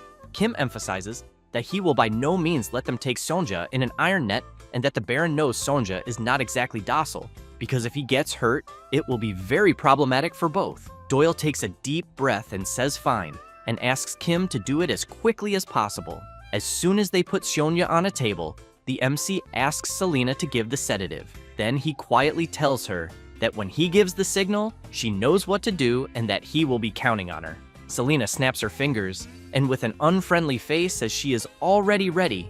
Kim is a little embarrassed and whispers that it is not what she is thinking, and that she is to use magic to escape with Sonja. Selena turns saying she understands, and the MC is confused, wondering why she seemed disappointed. After sedating the black cat, Kim puts him in a transport cage and says he is ready to go. But suddenly, he activates a light from the mark he received from Mr. Kellyan and begins to blind the Baron's henchmen.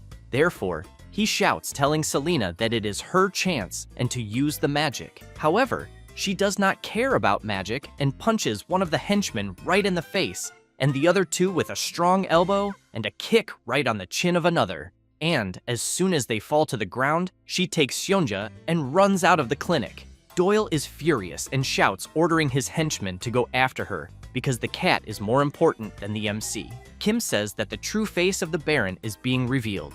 Doyle goes crazy with rage, grabs the MC, and calls him scum, making it clear that he will not let him escape this. Then he asks his henchmen to destroy everything there. Pio stands in front of them and shouts that she will not let that happen. She says that the clinic is where they care for patients, and that she will not forgive them if they damage the place.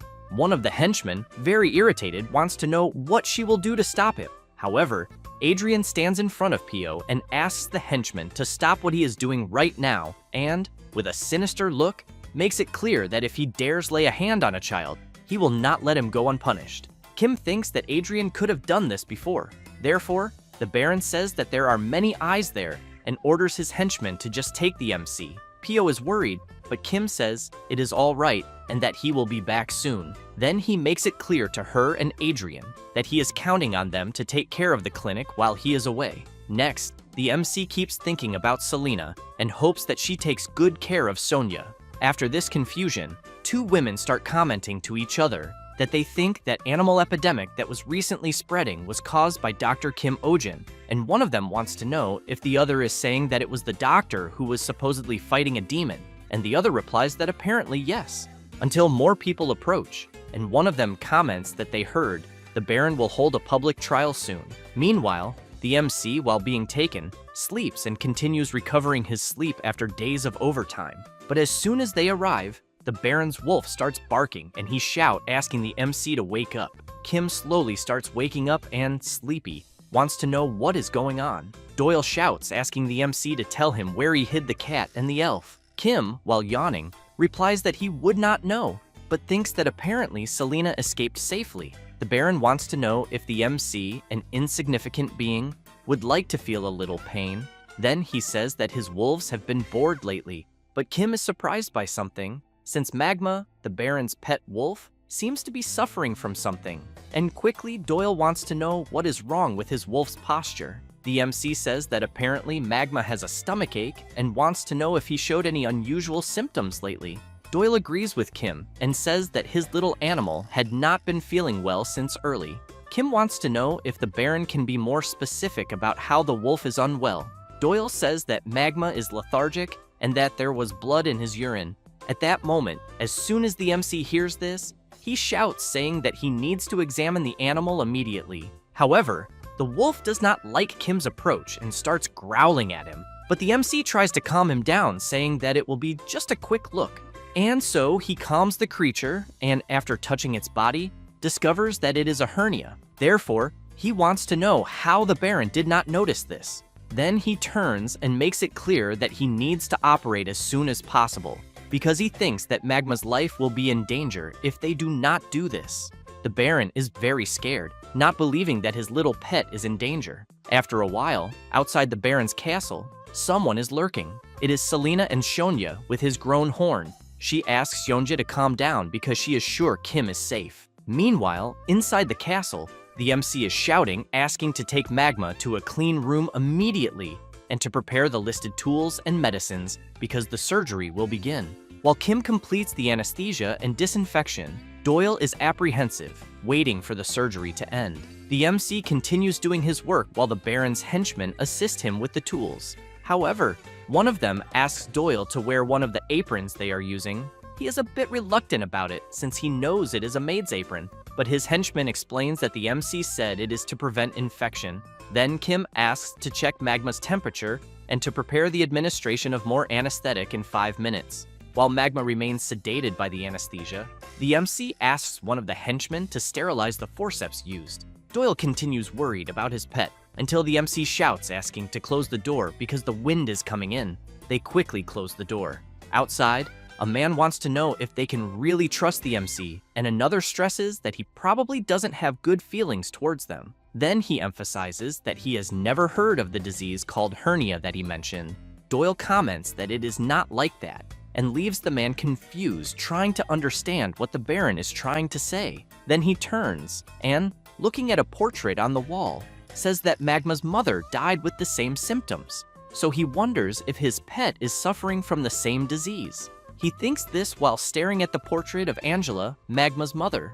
After a while, on a table, there are several papers, and the Baron wants to know what it is. One of his butlers says they are petitions. He also says that all the petitions are requests to release Mr. Kim. Doyle can hardly believe the number of requests. Then the man says that one of the petitions is from Lady Marianne Astrid. Doyle wants to know if by any chance it is that stubborn young lady from the Astrid family. As soon as he starts reading the petition, he realizes that she is saying Lady Marianne will denounce them to His Majesty the King for false accusations if they don't release Kim Ojin immediately. At that moment, the henchman who is assisting the MC in the surgery opens the door and says they are finished. The Baron immediately runs out shouting for Magma. His henchman says the surgery was a success, and that the MC said to give medication for a week and then remove the stitches. Doyle thanks God that his baby is fine, but then remembers something and sees the MC sleeping deeply. The henchman comments that Kim said he had not been able to sleep recently because of the epidemic, but he wants to know if they should already take him back to prison immediately. Kim starts drooling from so much sleep. Doyle sees this and comments that there is no need to put the shackles back on. After a while, the night goes by, and the MC, while still sleeping, begins to dream and questions where he is. And as soon as he hears voices, he also wants to know if they could be from his mother and father. Then he understands that he is at his parents' house, and while he sees his mother commenting that she thinks her son's clinic is in trouble again, the MC realizes that it is a dream, until his father sighs deeply and comments that they had told their son to go to medical school, but he didn't listen. Then the scene changes, and a creature walks slowly. Kim wonders if it could be a cat or a lion, and, while being licked, he asks himself if it might be an animal he treated. Hugged warmly by a monacaros, he feels warm and pleasant. Meanwhile, Prince Theo is furious, wanting to know if the Baron really lost the monacaros again. Doyle says that apparently the creature was delivered to the Order Etherion. The prince is very surprised and immediately wants to know what the Baron is talking about. He says that the elf named Selena, who was with Kim Ojin, seems to have been an agent of the Order Etherion, and that there is also a report of her encounter with a suspicious group of elves. Theo doesn't like knowing this, and shouts that the Baron can't do anything right. He lowers his head and says that he is very sorry and asks for the deepest apologies. Then he wants to know if they can release Kim Ojin. Theo wants to know what he means, and Doyle says they are in a difficult position because of the constant complaints, and that it is not only the commoners, but even the nobles are making a fuss. The prince begins to tremble with anger and says that the Baron can do as he wishes. After a long night, the day dawns and Kim asks them to bring Magma to his clinic in 3 days to remove the stitches, and until then, follow the precautions he noted. One of the henchmen says he will also bring his pet soon. Kim smiles and says that he had indeed mentioned a hunting dog with bad knees, and that he should bring it as soon as possible. The other man asks the MC to be careful from now on, and Kim thanks him, until the MC is surprised by something as he sees his whole group along with the animals running towards him. The mandrake, so happy, jumps out of the ground and goes straight to the MC, who immediately wants to know what everyone is doing there. The Lord wants to know what he means by that, since they were all waiting for him to come out. Kim can hardly believe it and asks if it is really true that they are all there for him. Then Mr. Schwein says that if they had arrived later, he thinks they might have had to enter the castle. While the MC thanks everyone, something comes very quickly towards him. It is Sionja, who jumps on Kim's face, throwing Pop and the mandrake away. The MC is happy to see that the monacaros is fine, and soon sees Selena fine too. Then Kim tells Sionja that he saw someone who looked like him in his dream the previous night. Pio asks if it was really in a dream. Kim replies yes, and surrounded by his pets, explains that it was a dream where he thought being a veterinarian was the right choice. From the top of the castle, someone is watching the MC's group, and someone asks the Baron if they will really let him go.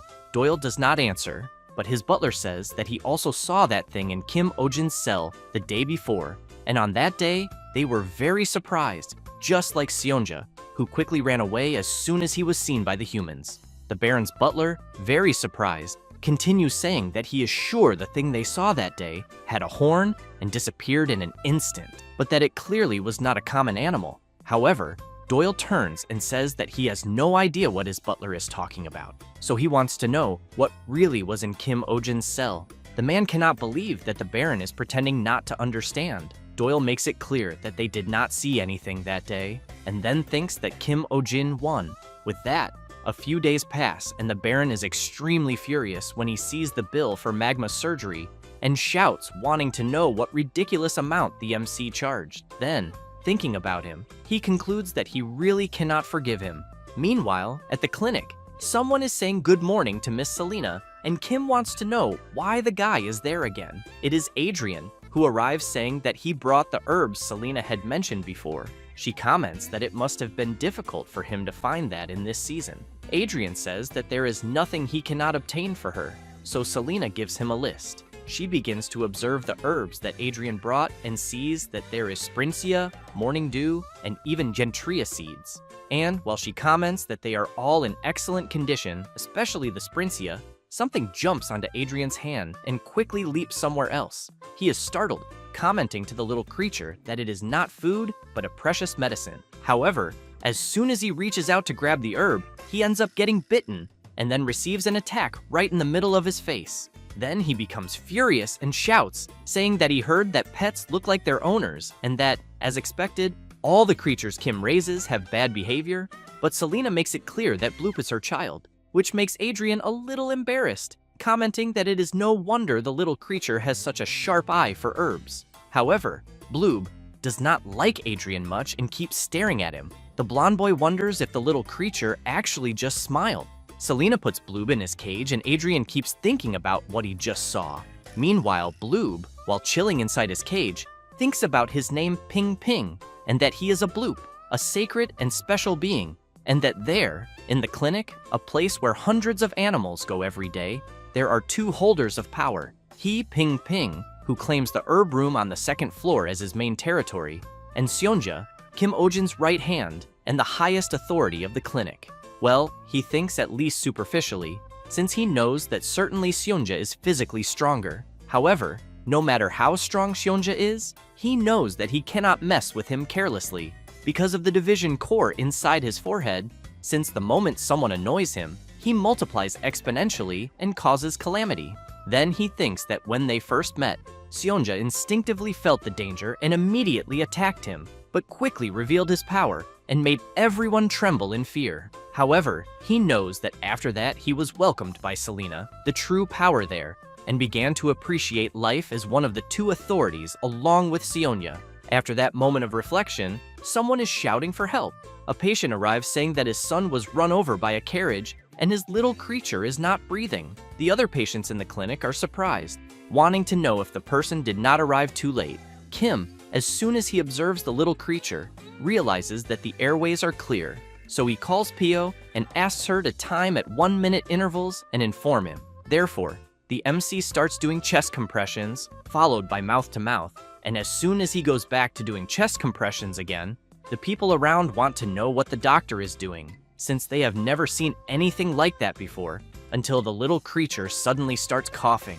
With that, Kim says that the animal's breathing and pulse have returned, but that he will move it to the examination room immediately.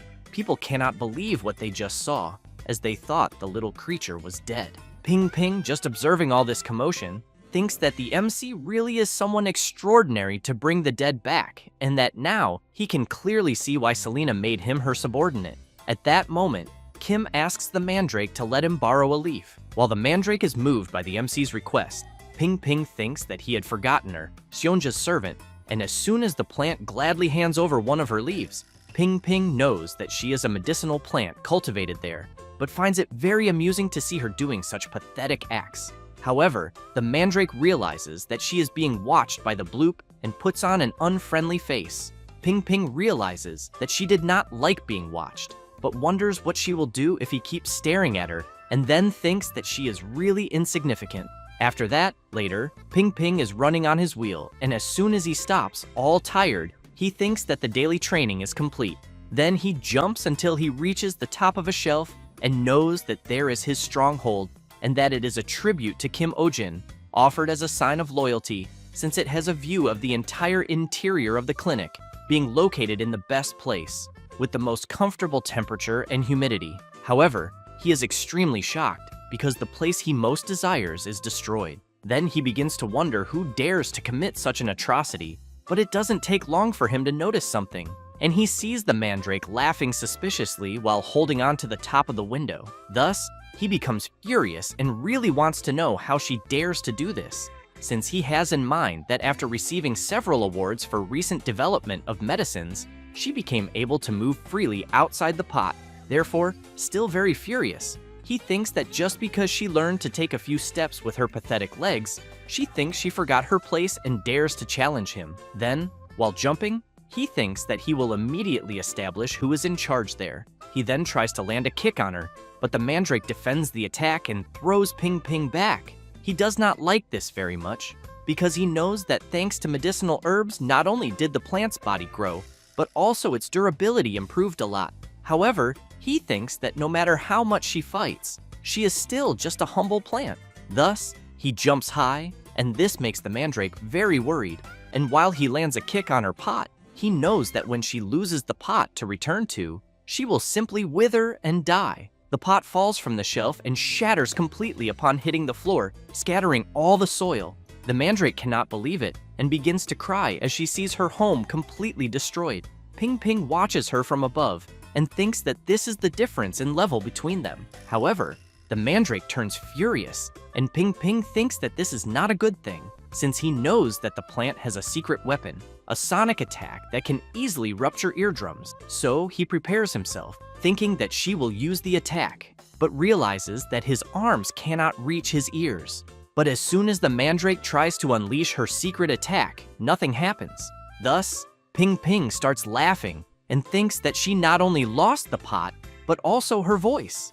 And while he keeps laughing, the mandrake panics, unable to believe it, until the MC opens the door and, a little sleepy, wants to know what is happening there and ends up seeing the mandrake on the floor with a crying face.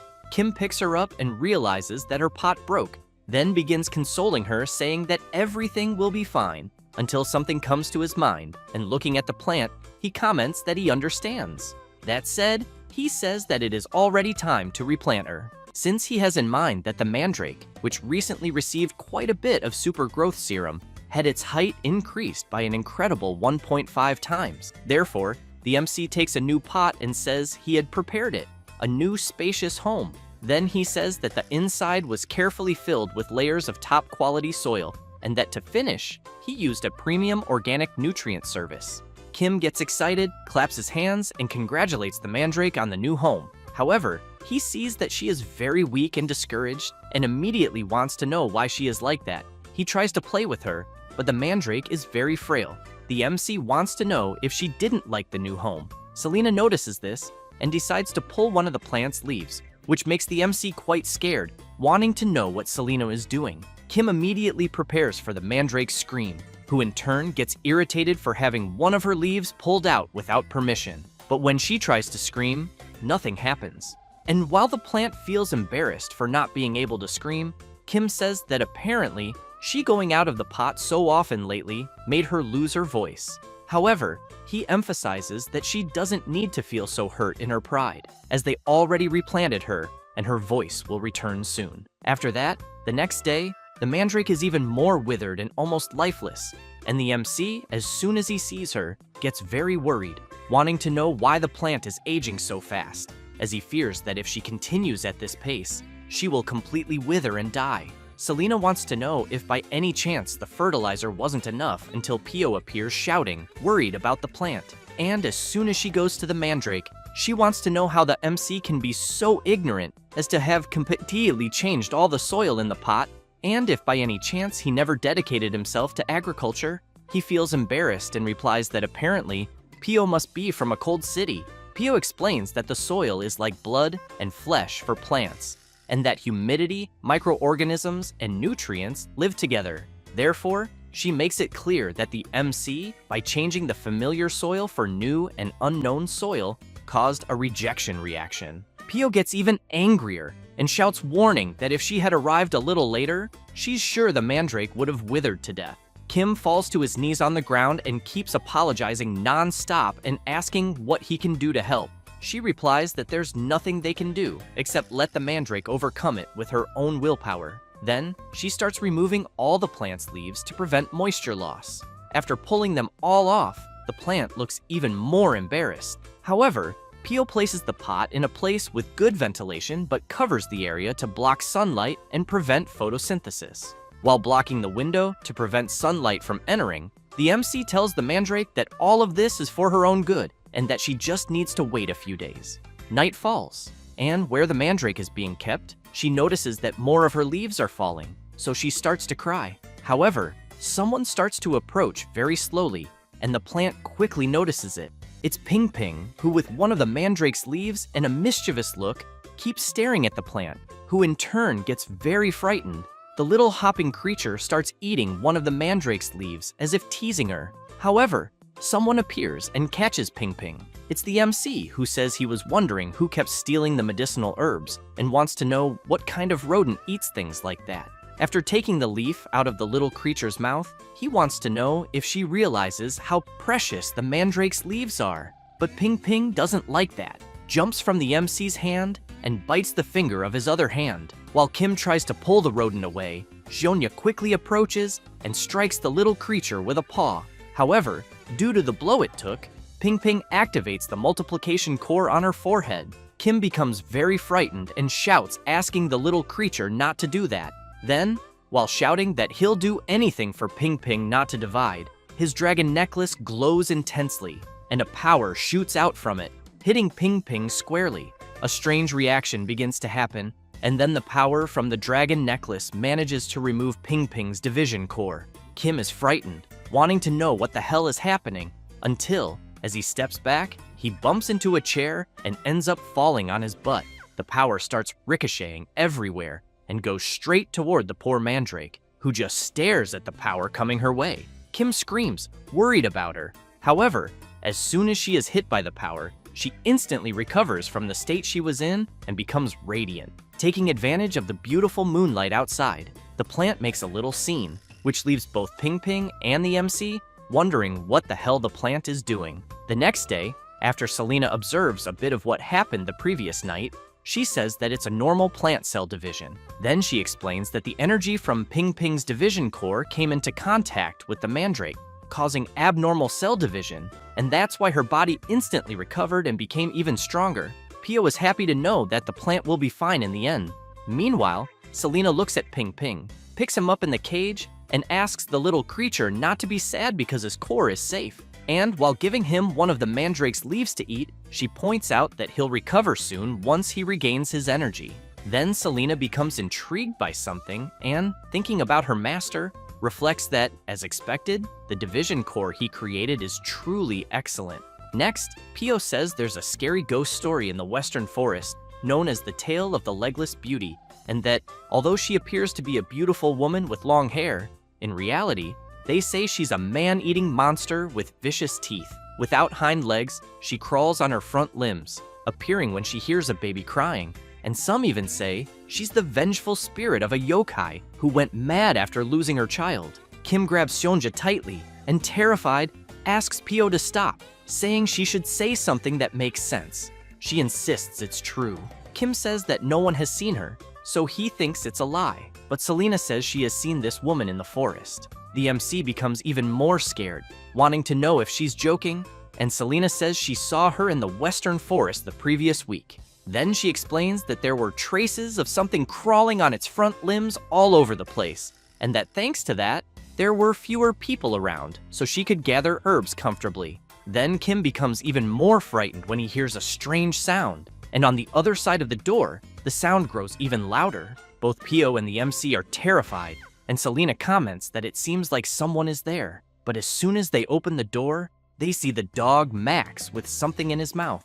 Kim starts petting him and wants to know what he's holding. As soon as he takes it, he realizes it's a piece of Mr. Schwein's clothing and wonders if something happened to him. However, he soon runs after him with Max. And as soon as they find him, Schwein wants to know what the MC wants. Kim sighs in relief and says he found a piece of his clothing in Max's mouth and thought something had happened. Schwein explains that it's just a comfort item for the dog, and the MC gets annoyed for worrying for nothing. The old man also says he thinks Max was bored because he's been very busy lately.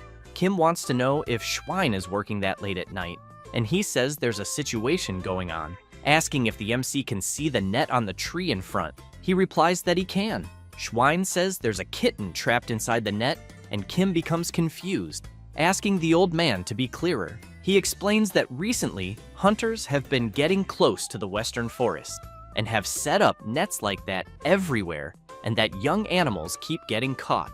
Kim thinks that even in this world he's currently in, there are still those bastards. Then they go to where the kitten is trapped, and Mr. Schwein says that the net is hanging very high and that he can't pull it down. So he says he'll be back soon with a stick.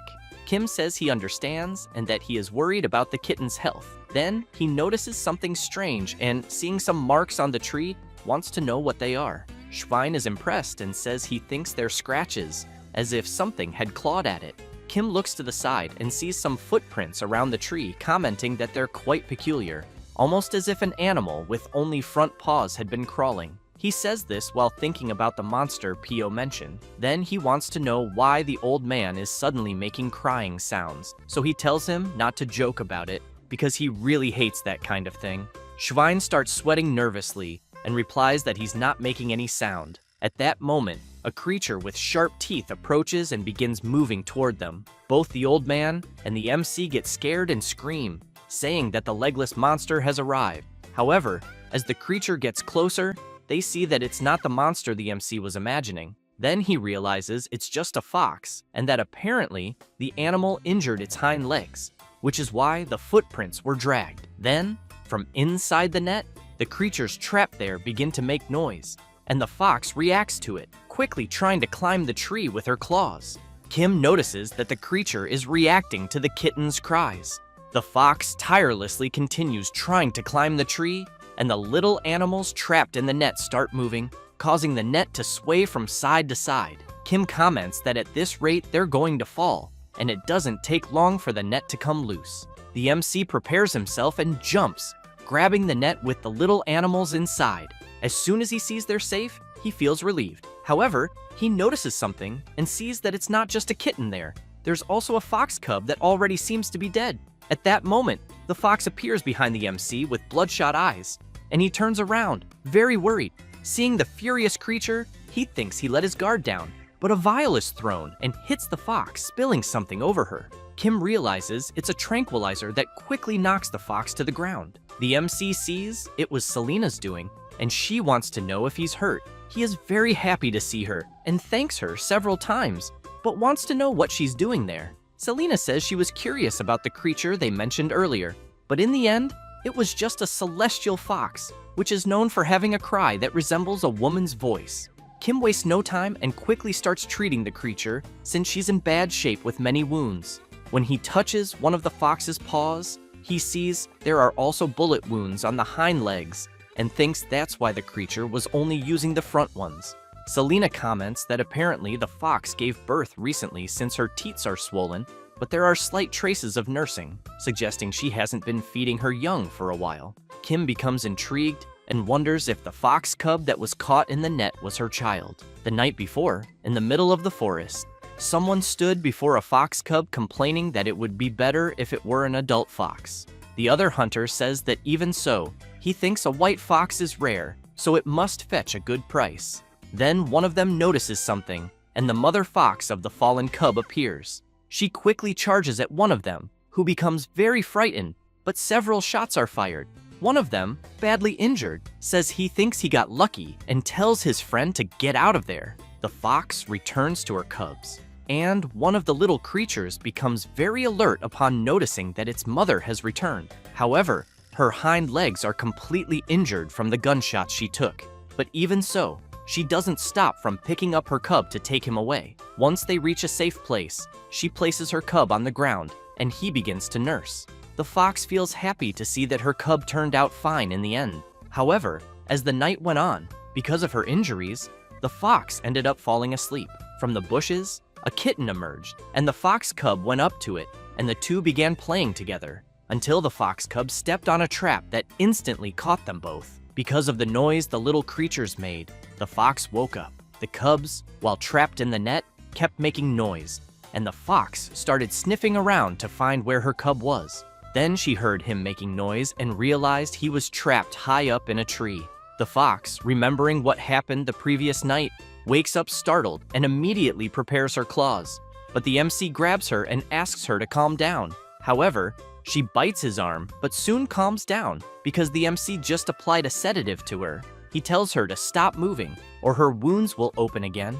The fox ends up falling asleep due to the sedative, and Kim asks her to rest a little longer. Later, something starts making a huge noise in the clinic, and the patients get scared, wanting to know what's happening. Seonja is irritated, and Pio asks him to calm down. Then she puts him, the mandrake, and Ping Ping outside, and makes it clear to the little creatures that they can't be there at the moment. Kim, a bit intrigued, comments that it's been more than 3 days since the fox was admitted, but she still gets furious every time she opens her eyes. He also has in mind that she's developing tolerance to the sedatives.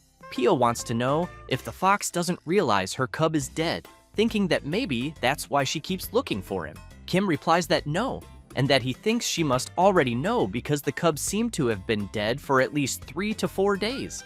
And if she had been there the whole time, she would have noticed at some point that the cubs' crying had stopped. Then he notices that the stitches have burst open again and emphasizes that it almost seems like the fox is refusing to heal, since he knows that trauma also exists in animals. Trapped in memories of pain and anger, they attack themselves and the world endlessly, just like the monsters in the ghost stories of the Western Forest. Kim asks Pio if the kitten they rescued is also doing well. She replies that yes, and points out that he has improved a lot after receiving intravenous serum, but still thinks that because he's just a baby, they'll need to keep a close eye on him. The MC asks Pio to pay attention to maintaining the little creature's body temperature and not to get close to the fox's cage. As soon as Pio sees the kitten trembling, she picks up the bottle and realizes the water has cooled, then says she'll replace it quickly with warm water. As soon as Pio leaves the room, the kitten wakes up and sees the fox in the other cage. After Pio returns, she feels a bit embarrassed but apologizes to the kitten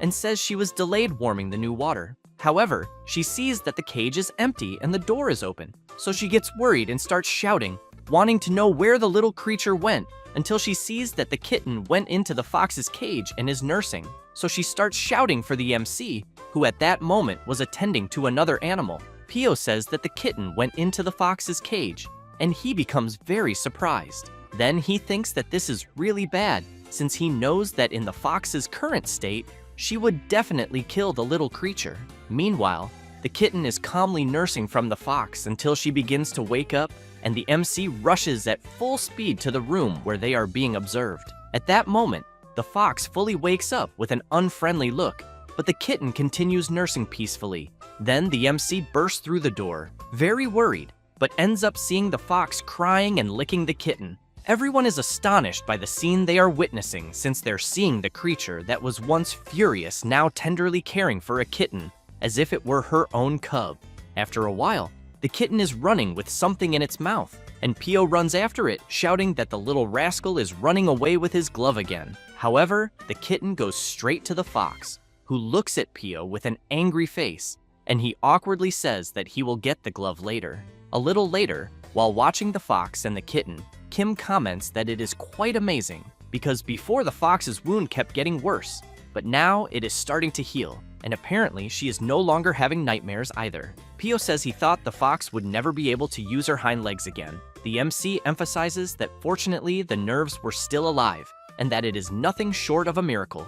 He feels very happy, thinks about her with her cubs, and reflects that he knows he cannot fully return what humans took from her, but at least he can repay her a little. Therefore, they take her and the kitten to the middle of the forest, to their natural habitat. Kim asks them to live well, and Pio hopes both will stay healthy. The MC thinks that he hopes they will never have to meet under such circumstances again. With that, the fox nodded once, as if saying goodbye, and soon disappeared. After that, the rumors about the monster in the Western Forest disappeared, and a new story emerged, that of a strange fox accompanied by a kitten. Back at the MC's clinic, some people are very scared because they are seeing the mandrake walking and immediately want to know what the hell is going on. Then a patient arrives and comments that apparently it is their first time at the clinic, so she explains that what they are seeing is a mandrake. She then says she heard that it is like the guardian spirit of the clinic. However, a guy interrupts and makes it clear that she doesn't know what she is saying. because as far as he knows, that clinic has a different guardian spirit. A little girl says she heard that there is a very scary cat there, and that even fierce animals don't dare move in front of the cat. The mandrake keeps listening to people talk about Sionya and doesn't like it one bit.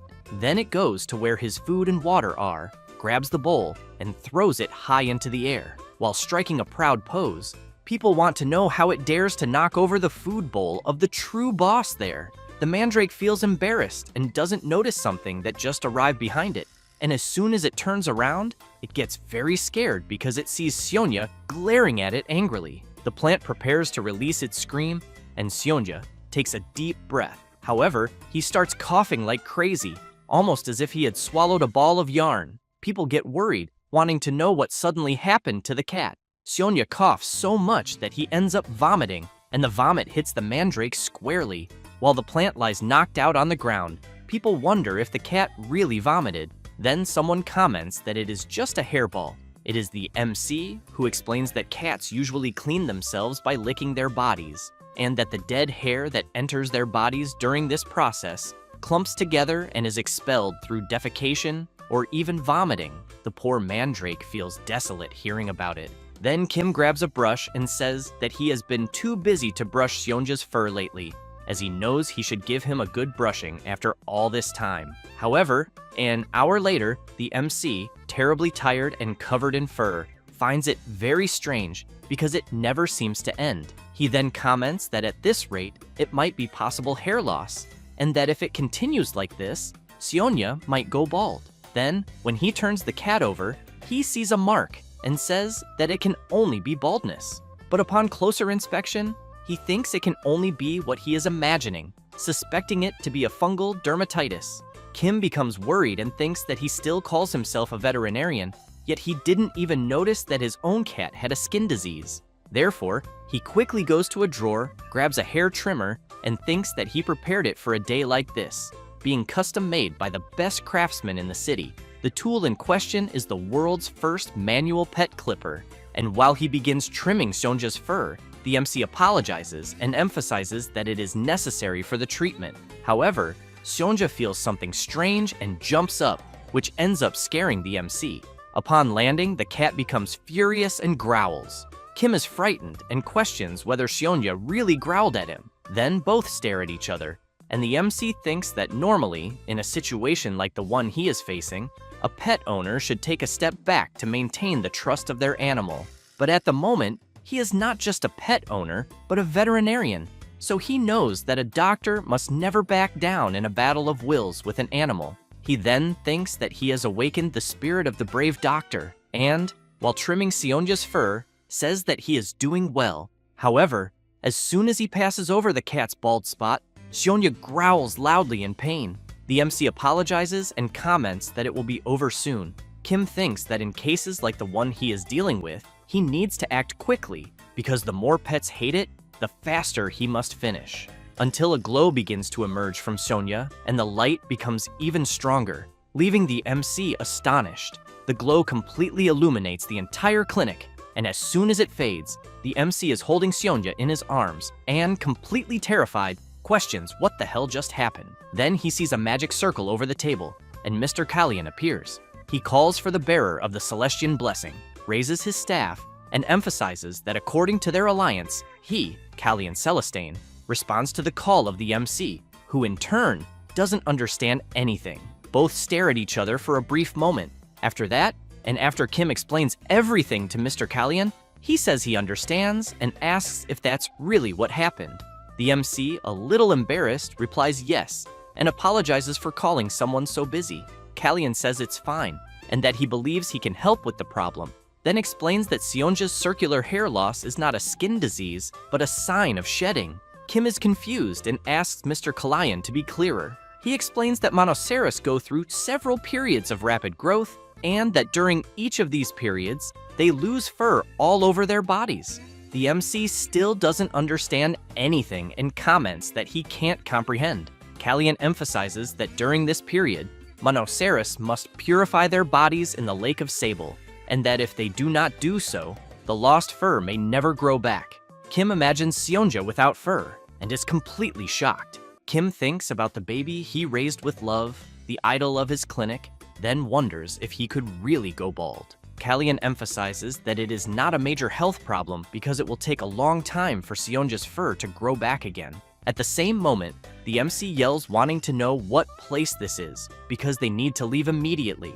Kalyan explains that Sable Lake does not refer to the name of a specific place but to lakes with high mana content and an abundance of spiritual energy. Then he explains that it is also the habitat of Sabelsius that feed on mana. He then looks at the map on the table and explains that there is one in the Belmore region as well, but it is designated as a protected area by the Etherin Order. However, he emphasizes that it is dangerous for ordinary people to go there. Kim does not want to hear it and yells calling everyone to leave early the next day. Selena wants to know if he did not hear that it is dangerous. Kalyan explains that he can guide them there, but wants to know if the patients will be fine. The MC responds that everything will be fine because they are paying an unofficial doctor. Therefore, the next day, everyone departs for the Western Forest, a mysterious place where countless legends and ghost stories coexist, along with strange occurrences that happen frequently, so people rarely go there. It does not take long before they see a red Sabelsia. Kalyan explains that it looks like the lake must be close. Kim approaches the plant, commenting that it seems strange. Selena yells, asking the MC not to touch it, and explains that the Sabelsia releases poison when disturbed. Kim immediately backs away in fear, while Selena continues explaining that there are many other dangerous creatures there, and that they must be careful. Sonja touches the MC's boot. Everyone is surprised to see the kitten with a snake in its mouth. Selena quickly uses her power, neutralizing the snake and emphasizing that it is very dangerous. A bit embarrassed, Kim wants to know if Seonja was trying to give him a gift and praises him for the good job. Selena observes the snake and comments that it is really dangerous. Then, she shows the serpent to Kim and explains that it is a face snake, which resembles a human face. The MC is horrified by what he is seeing and yells wanting to know what the hell that is. Then, Kim puts Seonja inside a cage and asks him not to touch dangerous things. Kalyan comments that apparently the kitten became angry for being put in the cage. After walking a bit more, they finally reach the lake. Kim is very impressed and seeing some Sabelsius around, comments that it is very beautiful there. However, he asks Kalyan and Selena to stay there because he will go in alone. Kalyan emphasizes again that this is very dangerous. The MC explains that when cats are vulnerable, such as during bathing, they become even more cautious. He then emphasizes that if anyone other than the owner is nearby, they become extremely stressed. Then he remembers the last time that he already caused trouble when his fur was trimmed, so he knows what can happen if it is a full bath. Kalyan comments that he understands and that he will grant the protection of the Elven Royal Guard to the MC to prevent magical beasts of the lake from approaching.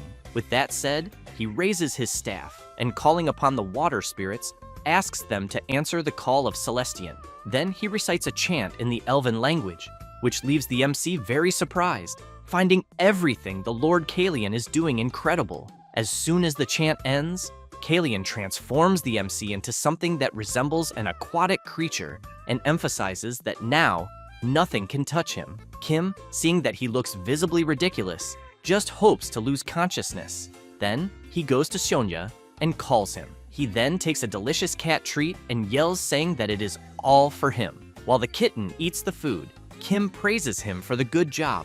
Thus, he begins to take him into the lake. But as soon as Seonja's paws touch the water, he gets terribly scared and jumps with full force from the MC's hands, but ends up falling into the lake. Kim yells worried about his little creature until Seonja sticks his head out of the water, which leaves the MC a little surprised. And while he watches Seonja swimming, he wonders if this is the one they say a person can only encounter if 3 generations accumulate good deeds, because he thinks Seonja is a water attribute cat since he knows such a thing is extremely rare. Kim begins to cry, thinking that his kitten is so cute and that he wanted to show him to everyone. Then the MC, while running his hand through the water, notices that there are bright particles in it. He then wonders if they are mana particles since the sensation he feels almost resembles a hot spring.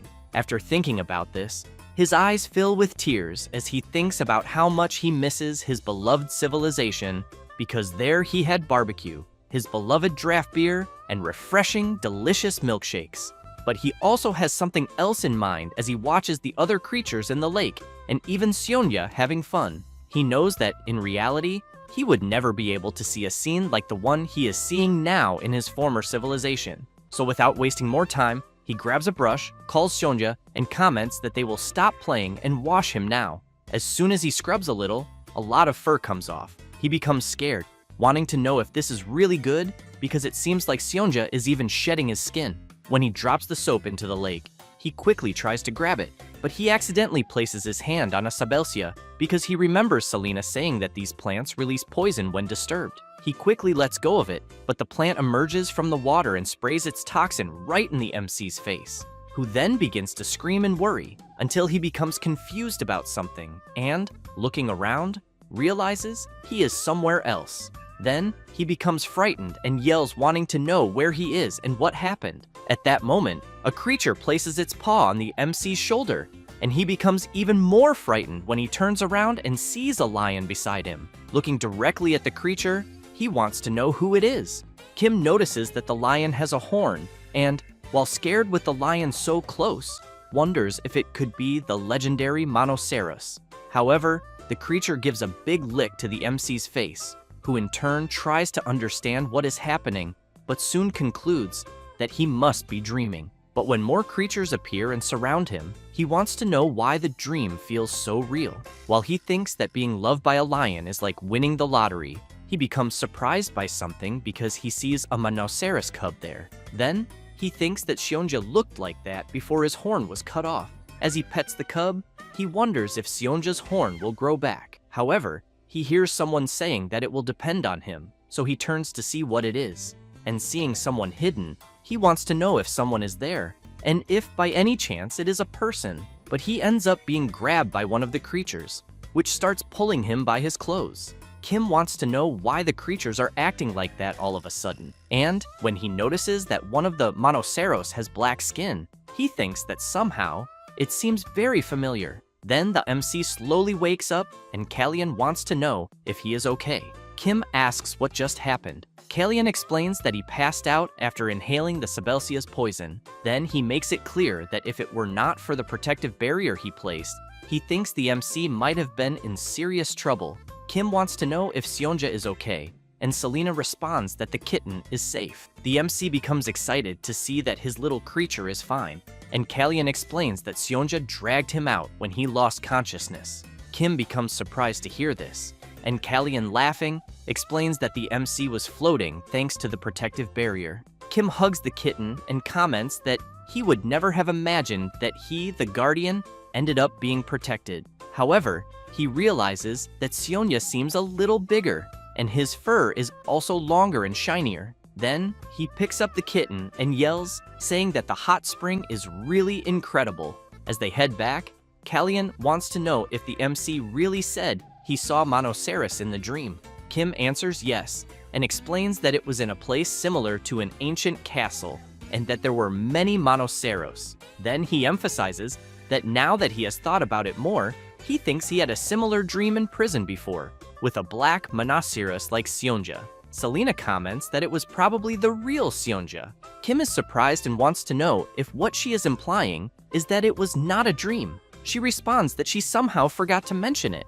The MC is shocked, saying that this is impossible because what he saw in his dream even had a mane. Kallian explains that Seonja will also have one when he grows up. He then explains that even the fur on the kitten's nape is already getting a bit longer. Kim asks them to wait a minute and, a bit embarrassed, emphasizes that a mane is something only males have. Selena is stunned and asks the MC if he did not know that Seonja was male. Kim is completely shocked, commenting that Seonja did not have that, because that is the one thing a veterinarian could never overlook. Kallian emphasizes that this is a characteristic of Monoceros. He then explains that this part only becomes externally visible during mating season. After that, and already the next day at the MC's clinic, Kim wants to know if all the letters there are requests for house calls, because he has in mind that his clinic no longer accepts such requests. He feels tired just seeing that there are so many, but he thinks that exceptions are made in unavoidable circumstances, such as when the patient is very large or even extremely ferocious. But among several other reasons, such as when the patient says their animal melts in sunlight or that the creature spits poison, he knows that even then they do not consider such requests when the clinic is crowded. Kim wants to know if Adrian will not go home. Very angry, he responds that the MC is overworking the ladies, and the MC in turn thinks that there are already cases of employees who voluntarily refuse to go home. Then Kim picks up a request and comments that maybe he will accept a house call request for the first time in a long while.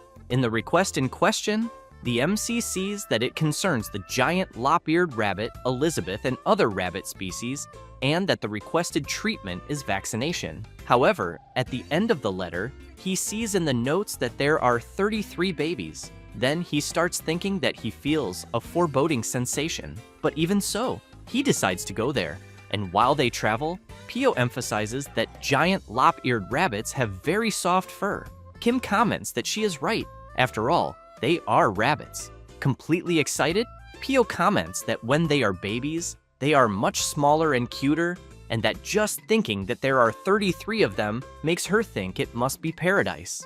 Meanwhile, at the place where the baby rabbits are, it is complete chaos, with all the servants running after the little creatures.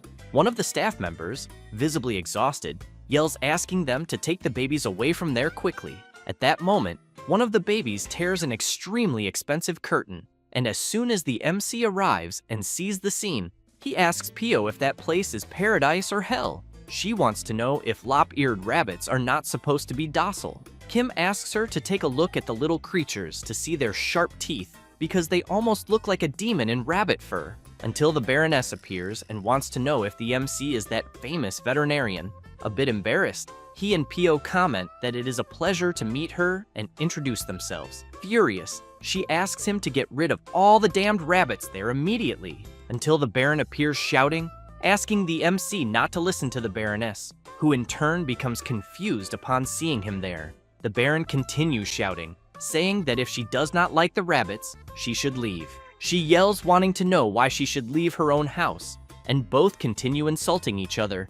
Kim tries to calm things down and asks if he can start the vaccinations. Then the MC begins to act like a doctor and asks if they know what can happen if vaccinations are delayed in that environment. He then explains that with so many animals, this will not only be a domestic problem, because if even a single rabbit in the house becomes ill, it can cause a serious incident that would instantly destroy the entire regional quarantine system. But when he hears them still arguing, he loses his patience and yells to get their attention. He then makes it clear to the servants that from that moment on, they will place each rabbit in a cage and will also put identification tags on the rabbits' necks.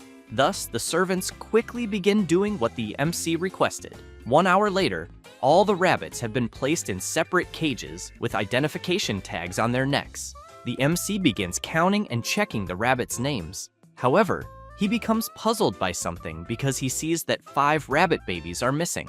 After the MC tells the Baron that Sophie, Adelia, Driver Carrie, Alice, and Rahan are missing from the list of babies, the Baron goes crazy, saying they are the smallest and cutest, and orders everyone to search every corner of the house immediately. 1 hour later, the servants gather and report that they searched every drawer in every room, and even looked under pot lids, but the babies are nowhere to be found. While the MC wants to know who was responsible for the rabbits, the Baron yells for the servants to leave immediately. All of them, terrified of losing their jobs, apologize.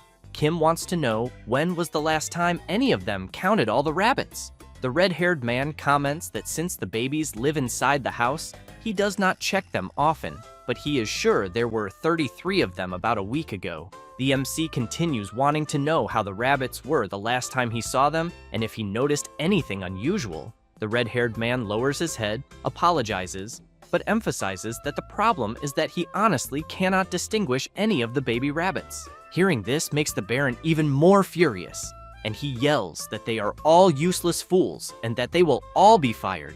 Kim wants to know why, with so many rabbits, they have not put identification tags on them until now. One of the servants explains that rabbits are very sensitive, so the babies really hated the tags.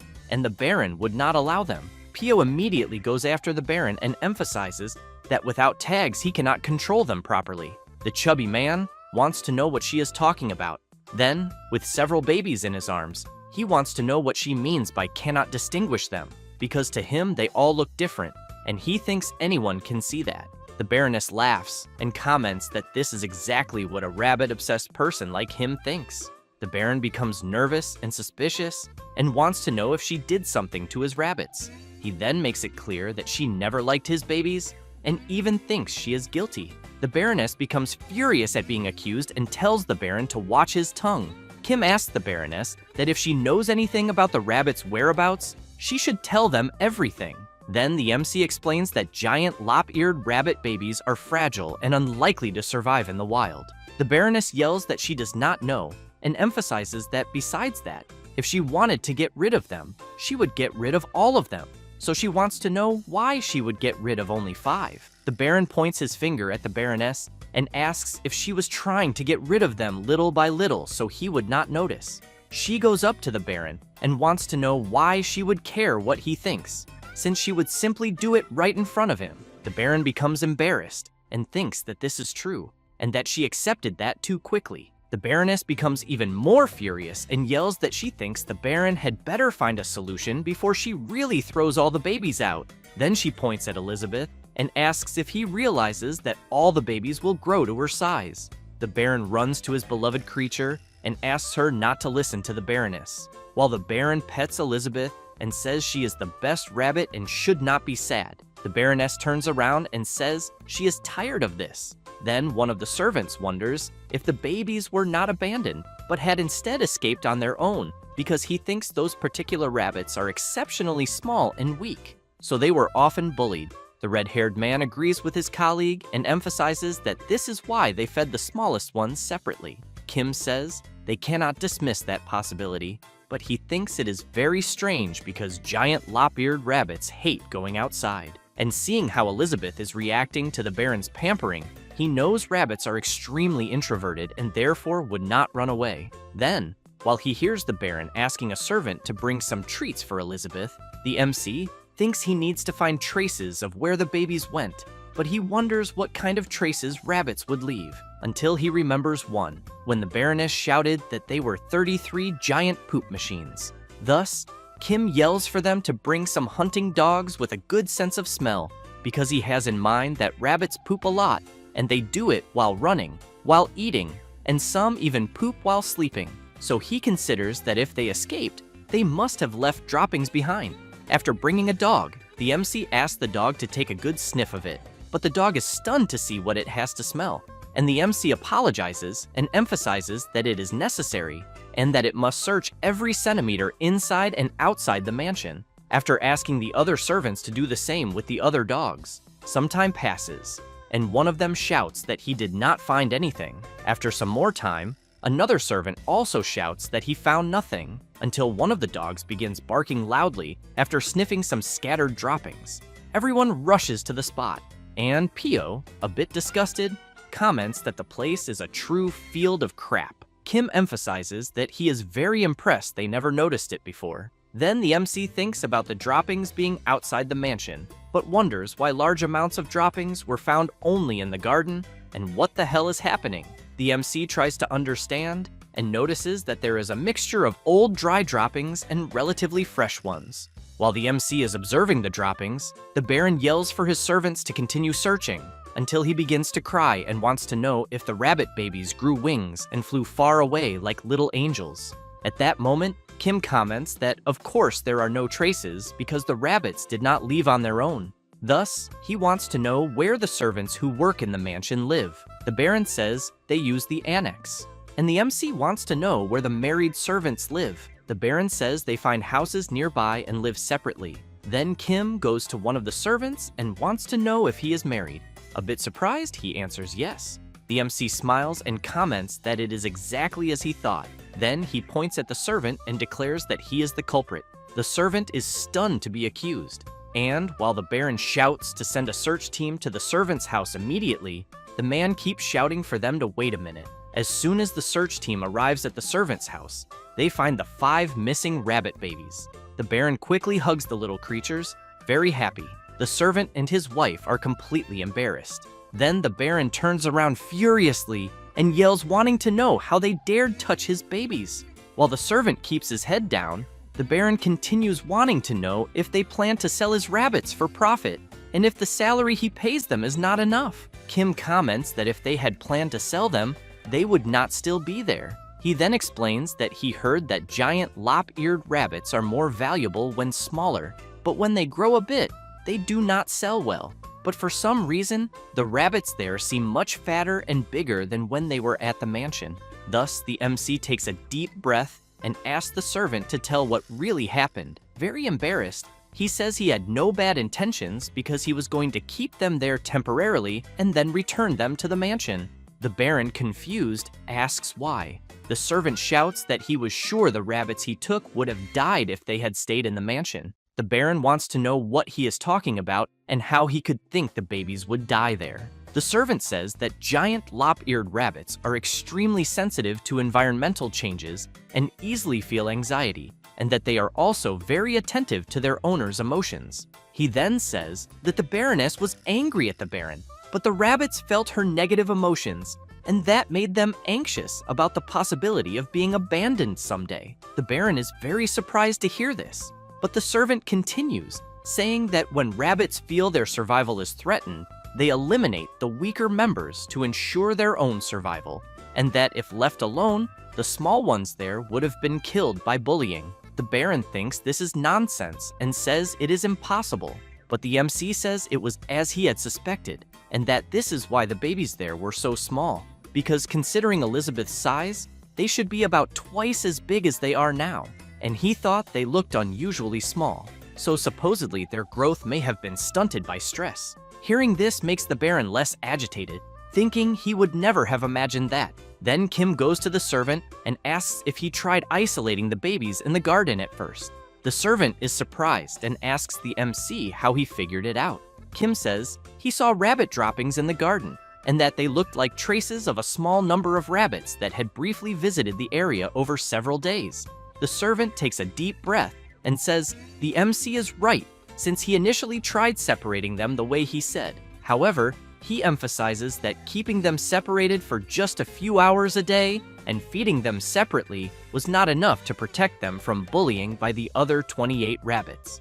Kim says that this was why the servant took the babies home. He answers yes and explains that he was planning to bring them back when they grew a bit.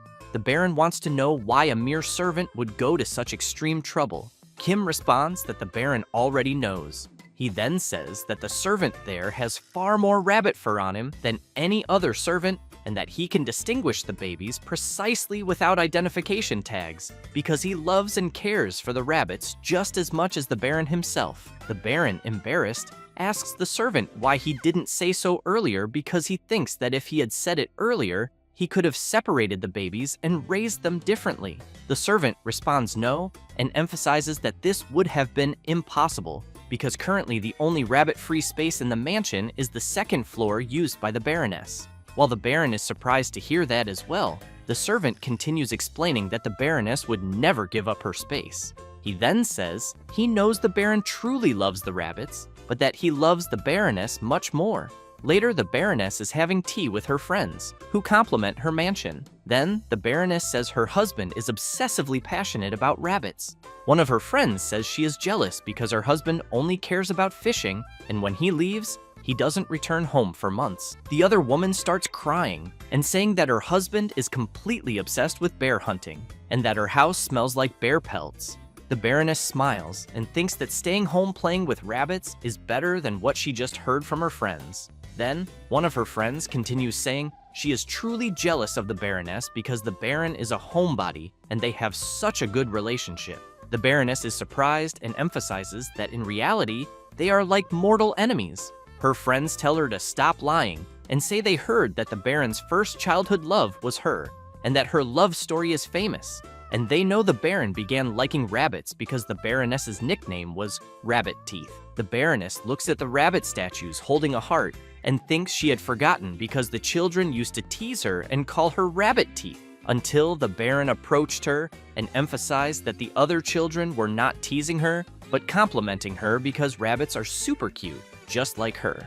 Then, after remembering this, she becomes very thoughtful.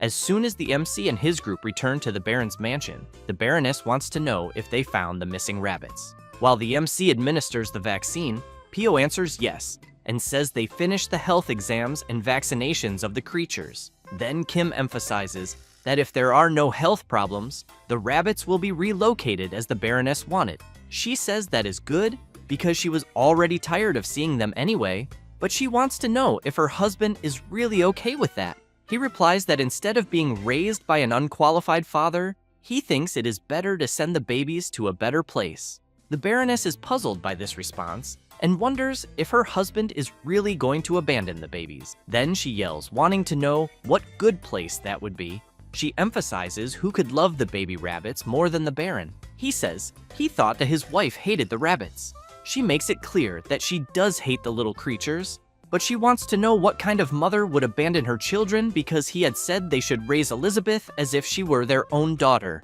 The Baron's jaw drops when he hears this, and he soon becomes excited, saying that his wife remembered. He then says that Elizabeth was the name they decided to give their first daughter, and he thinks that even though the child they wanted never came, when they were younger, he gave Elizabeth as a newborn as a birthday gift to his wife. He then told her the name and emphasized that the rabbit looked very much like his wife, who was very surprised to hear they would raise the little creature as if she were their daughter.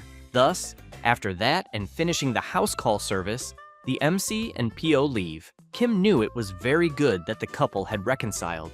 Even if they argued a lot with each other, they truly loved one another. Pio wants to know if the rabbits still need to be sent away because she thinks it is a shame. Kim says there is nothing to think about because the babies will be sent to the back of the mansion. Pio becomes confused and asks the MC to be clearer. Kim says that for 33 adult giant lop-eared rabbits to live comfortably, they need a forest-sized area, and that is why the Baron wanted to know if they could use the forest behind his mansion, because the forest is also part of his land. And he then said they would take the opportunity to build a magnificent rabbit garden. The MC became embarrassed, thinking that this was expected from a real estate magnate. However, the Baron told the servant who had taken the rabbit babies that he could be the general manager of the rabbit garden, and the servant wanted to know how he could because he thought he deserved punishment for what he did without telling anyone. But the Baron asked the servant not to misunderstand him and said that this was the servant's punishment for what he did, because since his offense was serious, he should take care of the rabbits with even more dedication from that moment on. Hearing that, the servant, a bit relieved, said he would do his best. After learning this, Pio becomes excited and says she hopes everything works out because she wants to see the place when it is finished. Kim emphasizes that before that, they need to neuter all 33 rabbits.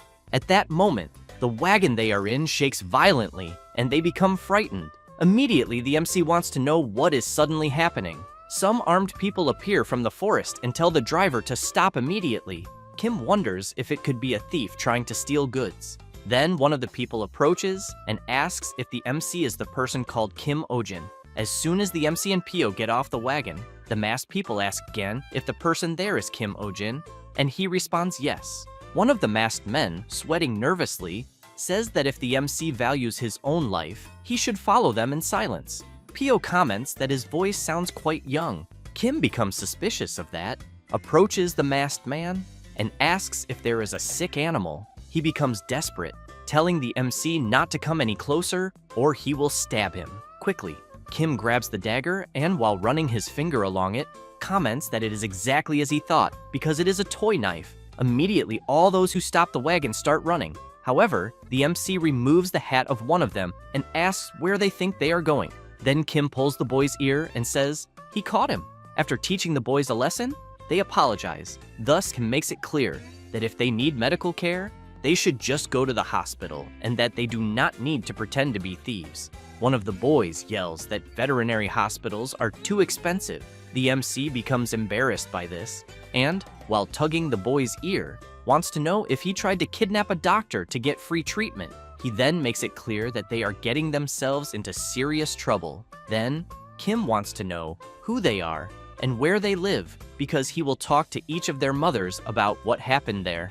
The boy yells that they never asked for it to be free. Then he shows some coins and asks the MC to take them for now because he will pay him later. Kim thinks for a moment while looking at the boy's money. The other children begin shouting that they will also contribute to the treatment. The boy, desperate, yells begging the MC to save his cow Mary, and the MC takes a deep breath and thinks he has no choice. Thus, while following the children, he wonders why he is so soft-hearted. And looking at the place ahead, he realizes it is his first time in such a remote village in this world. And he knows it is a big problem when a cow becomes sick on a farm because their livelihood depends on it. However, he becomes intrigued by something he is seeing because he sees a flag with the symbol of a skull of a sinister creature. So he quickly runs behind a tree and asks Pio what suspicious flag he just saw. Pio says that is the flag of the Church of Euros. Kim is puzzled and asks her to be clearer. Pio says that it is a common religion in that region and that they worship a legendary six-legged cow as their deity and pray for good harvests. The boy emphasizes that his village has many people who are excessively zealous in their faith, and that, in other words, when a cow becomes sick like the one at his home, they say the god is angry and the rest intimidate them, saying the person brings bad luck. He then says that the other people harass them, saying they are cursed. Kim is shocked to hear this and asks how long that lasts. The boy replies that it lasts until the cow recovers or dies. The MC emphasizes that the boy needs to take the cow to a doctor quickly for treatment. Pio says she thinks most rural families there cannot afford that because it is already hard enough to go to a hospital when people get sick. The MC thinks about this, and Pio continues explaining that usually people there use home remedies or write talismans and pray. Then Pio emphasizes that people go to the MC because his fees are affordable. Kim thinks about what Pio just said and thinks that he believed people sought him out because he was a good veterinarian, but Pio says it is not for him to feel sad because she is sure people also look for him because he is famous for his skills. After a while, the boy reaches his home and it is covered with many talismans. The MC sees some marks that other people made on the boy's house and wonders if it is not collective bullying. As soon as the boy's mother comes outside and sees that he brought a doctor, she quickly apologizes to the MC and says they do not have enough money for treatment, so she asks him to leave. Kim goes to her and says she does not need to worry about the treatment fee because he wants to take a look at the cow's wound first. As soon as the woman leads the MC to where the cow is lying, she says the animal has been sick since before giving birth, that it delivered earlier than expected, and since then, the cow has had a high fever and emits a foul smell. While examining the animal, Kim wonders if it could be what he is thinking, until the boy's father appears, and upon realizing that the MC is a veterinarian, he becomes furious and tells him to leave. The boy tries to explain to his father, but he does not want to hear it and keeps telling the MC to get out of there. Then the boy's father calls his son and tells him to give up because he is sure Mary will die anyway. But Jack keeps shouting, saying Mary will not die. Seeing this scene, Kim remembers a similar story at his old clinic in the real world and ends up feeling very bad about it. Thus, the MC places his hand on the boy's shoulder and says it is too early to make such a judgment. He then says that Mary does not have a fatal disease and that he has already received advance payment. Jack's father is confused upon hearing that the veterinarian has already been paid.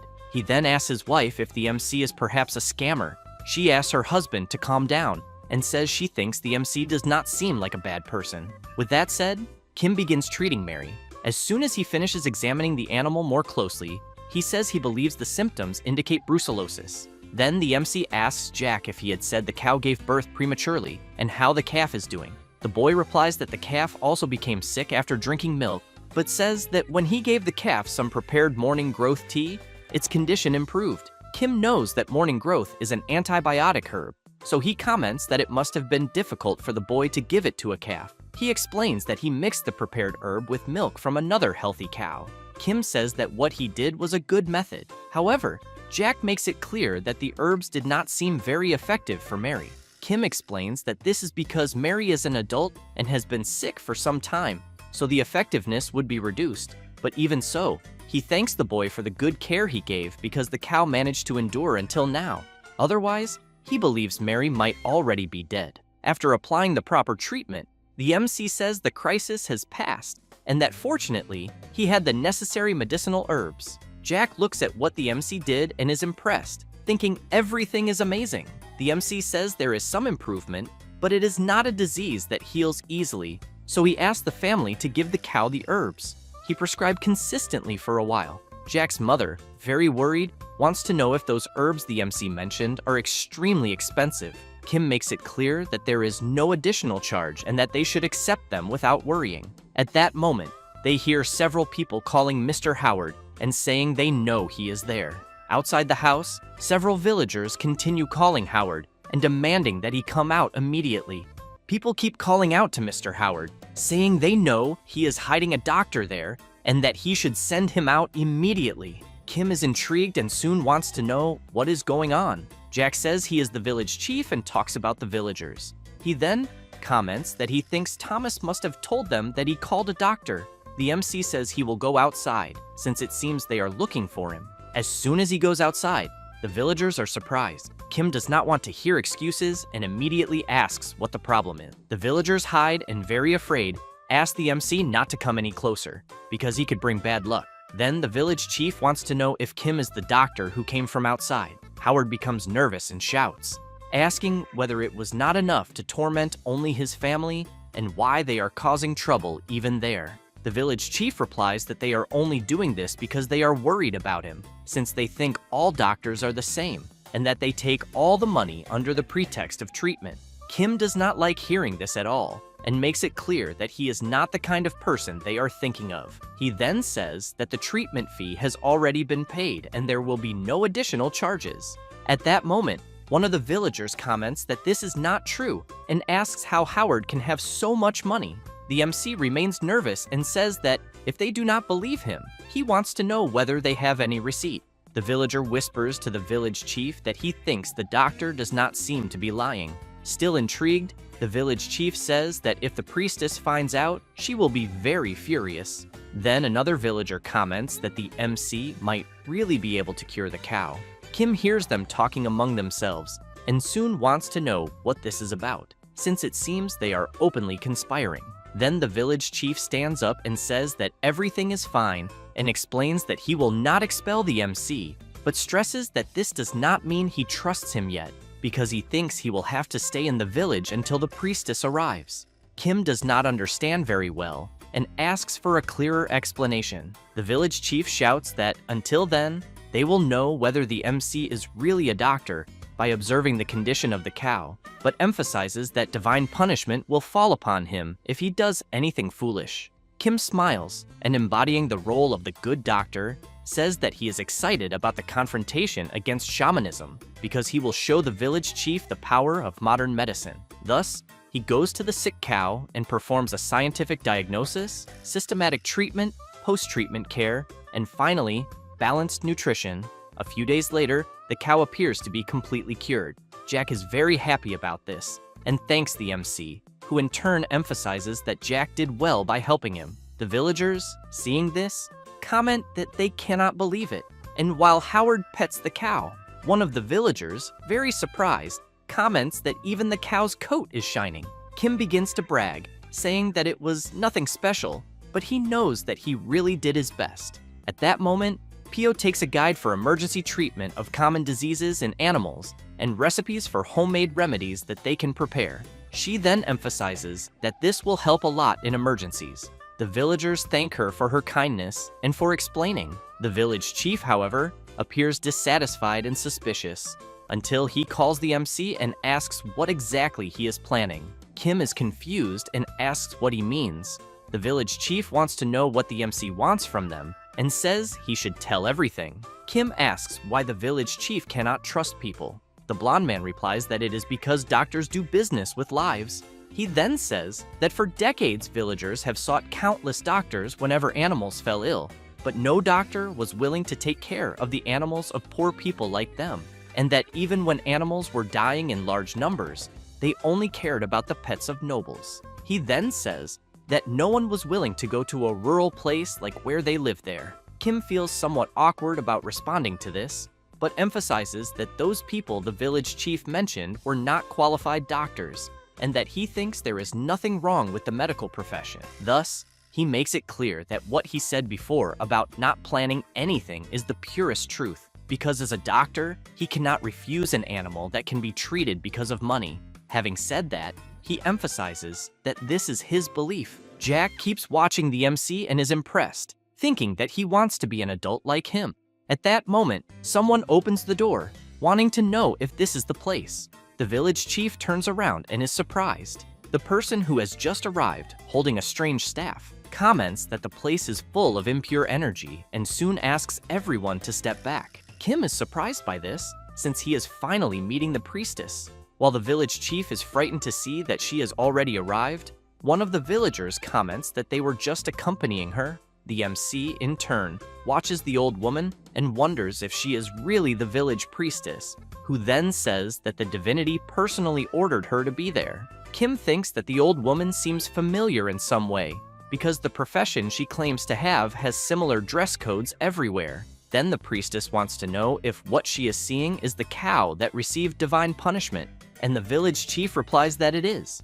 Thus, the priestess makes a bizarre face and then starts dancing and speaking in a very strange language. The villagers immediately comment that they believe, and the MC, surprised, wonders if this really works. After the priestess finishes, she shouts saying that the divinity cured the cow's disease and that everyone should thank the merciful divinity. Kim and Pio hear the villagers thanking the divinity for curing the cow, and Kim becomes very nervous, wanting to know who cured what. The old woman turns around with a sinister look. Kim, nervous, says that they need to talk properly, then says that he treated the cow all night long and therefore wants to know how this is a divine blessing. The priestess calls the MC strange and emphasizes that he is full of blasphemous energy. Then, while she keeps saying some strange things, the MC becomes confused by what he is seeing, until the priestess raises the staff and shouts thousands of prayers, saying that she smells something, the smell of beasts, and that beasts are crawling everywhere. Kim is quite stunned hearing this, but the old woman continues what she is doing and ends up leaving the villagers frightened. Then the priestess shouts even louder and, pointing her staff at the MC, says that in the name of the divinity, she will punish him. The MC begins to remember his past, when every year during the national exam season, the department let them get involved in occult practices, and a woman commented that she was in her unlucky phase that year, and that, because of that, she had 2 talismans. Another guy bragged about wearing underwear that had been used by someone who passed the exam, and the MC, at that time, saw these people and thought that standards were different when studying modern medicine. Then he commented to the woman that instead of running around buying amulets, maybe she should focus more on studying. She, in turn, commented that the MC was acting that way because he was tall and powerful, because he was the best in the class. The guy who was wearing someone else's underwear then called the MC and said that he actually had a bit of spiritual power, and made it clear to the MC that if he continued acting so arrogantly, he would pay, because after finally opening his clinic, he could enter another world or be caught in some strange situation with religious judgment. Kim was just stunned listening to all that nonsense and simply laughed at it. However, now he finds himself in this dilemma he had heard about before in his life, and, at that moment, with talismans all over her body and strange garments, he thinks that it was really real. The priestess continues shouting that in the name of the gods she will punish the MC and other strange things, and Kim, not knowing what is going on, wants to know what the old woman is talking about, and whether it might happen to be some Indian dish. Jack, very frightened, says that it is a ritual to punish those who have angered the gods. He then explains that they would make the person who angered the gods sit down and perform a ritual asking for forgiveness, and after that, they would throw that person into the corral with the sacred bull, because if the gods forgave them, the person would come out unharmed. Kim feels awkward and asks if the boy is joking, because he thinks that no matter what happens, they could not throw a living person to a bull. However, when he is taken to the corral, he sees the terrible bull and thinks that this is madness. Then the preparations for the ritual begin. Kim, sitting and crying, wonders why this is really happening. At that moment, Pio starts shouting, worried about her boss. but the villagers hold her back, preventing her from disrupting the ritual.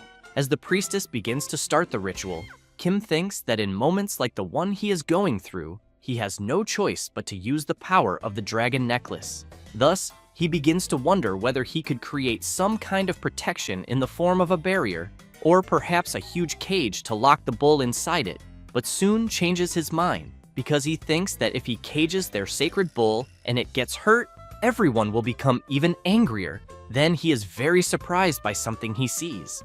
Jack is on top of the gate trying to open it. His parents shout, wanting to know what he is doing.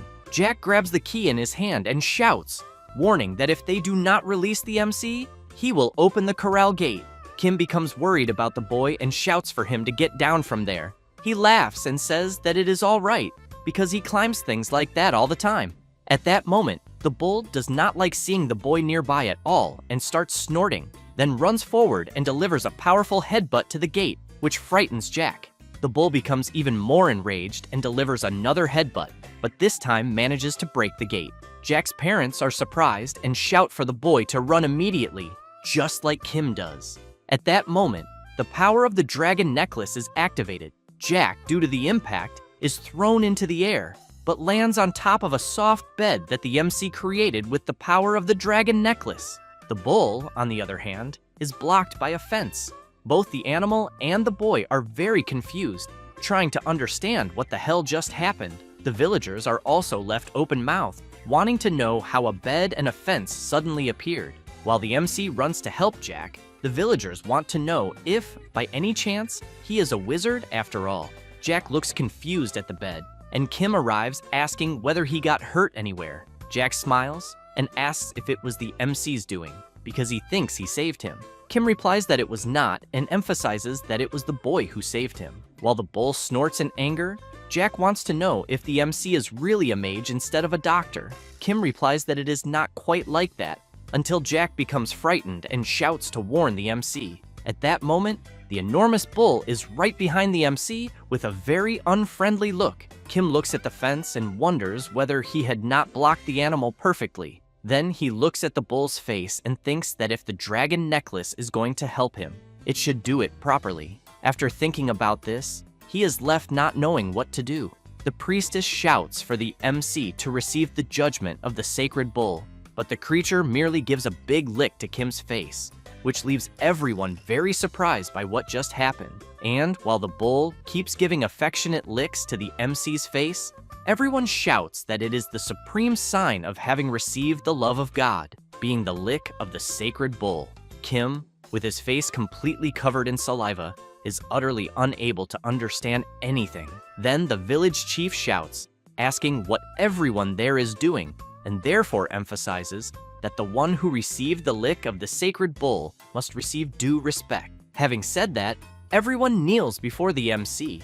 Kim feels awkward and asks the village chief to please stop this, who in turn asks the MC to forgive them for the rudeness they caused him. Thus, one of the villagers points at the old woman and shouts saying that she is a fraud and that they would never have imagined that she would not be able to recognize such an honorable person, since she does not even have the necessary qualifications to be a priestess. Quickly, everyone surrounds the old woman, who does not know what to say. One of the villagers comments that he always thought there was something wrong, while another wants to know if the false priestess had been parading around with the sacred bull without having any divine power.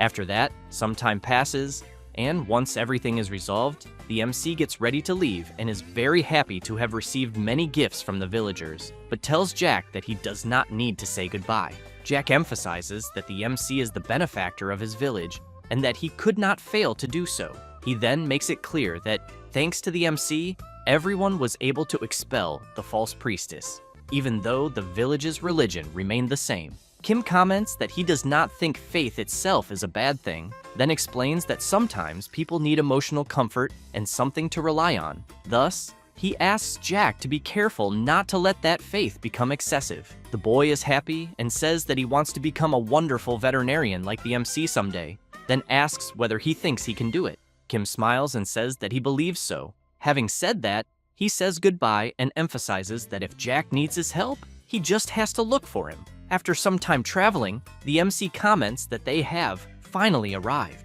Then, very tired.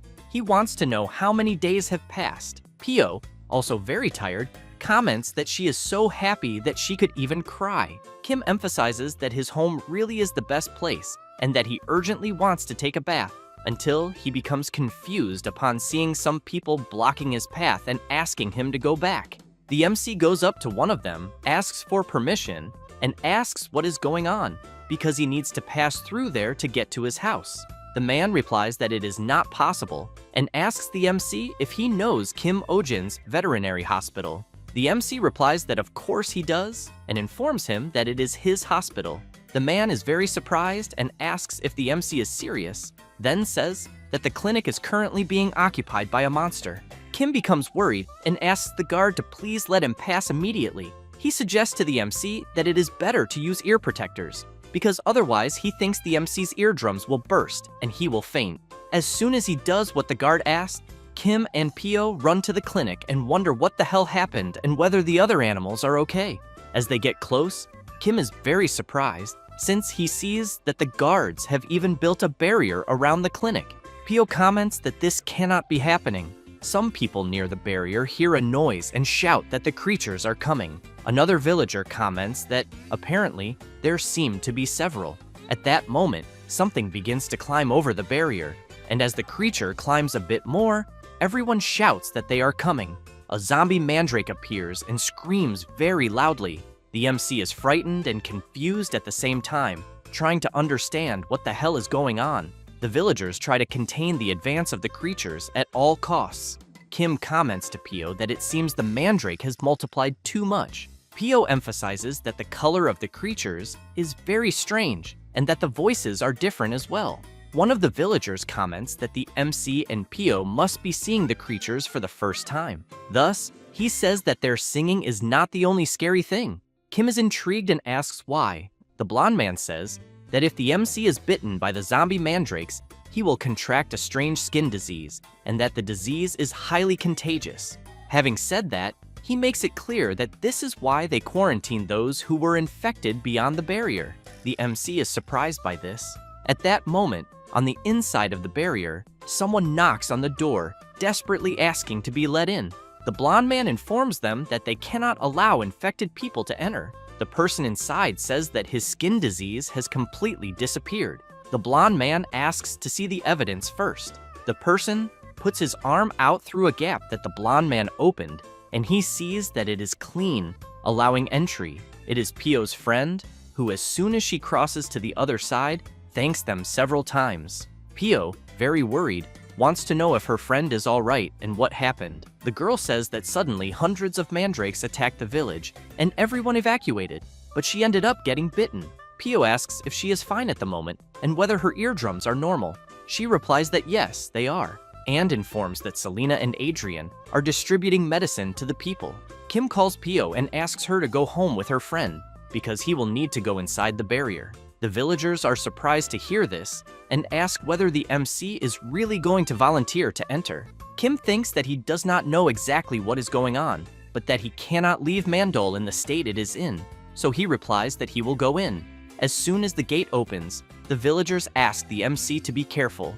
Upon entering, he keeps in mind that from where he is to the clinic is about 100 meters, and observing around him and seeing several zombie mandrakes ahead, he reflects that the creatures are everywhere. Even so, he starts running, thinking that no matter how fast the mandrakes try to run, their short legs are no match for human running speed. Then he is surprised, since there are many more in front of him, and he wonders how many there are. It does not take long for him to realize that he is already surrounded. The zombie mandrakes begin to scream, and the MC thinks that even with the earplugs, the sound is getting through.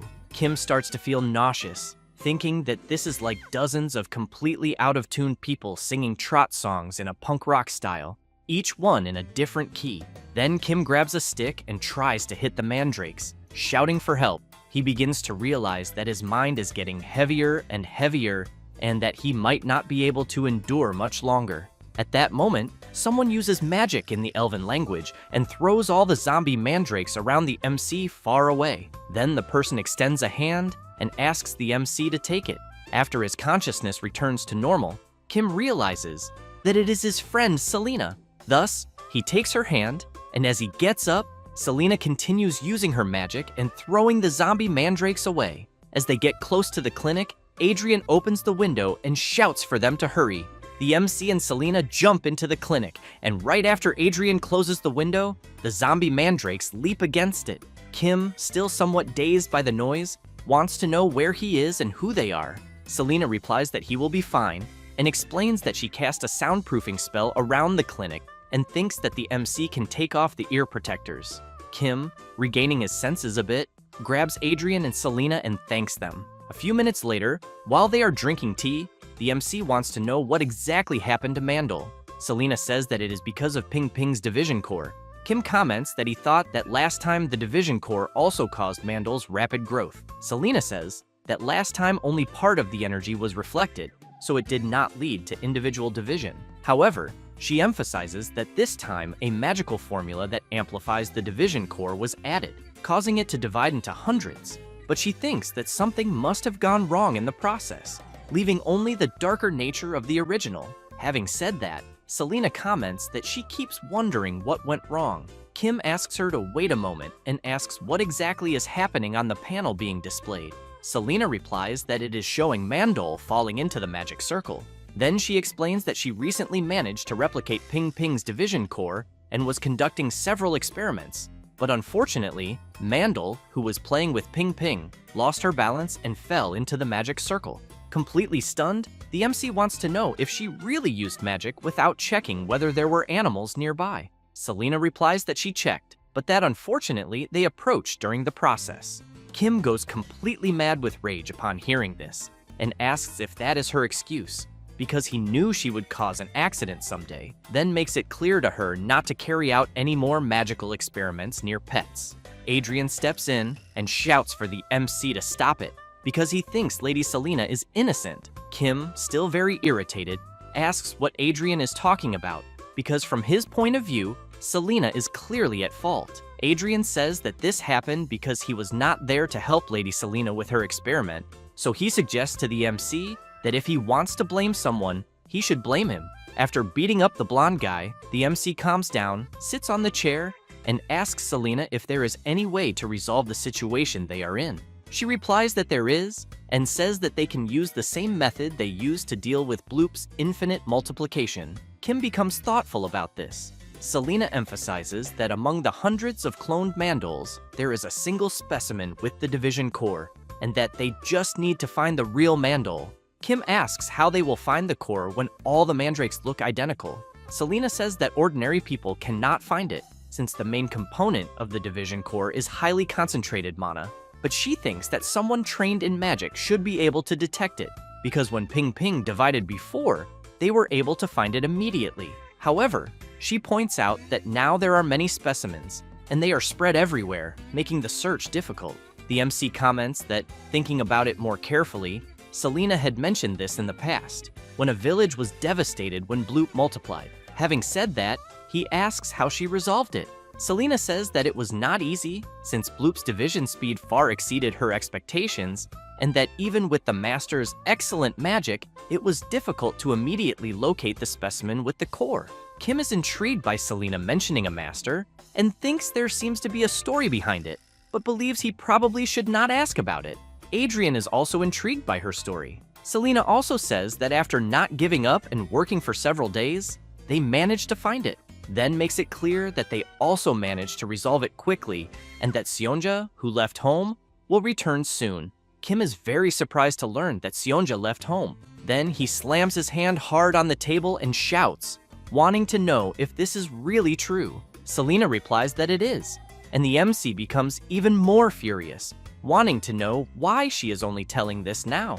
She asks him not to worry, because Seonja is a unicorn, and besides, the cloned mandrakes do not have teeth, so they are not threatening. Kim is confused and asks her to be clearer. Selena explains that the saliva, or rather the sticky liquid from the mandrakes' mouths, only causes skin diseases, and people suffer from terrible itching as soon as they are bitten, but that apparently, this does not seem to affect furry animals. Kim makes it clear that even so, he cannot stay sitting there while Seonja is outside. since they need to find him immediately. Then he turns upon hearing a strange sound. Selena shouts that apparently the soundproofing spell is about to break.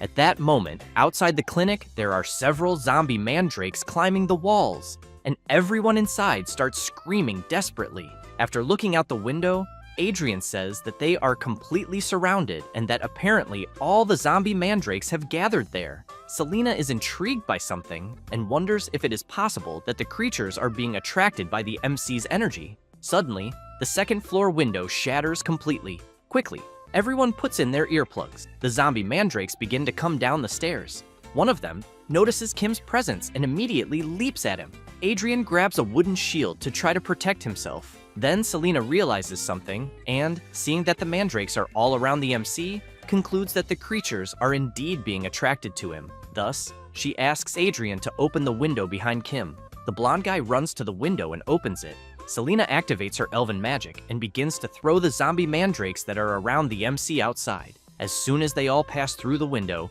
Adrian closes it immediately. Kim takes a deep breath and thinks they managed to survive, but he does not notice that there is one hiding very close by, which then jumps at the MC, who shouts saying that there was still one left. At that moment, the power of his necklace is activated, and a piece of adhesive tape blocks the zombie mandrake's mouth, preventing the creature from letting out its scream. Everyone watches the mandrake trying to reach the tape to remove it, but it cannot because of its short arms. Until after several attempts, it falls face first onto the table. Kim grabs the creature in his hand, and Selena comments that she needs to examine it. The MC places the zombie mandrake in a pot with soil and asks the creature not to make a fuss and just rest.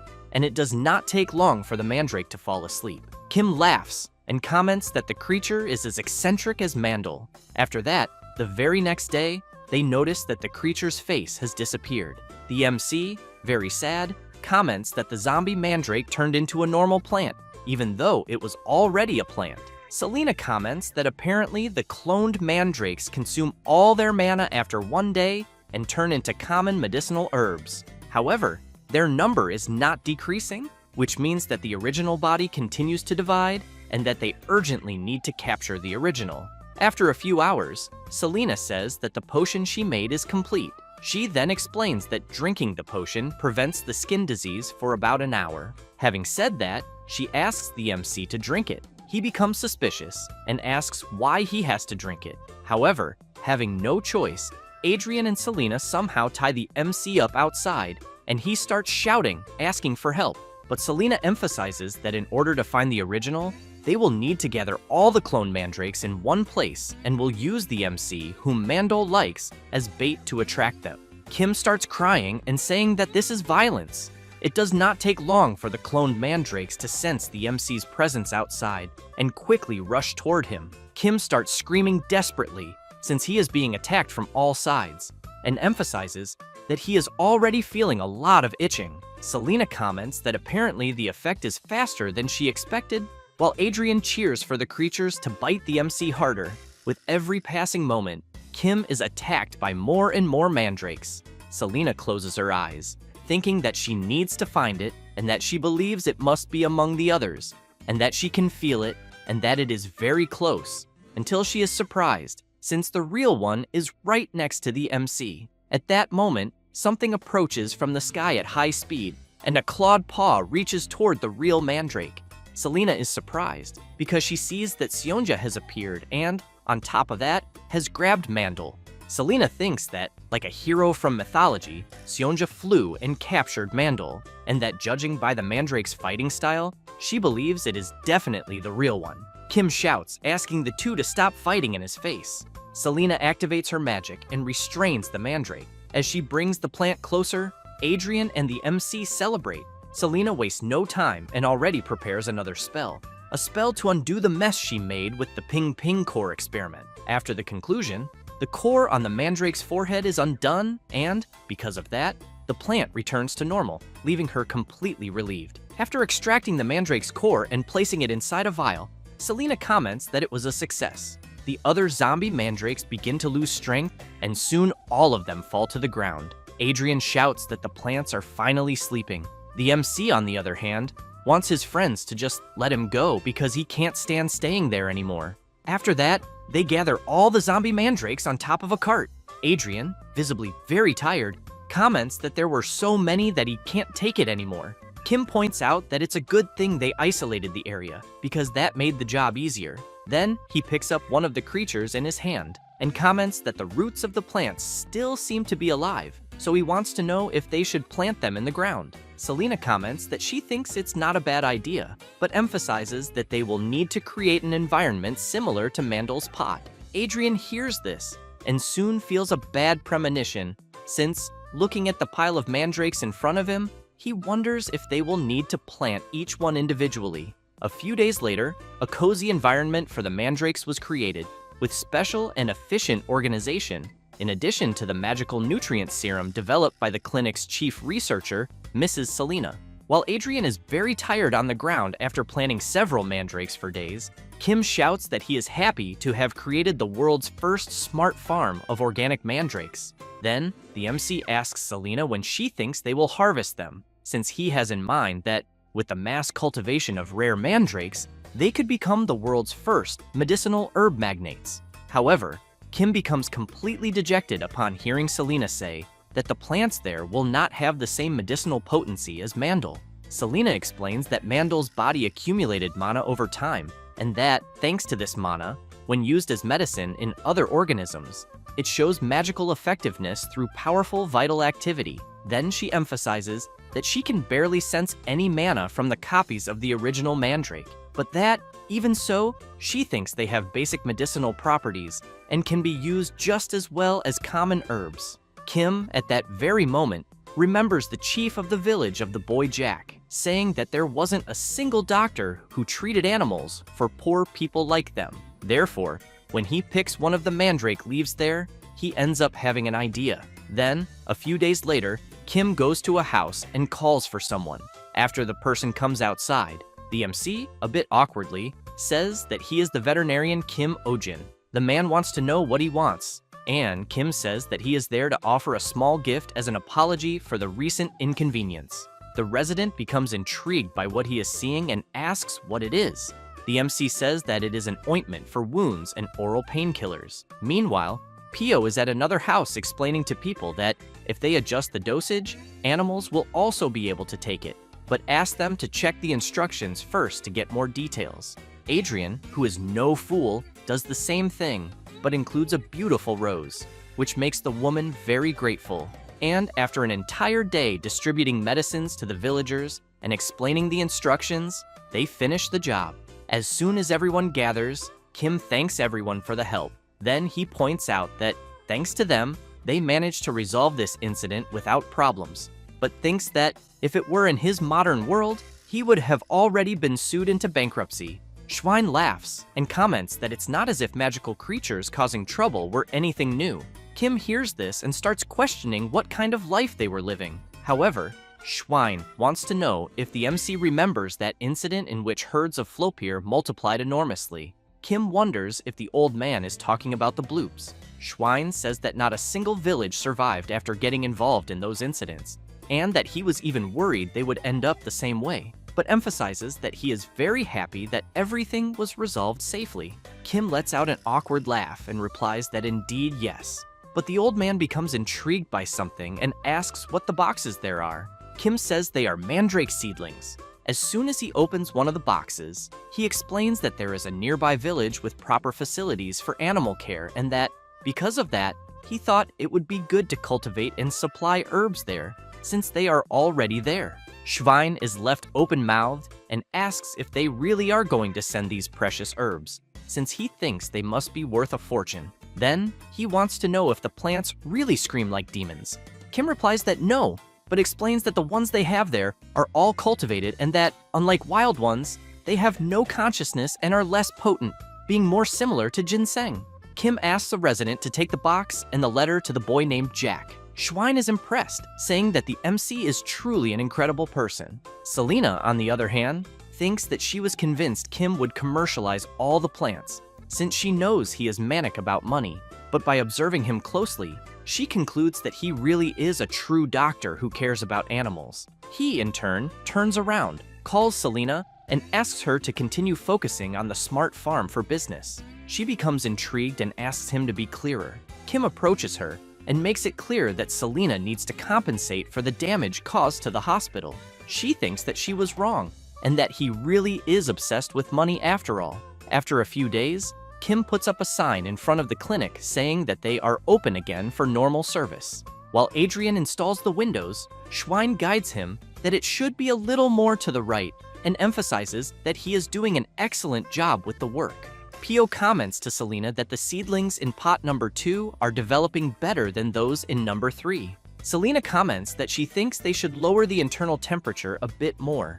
Some residents, while watching the mandrake sing and dance happily, are afraid that it might sing loudly again like a demon. Kim is pleased to see that when employees work well, everything goes as expected, so he wonders if this is how CEOs feel. At that moment, Pio's friend calls the MC and says that the scheduled patient has just arrived, so she asks if she should already send him in. Kim asks her to wait a moment, as he needs to check the medical record first. After analyzing it, he becomes intrigued by something, since he sees that the animal in question is a type of Cerberus. He then gets scared, imagining if it is the creature he knows from Greek mythology, but even so, he asks Pio's friend to send the patient in.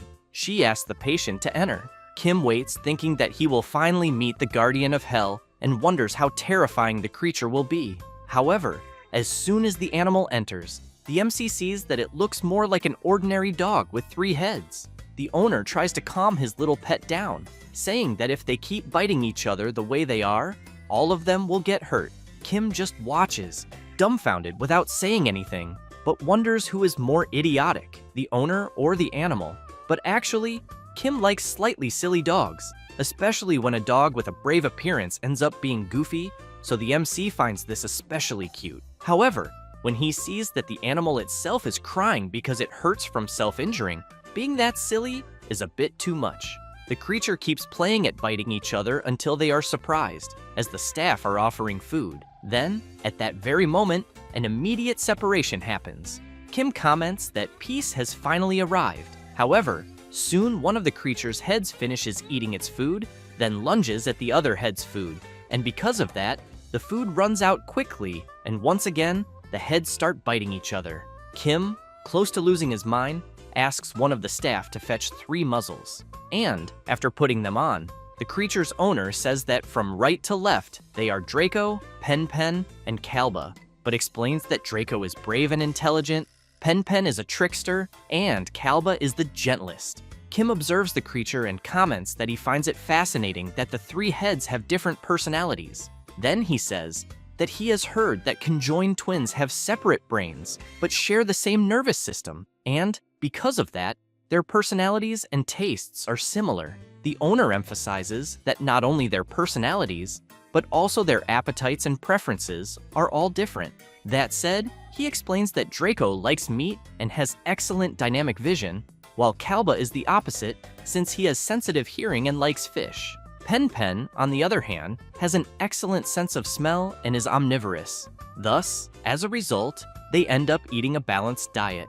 Kim laughs and comments that he thinks this is very good. The owner goes to his little creature and emphasizes that not only their eating habits, but also their lifestyle and temperament are different, yet they fit well together, especially because they have lived together since they were born. From there, they always went out for walks every day, even though one of the heads would always be sleeping. The owner continues by saying that seeing them licking each other or playing pranks always seemed like something angels would do, and that it was also a continuous flow of happy days.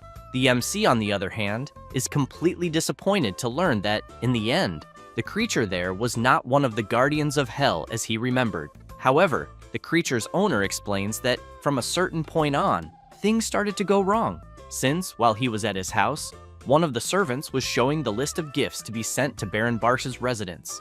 At the time, the Cerberus's owner wanted to know if his servant had prepared everything with the best quality, until another employee appeared screaming desperately, calling for Lord Gerard and saying that they had a big problem. That said, he explained that the little creatures' heads were biting and fighting each other constantly.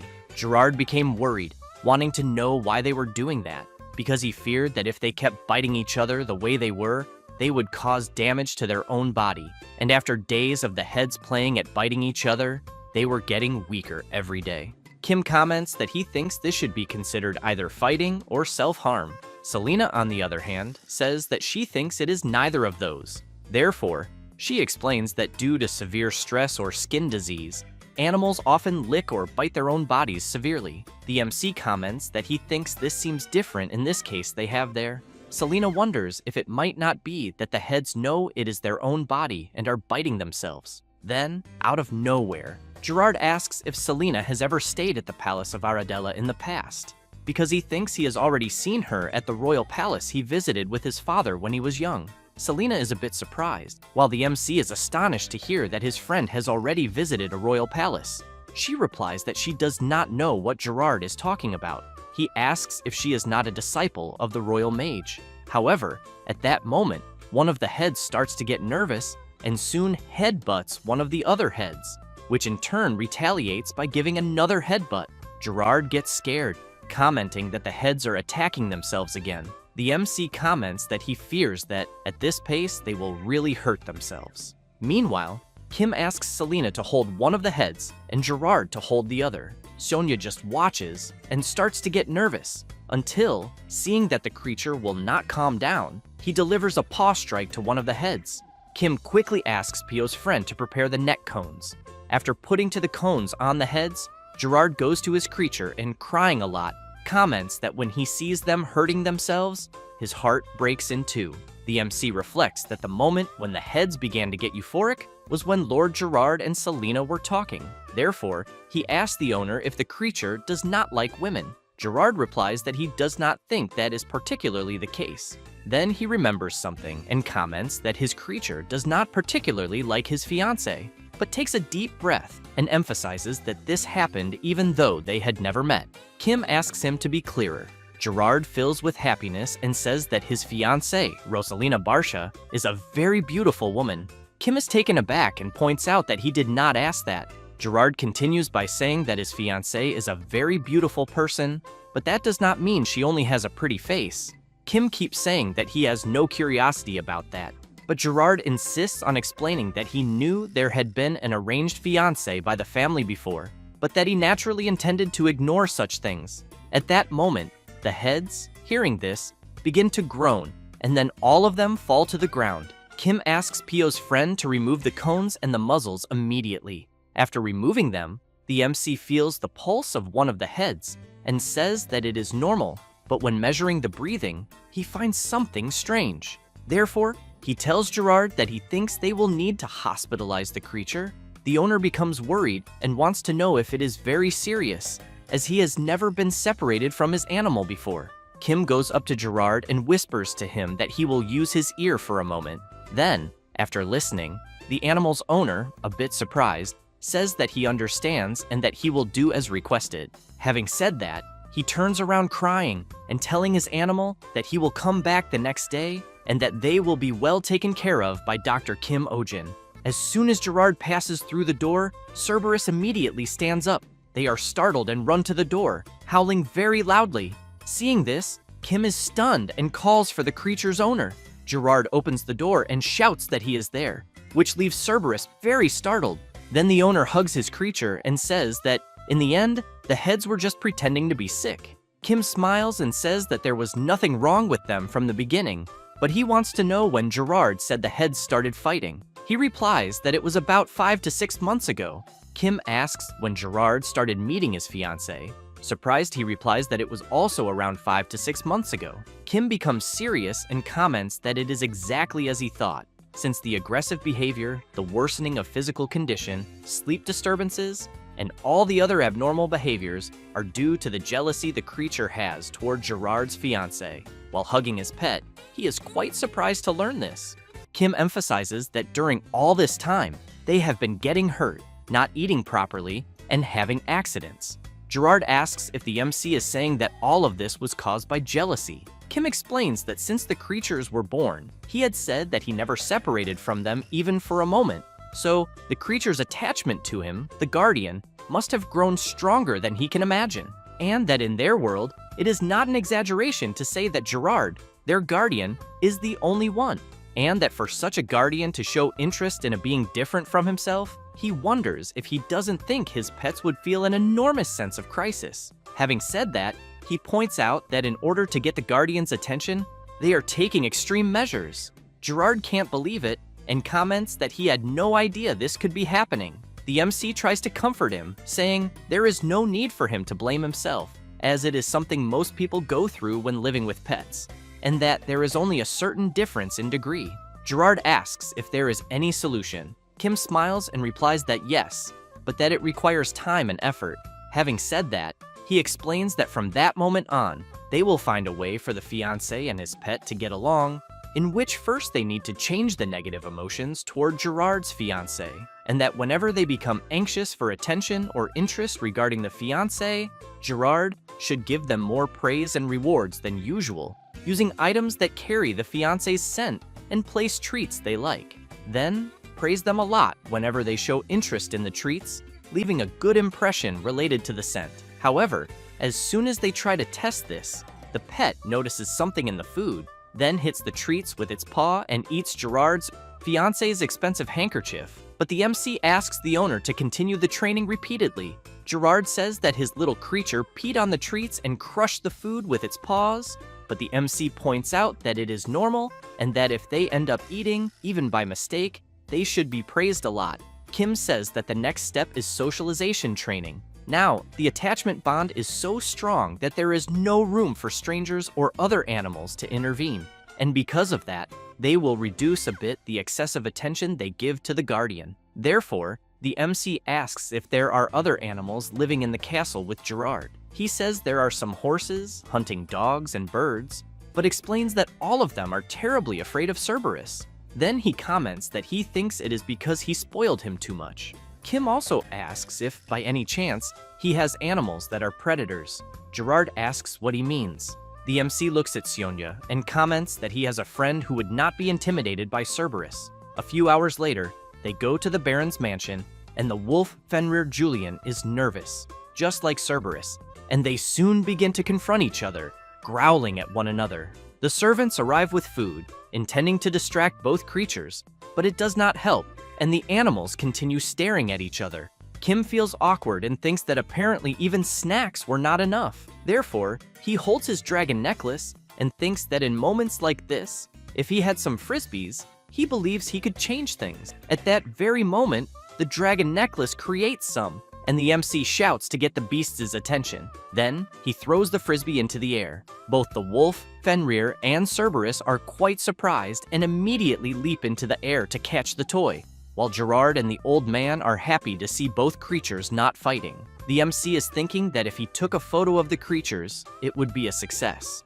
And as he retrieves the frisbee, he throws it again and again. A few hours later, the two creatures are exhausted on the ground from playing so much. The old man observes Cerberus lying on its back and asks if the creature has not been castrated. Kim says that despite appearances, Cerberus is still quite young. Gerard, meanwhile, is confused, wondering what castration is.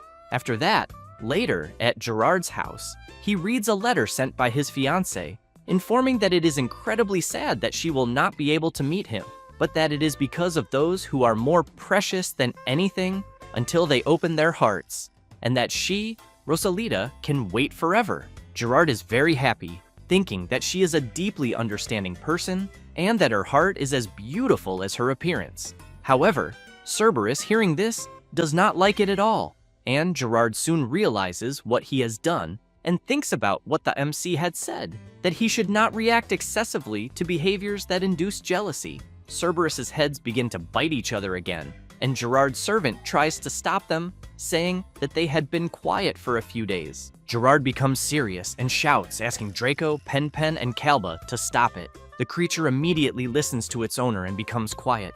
He is happy to realize that Cerberus finally listened to him, but when he sees that they became sad, Gerard remembers what the MC had said, that he needed to reassure them since they are just feeling anxious. Therefore, Gerard goes to his pet and comments that he will never abandon them and, while petting them, continues saying that they will have another wonderful member in the family, and because of that, he wants them to be excited instead of worried. because there will be two people who will love them. A few days later, at the MC's clinic, Gerard brings Cerberus and says that they no longer try to tear or bury his fiance's things. Kim comments that this is great, but points out that now they will move on to the final stage. Gerard is quite surprised to hear the MC saying that now it will be Cerberus's meeting with his fiancée.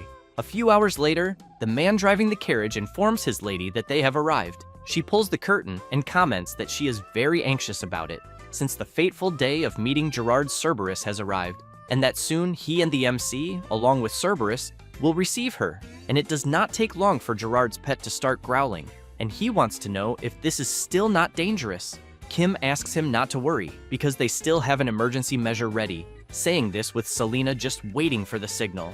At that moment, Rosalita gets off the carriage, and Gerard is amazed to see his fiancée. However, she is completely different from other maidens, as she is a bit rougher and stronger, which leaves both the MC and Selena quite surprised, since they expected a very gentle lady. And, while observing Cerberus and Lady Rosalita, they think that Gerard has a very peculiar taste for things. She comments that she has finally met her beloved's pet, and that, indeed, the creature really has 3 heads. Then, she approaches them shouting that this is triple the cuteness. But Cerberus gets scared by her attitude. Kim immediately asks Selena to prepare the tranquilizers and makes it clear to Rosalita that approaching noisily the way she is doing can be dangerous. However, Cerberus gets frightened by the approach. With her monstrous strength, Rosalita hugs all the heads at once, which makes Gerard very happy, saying that his pet is calmly snuggling in the arms of his beloved and that it is a miracle. Then, Cerberus accepts the lady's treats, and Gerard comments that Dr. Kim Ojin's method worked in the end. Meanwhile, he is thinking that both of them have just resolved the hierarchy, where the pet will serve its master out of fear. Therefore, the MC takes a deep breath and comments that if he had known they would get along so well, he would have introduced them earlier. Selena emphasizes that, fortunately, Gerard's fiancée seems to be a great dog lover. Kim is happy, and observing the 3 together, comments that they make a wonderful family, but that, looking at such a scene, he suddenly feels a chill down his spine. Selena becomes intrigued and asks if he really felt that, then looks up and comments that the energy in the air has been unusual lately, and that perhaps a wave of intense cold will be coming. Kim becomes confused upon hearing this, and comments that it is too hot for that to happen. However, a few days later, he is sneezing and shivering from the intense cold. While trembling from the cold, he comments that it is even interfering with his sleep. But what he really wants to know is whether he caught a cold. Then, when he looks out the window, he sees a very strong wind and asks if a cold wave is really going to happen. Selena explains that it is a climatic anomaly caused by a mana deficiency, since due to the scarcity of mana in the atmosphere and the soil, the world tree has begun to wither, and the north is getting colder while the south is getting hotter, and strange weather phenomena are appearing. The MC, sitting next to a bonfire and drinking very hot chocolate, asks why there is a climate crisis in a world without carbon emissions. Selena suggests that he should get used to it quickly. Then she says that the cold waves there are short but very intense, and that the cold will get much worse than it already is. Kim is left speechless upon hearing this and shouts that this is truly insane and that he really wants to go back home to his world of global warming because he is already very cold and it could get even worse. Selena grabs him by the head and starts dragging him, saying that he is already talking nonsense because of the cold and that they need to buy thick clothes. Then they go to the city center, and as soon as they enter a shop, the seller shows a thinner scarf made of Norheim mountain goat wool fabric. Kim picks up the tag of the scarf and is astonished by the price and thinks that he should never have listened to that guy, as he remembers Adrian saying that he had made a reservation at his usual shop and that there would be many clothes that would suit him and Miss Selena. At that moment, the seller puts the scarf around the MC's neck and says that it looks great. Kim apologizes and says that he is not interested in buying luxury clothes, but ends up feeling the softness and warmth that the scarf provides and almost lies down because he feels so cozy. As soon as he buys it, he leaves the shop completely amazed by the scarf and saying that expensive things really are better, until when he looks to the side, he is surprised by something, as he sees an old man wearing very thin clothes in the cold. At that moment, a little ear comes out from under the old man's clothes, and the MC notices it. The old man comments that it is very cold outside, and that his creature must stay inside his clothes. Kim throws a gold coin into the old man's hat, and he becomes very surprised, wondering who would give so much money. Then, the MC places the scarf he just bought around the old man's neck, and says that when it is cold, he needs to protect his neck. Having said that, he explains that the blood vessels that supply the head are concentrated in the neck. The old man becomes even more surprised upon hearing the boy in front of him asking him to take care of his pet so it does not catch a cold. Kim, while shivering from the cold, calls Selena so they can leave quickly because now he is freezing.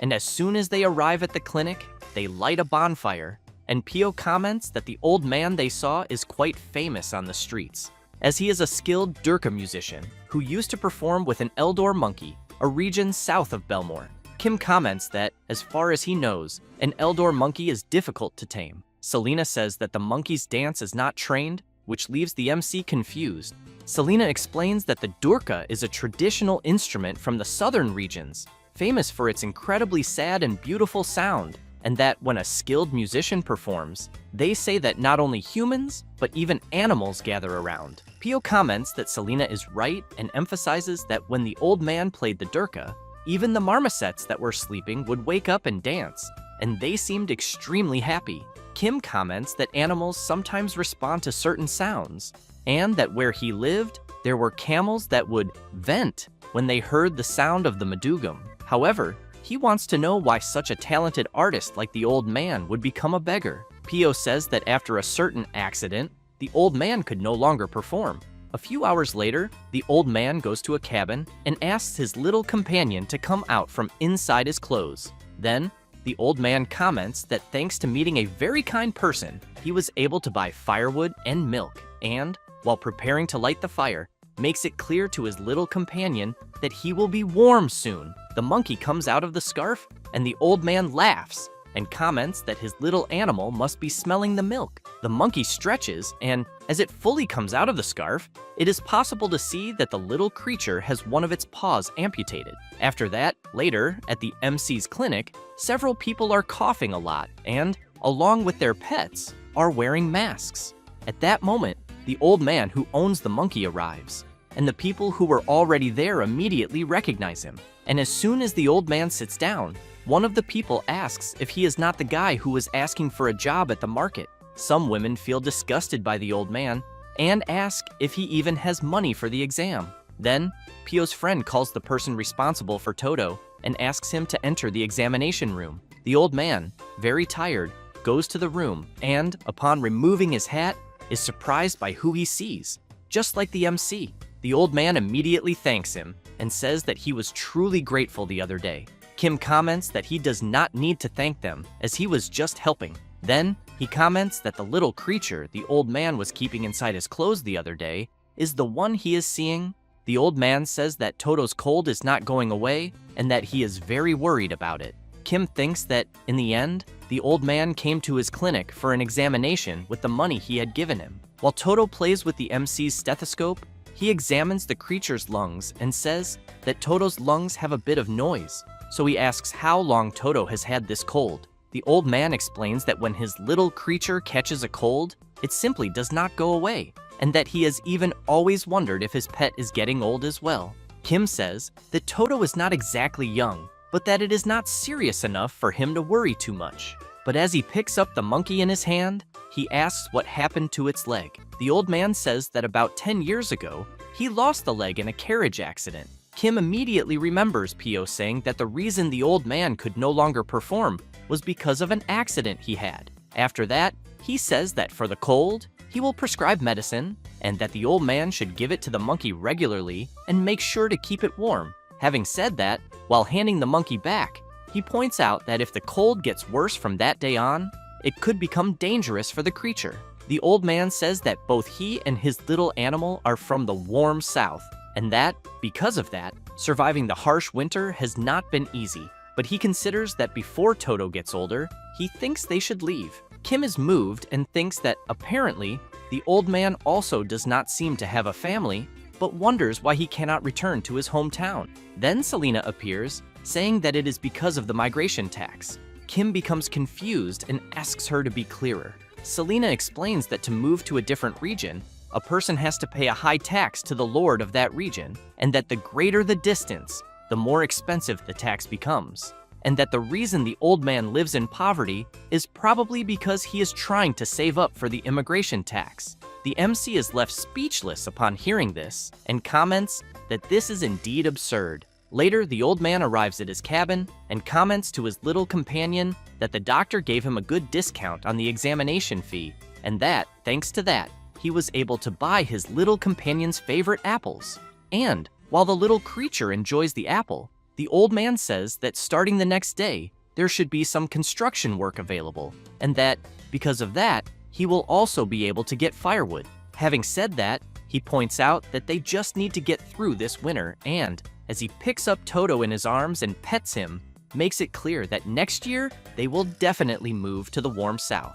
A few days later, the harsh cold increases, and Toto appears to be a little sicker and waits for his owner to return until he becomes surprised as the old man has just arrived. The monkey gets excited and stands up to go to his owner, but the old man starts coughing heavily to the point of coughing up a bit of blood. Then he falls to the ground, and Toto becomes worried and seeing that the old man does not get up, runs from side to side trying to wake him until he thinks of something, goes to the door and looks outside. But as soon as he steps out, he feels a terrible cold and, because of the strong wind, is thrown hard onto the ground. However, he gets up, shakes his head to remove the snow, and continues walking. A few hours later, in the village of Belmore, people are feeling cold and wondering why it is snowing so much. Then a man is surprised by something, as he sees a small monkey very tired and shivering from the cold. So he immediately wonders why the animal is there, and whether the owner abandoned it. Toto tries to gather some strength, and as he stands up, begins to shout and gesture as if asking for help, but the woman does not understand and asks if the little creature is hurt. The man turns and comments that the owner will probably come back looking for the animal soon. Meanwhile, the woman thinks it is better not to get involved. Suddenly, Toto feels something and then begins to remember some events, including when he danced while the old man played the durka.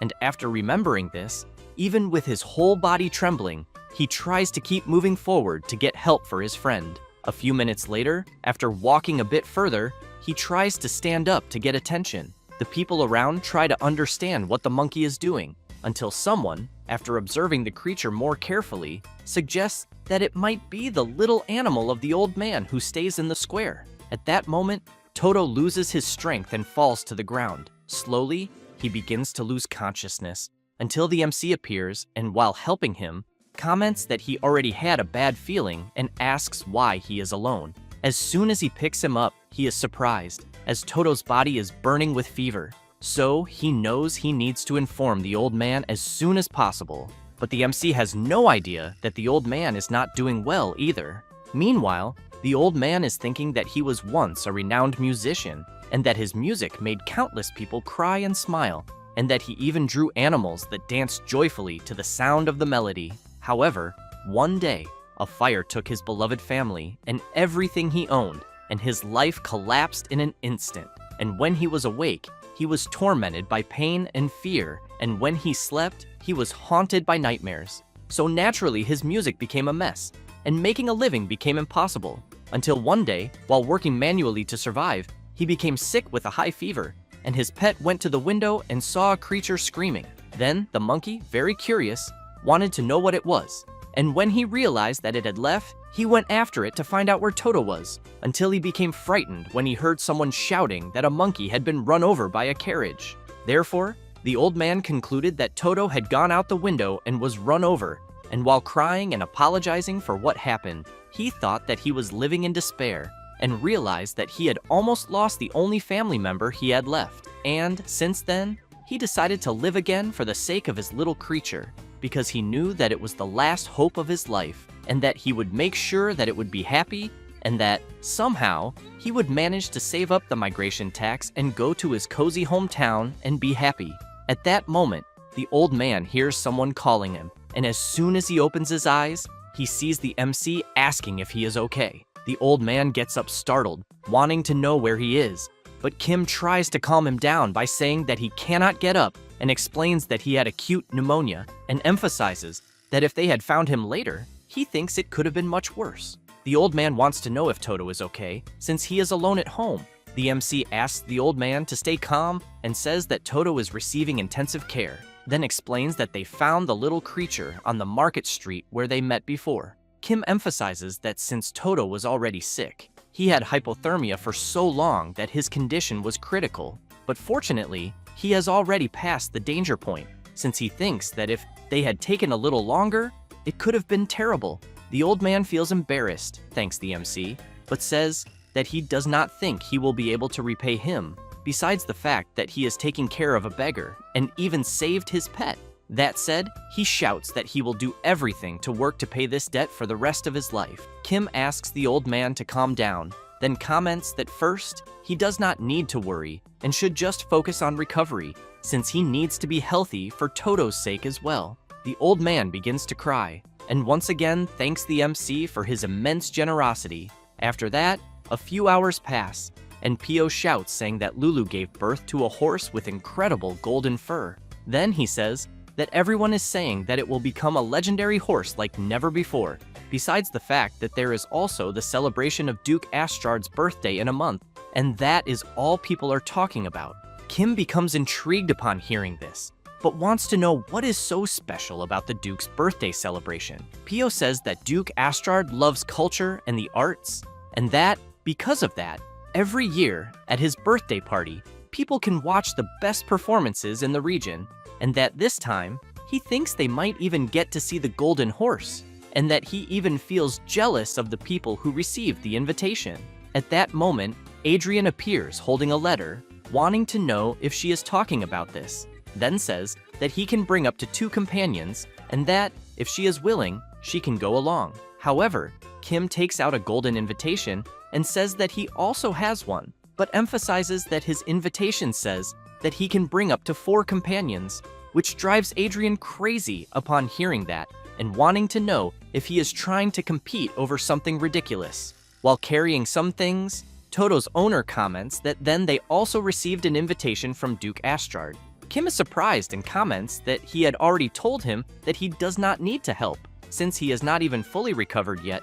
The old man says that he is already feeling well and asks the MC to at least let him help a little. Then, he says that he performed at Duke Astrard's estate a few times in the past, and that it is always good to hear his name after so long, since he knows that the Duke and his wife were such kind and wonderful people, and that they also had a deep knowledge of music.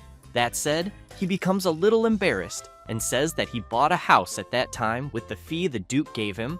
Pio becomes very happy upon hearing this, and comments that it is truly incredible. The MC, on the other hand, wants to know why the old man no longer performs, and that even if Toto can no longer perform, he could still have made a living just as a musician. The old man feels a bit awkward, but says that during the time he lived in despair, he received many criticisms for his poor performance, and, because of that, ended up being expelled from the Plaza Performance Hall. But even so, Toto always loved his music, and no matter how hungry, cold, or exhausted they were, as soon as he picked up his durka, Toto would jump and start dancing. Therefore, he emphasizes that his little creature was the audience that loved his music the most. But when Toto could no longer dance, he decided to stop playing, since he thought his little creature would be sad for having only one leg. Pio becomes very emotional with the old man's story, while the MC becomes thoughtful about it. Meanwhile, at the Duke's mansion, one of the servants tells his lord that he saw the old durka musician as he went to deliver the invitation and saw him at the veterinary clinic. Astrard comments that this is indeed wonderful news, since he had not heard from the old man for so long that he thought he had gone to another region. Then, he becomes excited and comments that this means he will be able to hear him again, and that even after all these years, he cannot forget his skill. However, the servant points out that the monkey that used to accompany the old man dancing seems to be injured and that they said he can no longer dance. The Duke is surprised to hear this and comments that it is indeed a pity, but even so, he loved the old man's performance, even more than the monkey's dance, and even if the old man had extravagant techniques, there was still something that touched people's hearts. and that he truly wants to hear him again. After that, a few hours later, the old man is quite surprised, wanting to know if it is really true that Duke Astrard wants his performance at his birthday party. The Duke's servant replies that yes, and that the Duke already knows about the monkey's injury, then says that the Durga performance alone would already be enough, and that the old man should consider it positively, since they will pay whatever he wants. The old man is quite surprised by the request, and Pio appears very happy, saying that he needs to accept, because with the money he will earn, he will be able to return to his hometown with Toto. The old man looks at his little creature, takes a deep breath, bows, and says that he is very grateful for the opportunity he is receiving, but that he is afraid he may not be able to play. Then the MC appears, wanting to know if it is because of Toto, because if it is, he makes it clear that he will find a way for the monkey to be able to dance again. The old man comments that even if the MC is a renowned doctor, he is not a god, so he wants to know how he will create a leg that does not exist. Kim replies that he knows he cannot create a real leg, but that there are many ways to dance even without one leg. Therefore, he asks the old man to relax, because he will think of something by the Duke's birthday. After that, and a few days later, at Duke Astrard's mansion, the MC goes there, and several women surround him, saying that they heard that he recognized Lulu's pregnancy at a glance, and that he saved the Duchess from being swallowed by a snake with his bare hands, while Adrian is crying and trying to say that all of this was actually his doing. At that moment, Lady Marianne appears greeting the MC. Then she pulls him and says that she will show him where he will stay. Meanwhile, the entrance of the Duke and his wife is announced, and everyone congratulates him. He thanks them and emphasizes that he is very happy that they came to his birthday. That said, he comments that he hopes they all have a great time. The servant informs that, to celebrate the Duke's birthday, they will begin the prepared performance, and that the artist of the day is the Durga player. People are surprised when they see who the player is, and, upon taking a closer look at the old man, they wonder if he is not the guy who used to ask for work at the market. Some women comment among themselves that a beggar at such a prestigious occasion is quite strange, and that they even heard that the monkey is missing a leg. The old man prepares to start playing and thinks that it has been a while since he last performed, and that even his hands are trembling. But he knows that he needs to stay calm and show everyone his best performance. And as soon as he starts playing, the MC is pleased to see the old man performing, as is the Duke's wife, who finds the melody she is hearing beautiful. At that moment, Toto comes out from inside the old man's clothes and then goes to the ground. Lady Marianne is surprised and wonders if that is the monkey everyone is talking about, since she heard that he was missing a leg. Toto stands up and begins to spin according to the melody. The Duke is surprised by this, and the MC is happy to see that his idea worked, since he made a prosthetic for Toto, and now the little creature can move freely once again. However, people are surprised when they see a leg made of metal. The Duke's wife comments that this must have been the veterinarian's work, and that she felt he was extraordinary during Lulu's case as well, since they call him the spirit of healing, and that she heard he has the ability to bring dead animals back to life, and that, apparently, those rumors were true after all. While Toto dances happily, the MC thinks that the little animal seems to have fully adapted to the prosthetic, and that, thank goodness, his movements are quite natural. But he knows that without a 3D printer, it was difficult to create the exact size. So he concludes that the blacksmith who carried out the project truly has very impressive skills, and that, because of that, he thinks he should give him a bonus. Meanwhile, the old man, while playing the Durga, thinks that even seeing it with his own eyes, he cannot believe it, since he is watching Toto dance like never before, and that it is as if they had returned to those happy moments. And as he becomes emotional while playing, he thinks that once again, he is very grateful to the MC for making this possible. At that moment, a man begins to cry, and his beloved wants to know why. He replies that he does not know why he is acting like this, since clearly the music he is hearing is joyful, and while watching the old man playing and the monkey dancing, he wonders why tears are falling from his eyes without him wanting them to. 1 hour later, the old man finishes his melody and thanks everyone. The crowd goes wild and begins to applaud him non-stop, as do the MC and Pio. Duke Astrard comments that it was the best performance he has ever heard. Then, Toto jumps onto his owner, and both he and the old man are even more surprised, as the applause and cheers continued for a long time, and the performance was a huge success. And thanks to that, Mr. Aulas and Toto were able to depart for their hometown. But before leaving, the MC was showing the plans for Toto's prosthetic leg and said that if there were any problems, he should show the design to a skilled blacksmith. That said, he emphasizes that if that also does not work, the old man should come find him. Aulas comments that he will never forget his kindness for the rest of his life. After that and later, Pio is quite happy and comments that the MC is truly an incredible person, since he did not accept a single coin from Mr. Aulas in the end, even though he knows that producing the prosthetic must have cost a lot, and with the recent expansion of the Mandrake Barns, he wonders if his finances are struggling. Selena comments that she thinks he does not need to worry about that, until, out of nowhere, a man appears carrying his pet, shouting and wanting to know if that is where there is a doctor who can create legs for animals, because his little animal lost its hind legs during the war. Kim places the animal on the table to examine it and comments that, for this case, he thinks they can try attaching a wheelchair to the lower part of the creature's body. The owner becomes ecstatic upon hearing this and shouts that if Troy can run on his own again, he will give anything the MC wants, even a grand castle or the most beautiful woman.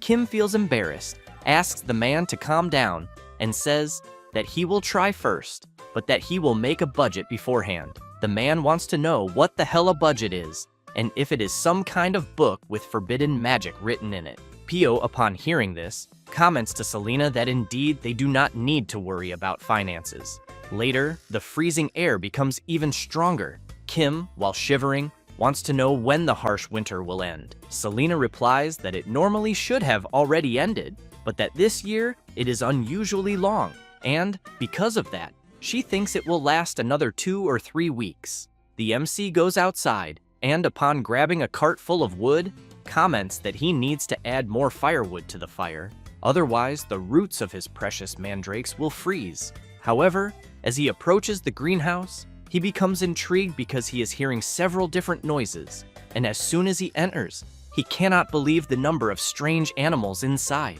Meanwhile, in a forest, a portal opens, and Mr. Callion and another elf appear. Callion is surprised by the place, and his companion asks if he knows the area they are in.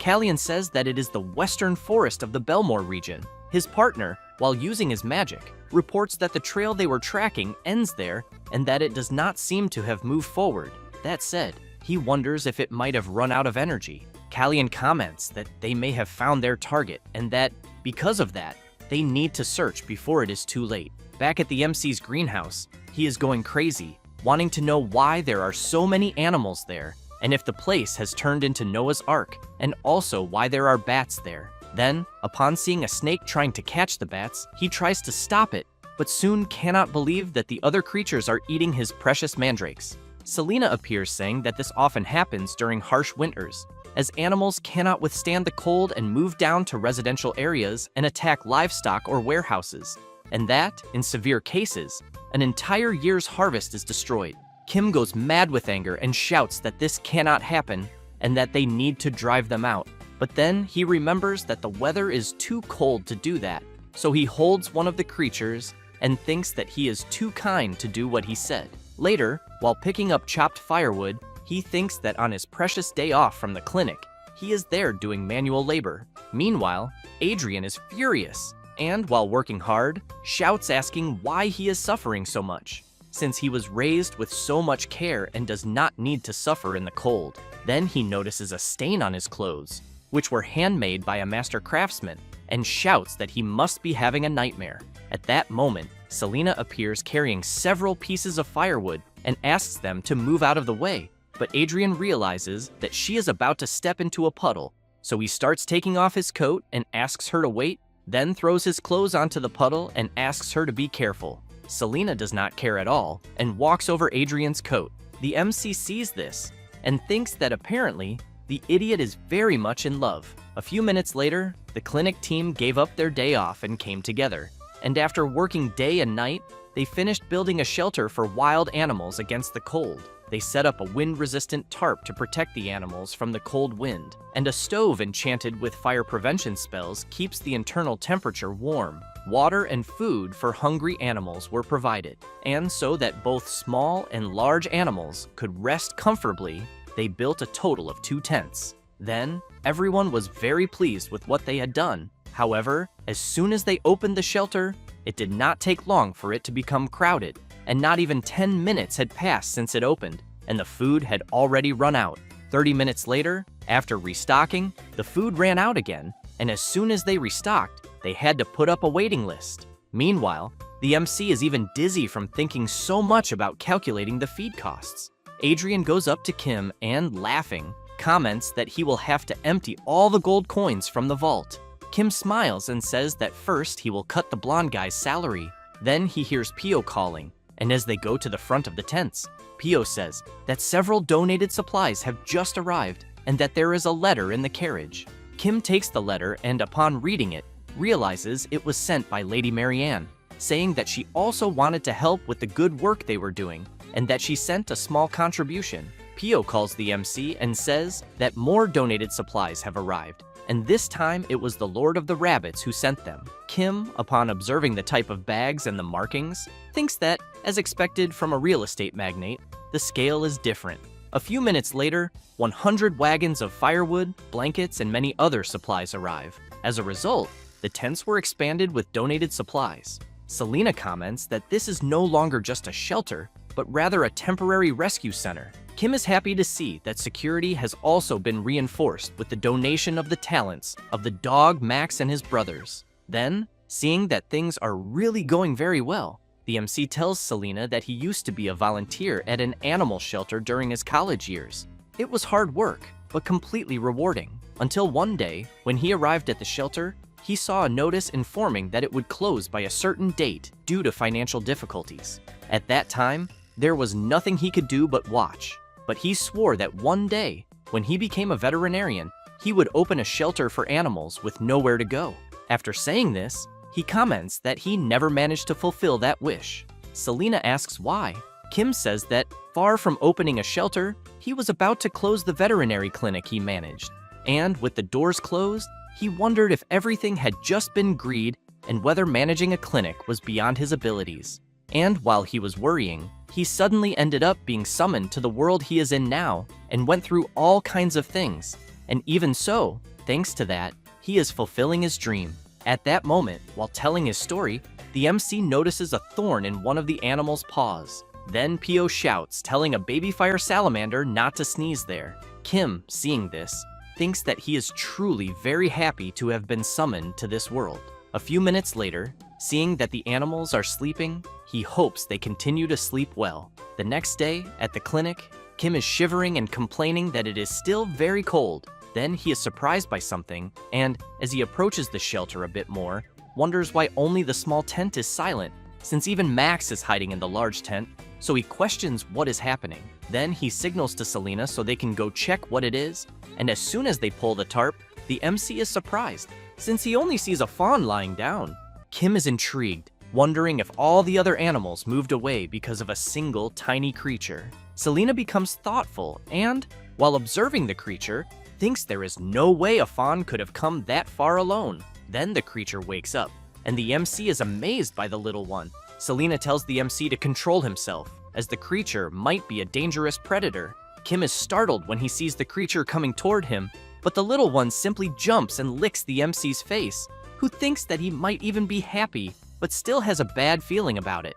Pio, seeing the little one happily playing with his boss, comments that he always does well with animals, but on the other hand, the mandrake does not like it very much. Kim pets the little animal and says it is not like it will stay for long, as he finds it impossible for it to suddenly lose its wild instincts, but emphasizes that the little creature can stay there until winter passes. However, while wondering where the creature's parents are, a bright blue energy appears behind him. Shonya appears and immediately gets irritated by something. The MC turns around, wondering if there is something on his back that is irritating Shonya, but the glow disappears before he notices it. Then he becomes intrigued, trying to understand what is happening.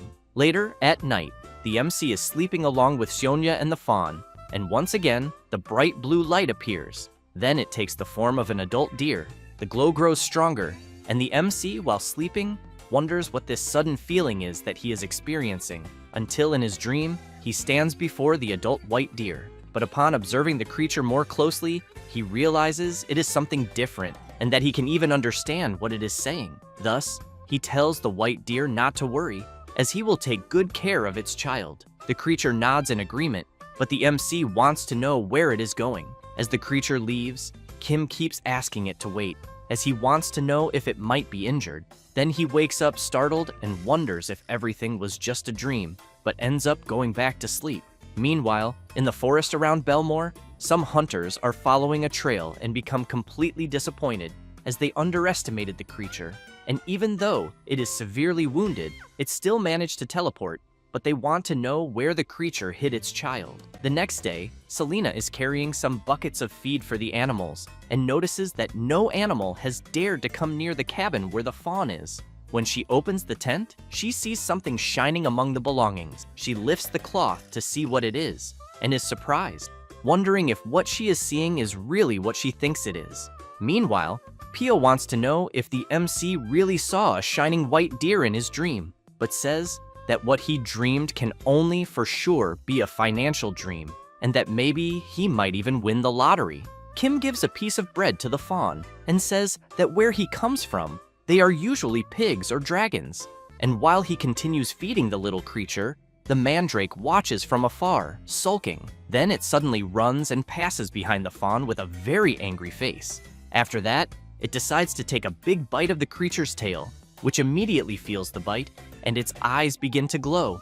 Next, the fawn launches a direct attack at the mandrake. Both the MC and Pio are quite surprised by what just happened, as the mandrake was completely frozen in an instant. Kim quickly picks up the frozen mandrake in his hand and comments that this is very bad, because if it remains like this, its roots will rot, and it will also take a long time to thaw in water, and if the ice is broken, the mandrake might get hurt. Then he thinks about using his dragon necklace and conjures a hairdryer. Thus, he quickly activates the device and begins trying to thaw the plant. Slowly, the ice starts to melt, and soon it is completely thawed, and the mandrake sneezes from the cold it went through. Pio celebrates, and the MC breathes a sigh of relief, thinking that fortunately, his idea worked. Then he looks at the little creature with a serious expression and, while observing it, concludes that the fawn is definitely not just an ordinary deer. Next, he touches the creature's nose and asks who told it to do something so dangerous to a friend. Then, he is surprised when he hears someone calling him. Selena appears with a snake that is also frozen and explains that the fawn is not a deer, but a Nova elk, a creature known as the Spirit of Ice. Both Kim and Pio wonder what the hell that is, and whether it is something from a fairy tale. Selena emphasizes that Nova elks are very real, and that they live in places ordinary people cannot reach, and that such a creature should not be there. As she brings more frozen animals, she stresses that first, they need to thaw them. While the MC begins thawing the snake, Selena becomes intrigued by the device he is using. After that, and later in the forest around Belmore, someone, through a portal, asks if Callian has found the Nova elk's fawn. He replies that yes, and says the little creature is in good hands, as Selena has just informed him. The person Callian is speaking with comments that it is hard to believe that a Nova elk entrusted its child to a human. Callian explains that the human who is with the fawn is not an ordinary person, and says that he is the spirit of healing. The other person asks where the adult Nova elk is.